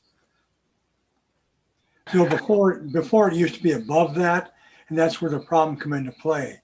People were trying to get those because they had a better chance of hunting on that private land if they weren't drawn. Madam Chair, I'd make a motion. Okay, please. I move that the commission vote to accept for public comment the hunter access agreements with the John Swans and Robert Lee ranches. Okay, thank you. Is there a second? Second. Okay, thank you, Commissioner Tabor. Any other comments or questions before I go to public comment? We had a glitch in the elk management plan one, and I missed a commenter, so I'm going to let him go first, and then we'll open it up to the access agreement comments. So caller number 952, you could go ahead and speak to the elk management plan guiding principles, please. *6 to unmute. Yep. Hi, thank you, Chairwoman. This is Charles Deneau with United Property Owners of Montana. We really appreciate being given an opportunity to be on the record related to the guiding principles document for the elk management plan. We're concerned that there are a few aspects of the guiding principles that are out of line with Montana law. The first issue is on population objectives, issue 1. Montana law has 2 criteria for objectives. 87.1.323 requires the commission to manage big game for biological sustainability. 87.1.323 requires consideration of landowner tolerance. Reaching objective numbers is straightforward. You listen to the biologists and you listen to the landowners. It's not a popularity contest. You can't comply with those laws that require biological sustainability and landowner tolerance if you're also adding popular opinion to the process. Second, issue 4 includes a principle to maintain limited draw permit areas. There are about 40 limited permit districts in the state. Of those, about 20 are more than 4 times over the objective level. These limited permit districts are the worst of the worst in terms of being furthest away from objective. 87.1.323 requires the commission to manage elk population to reach objectives. That's the law, though it's been blatantly ignored by FWP for years. We hope this commission will get policy in line with the statute. But there's no conceivable way to maintain limited permit areas and comply with the law at the same time. As long as hunting opportunity is limited, elk populations will continue to grow far beyond objective. Third, under issue 4 is the principle to maintain the availability of a variety of hunting tools for addressing elk conflicts. Montana law authorizes a variety of non-hunting tools for elk management as well. An elk management plan that specifically excludes those non-hunting tools conflicts with Montana law. In 2008, the department counted 136,000 elk in Montana. The statewide objective is 92,000. Since 2008, we've relied on the general hunting season as our primary management tool. Today, the department counts 170,000 elk. We are trending in the wrong direction. Robinson, that's what 2 we've minutes. been doing. Thank you. Your 2 minutes is up. Thank you for your comments. All right, I'm going to open it up for comments for the access agreements, 454 agreements. If there's any, caller number 526. *6 to unmute. Hello, my name is Carolyn Hall. I live in Columbia Falls, which is in Region 1, Flathead County, which is near Glacier National Park. I waited in the queue to at least say I was opposed to the motion for the wolves, but never got an opportunity to even say that. So that's why I'm calling in now, because it's basically ignored. So I know I can't give 2 minutes of my, but I was ignored. I waited. But I was ignored. So I was even given an opportunity to say I was opposing it. So I'm giving it now because I should have been at least been given that.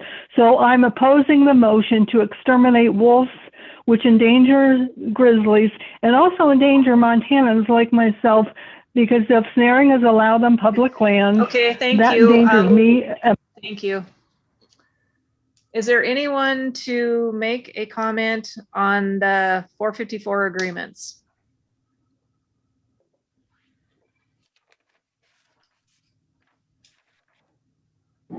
Chair Robinson, members of the commission, I'm seeing none. Okay, thank you. Okay, the motion on the table is to approve to approve sending it out for public comment for the 454 agreements with John Swans and Robert Lee ranches. All those in favor say aye. Aye. Aye. All opposed, same sign. Motion carries. Madam Chair, Yes. just real quick, before lunch, I said I would find out about the map showing the otter, the red dots on the otter map. Talk to the folks, and those do represent harvests from our database. So that distribution is based on harvest. Okay, thank you for that clarification. Madam Chair. Go ahead, Commissioner Siebel. Yes, I just wanted to interject something I should have added earlier. While there's still hopefully some of the public online. One thing I should have mentioned from Region 5 that's very important is we did open up the applications for the Boulder River Advisory Committee. And I wanted to make sure that the public knew that. The application's on the website for FWP under the new homepage of the news, June 21, and under Boulder River. And the public can apply for those positions on that Boulder River Advisory Committee to talk about motorized boats on the Boulder. So, and that's actually the application deadline is Sunday. I forgot to say that and I want to make sure I got it in. Sure. Thank you. Okay, thank you. So the only thing left we have on our agenda is public comment for issues that are not on the agenda. I just want to make that clear that this is for public comment for issues that have not been talked about on the agenda. So, okay, the first one is Dagnar Riddle. If you could *6 to mute, but please keep it to what has not been on the agenda. Yes, good afternoon once again. I'm Dagmar Riddle, and I live in Whitehall. And I wanted to throw out some ideas to consider and investigate about. I've been thinking for years about this issue with wolf depredation, and I went to one of the non-lethal management meetings that Fish, Wildlife, and Parks and Wildlife Services had, and the number one deterrent was range riders. And we had a range rider talk, and we had a landowner who was part of a group of landowners that had range riders. And my thoughts were, well, if this is such a good thing because they had zero livestock losses and zero wolf losses, that we have the premier college down here in Dillon that teaches natural horsemanship. Why doesn't Fish, Wildlife, and Parks, the commission, and BLM, and the college get together and get some of these wild horses that are in holding pens, take them down to Dillon for the students to learn, give the students summer jobs with these trained horses as range riders on ranchers' land, and let these wild horses do jobs and give them to the ranchers for these student range riders. That way you employ the students, you take the horses out of being a public expense, and you save cattle, you save wolves. That's one of my proposals. And then another one is regarding the Yellowstone buffalo. it's a slaughter fest when they come out of Beatty Gulch from the park into wildland, into national forest land, and they're just, Chair Robinson, that's 2 minutes. a group of. Your 2 minutes are up. I appreciate your comments. Thank you. Okay, what? Caller number 174. Any issues that were not on the agenda? *6. Hi, can you hear me? Yes. Okay, this is Jim Homison again from Stanford. I made a comment earlier regarding the muzzleloader season. I don't know if it came across or not, but this ties back into that, but not directly about the season. Because there's a minimum requirement of a 45 caliber by legislation in that season, and that matches the muzzleloader requirement in the weapons restrictions area as stated in the current regulations. However, if you go back to the general season regulations, there's no such stipulation. As a matter of fact, it says there is no rifle or handgun caliber limitations. So that means you could actually hunt elk, deer, and antelope with a 32 caliber muzzleloader squirrel rifle if you could procure one. The other thing it means is you could also hunt those same animals with a 22 long rifle. I think it's time for the commission to look into that and see about putting some a minimum caliber restriction, and also adopt the 45 muzzleloader restriction for the general season also, so that matches and is consistent with the other 2 seasons. And that's the end of my comment, but thanks for the chance to comment. Thank you. Okay, caller number 945. Any issue not on the agenda? *6.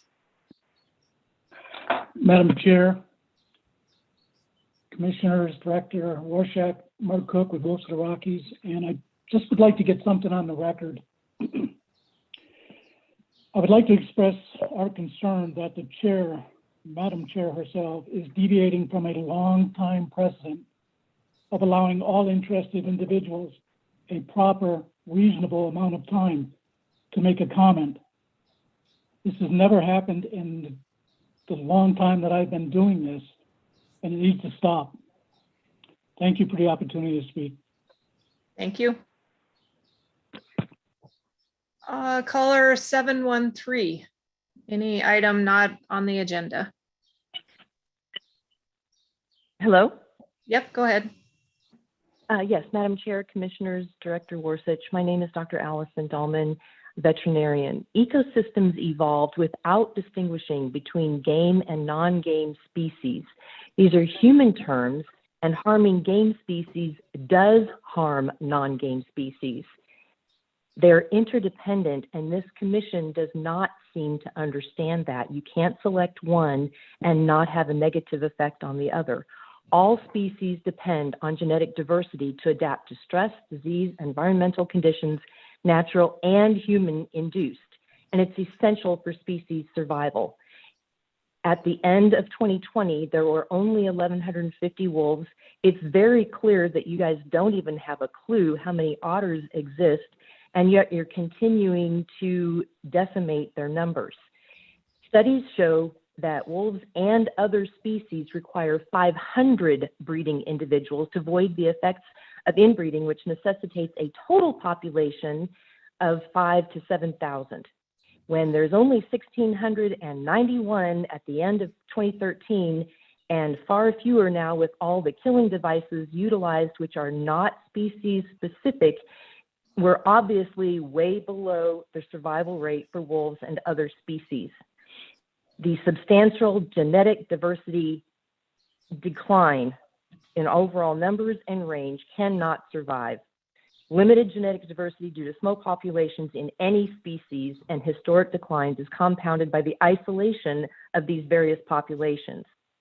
The population of the greater Yellowstone ecosystem is largely isolated from other wolves in the Northern Rockies, and their corporeality in the Yellowstone ecosystem infuses $35.5 million annually into the economy.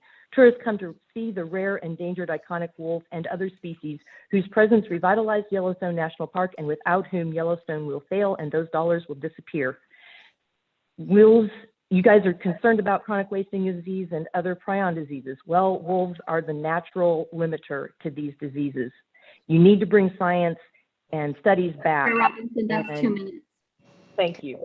Thank you for your comments. Whitney Tilt is next. Go ahead, Star Thank Six. you very much for the opportunity. I serve as the coordinator for the Paradise Valley Working Lands Group, a group of landowners in the Paradise Valley working to keep those lands open for wildlife and to produce income living for their families. And a group recently got together with many folks from Region 3's office, and there was a great deal of interest in moving forward on a shoulder season for hunting District 314 and moving forward promptly this year, because the numbers are there, we're way over objective.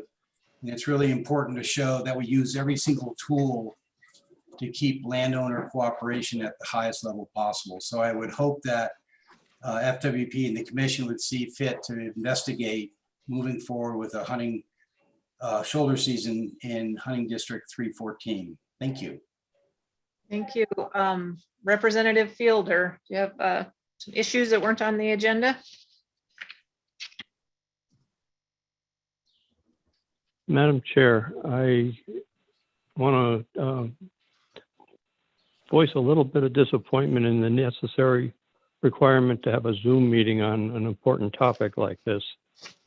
As you could see, the wolf issues caused a lot of comments, especially by one side.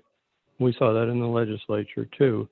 You know, if the legislature could meet for January, February, March, and April in person, I would hope that in the future the commission will be able to meet in person on these important wildlife topics.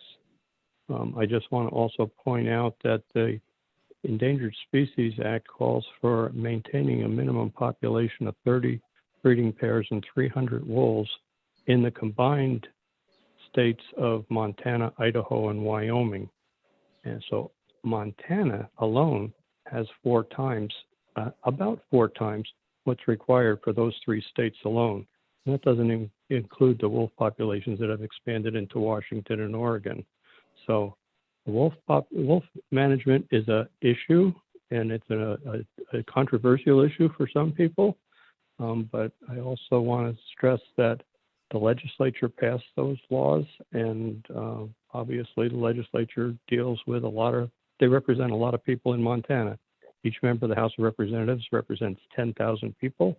Each member of the Senate represents 20,000 people. So that's a lot of representation to pass those laws that we had. And we have plenty of wolves in North America. Okay. That's not Thank counting you, the ones that go back and forth across the Canadian border. Right, but Representative Fielder, we asked for issues that weren't on the agenda. And I just want to tell you that our meeting in August is in person. So we will be in person in August. Caller 422, any items that are not on the agenda? Star 6. Oh, okay. This is Heidi Handsaker. I'm in Billings, and I just wanted to ask, as caretakers of wildlife, if you might reconsider your humane ethics protocol on your website and consider all the animals that are not reported that also get trapped. And also, I think that's all. Thank you very much. Thank you. Looks like that's all we have for comments. So is there any other remarks, Commissioner Tabor? Madam Chair, if it's possible, I think it would be helpful to once again put up that graphic relative to the different ways folks can comment. I think there's a general misunderstanding by the public. And I want to commend you on your meeting management, very challenging process, but the process has just begun. There's no intention by this commission whatsoever to short anybody their ability to participate. Both the department and the commission pre-planned a number of different avenues and actually opened up more avenues to draw on public comment. So I hope folks understand that, you know, in order to try to give as many people the opportunity to comment, it was necessary to have some sort of meeting discipline. This is normal and standard in any public meeting process. So perhaps we could show that graphic again so that anybody that feels frustrated can know the avenues available to them. Shauna, are you able to pull that back up?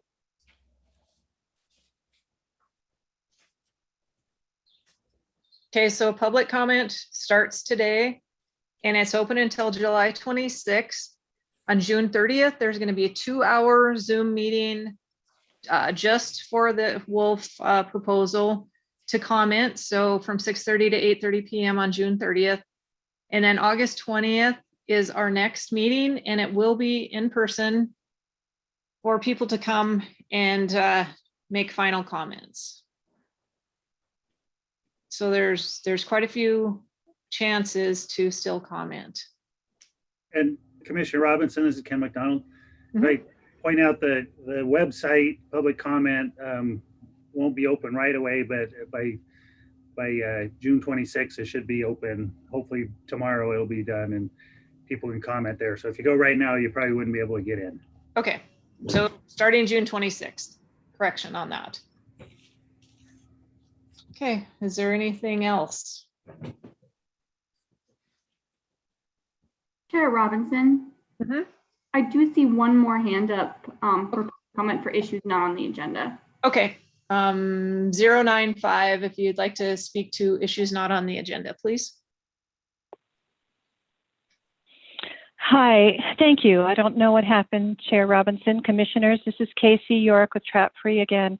I had hit 9 early on, but thanks for the opportunity. As we heard Dr. Rice say, across the state, temps are high, river flows are low. July and August are predicted for higher fire potential. Commissioner Siebel talked about fire and drought having a profound effect in all regions. In direct response to this and more, for water resources, fire mitigation, big game browse, agricultural, climate change, and wildlife habitat, which 85% of all species depend, we urge the department, the commission, to take responsible action to address and reform the extensive, legalized, unlimited, and unreported trapping of beaver. Also, the findings are that previously extirpated swift fox, a species noted of concern, are facing increasing challenges, some not easy to fix, such as habitat fragmentation and loss, connectivity with others, and climate change. Closing the trapping season on swift fox, though, is an easy fix. To trappers, they are worth at most about as much as they weigh, $7 a pelt. It is reprehensible swift fox are trapped and killed for proclaimed notoriety purposes. 2021 bills to minimize snaring of dogs were tabled. Another bill that was tabled was for an interim study to reduce inadvertent dog trapping. The House Fish and Wildlife Parks Committee stated they talked with FWP, and this would be handled instead through the Citizen Advisory Councils, and that Director Warshak would prioritize this. We see no evidence that this is happening.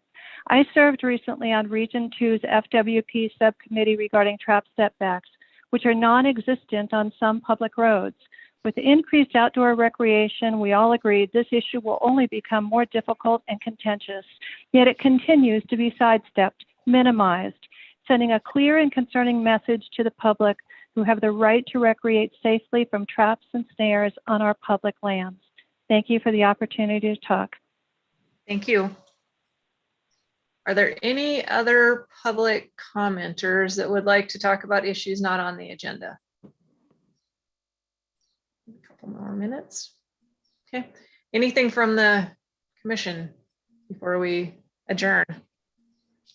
I just want to thank all of the FWP staff and all the commissioners, everyone for all the work that was put into this very large agenda. I look forward to seeing everyone in person.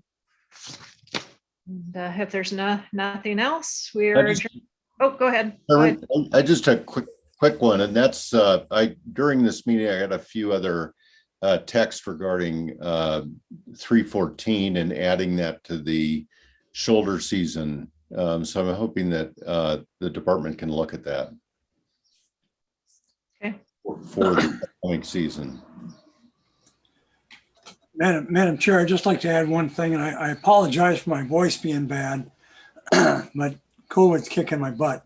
So I've got one thing I want to add is we had talked before that I had received several calls from landowners about landowner preference, as well as you did, about not being qualified using their documentation.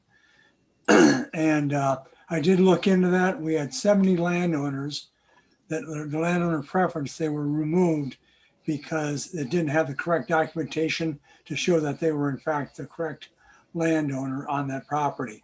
So what we're going to do is I've asked staff to reach out to them, and we're going to do what we call a mini drawing. We've done that in the past where we've seen if we had a third party error, there was a problem of something the department had done to allow them to take basically another chance at the drawing. So we'll be reaching out to them in the next few days and getting that done. So there was 70 landowners identified like that. I just wanted to let you know we were taking care of that. Thank you. Any other questions or comments? Buyer, did you have something? I was just going to move to adjourn if everybody else. Okay, can. great, great. Great job. All right, thank you. Great job, everybody. See you at our next meeting, whatever. Appreciate it. Thanks, everybody. Everyone. Thank you. Good job.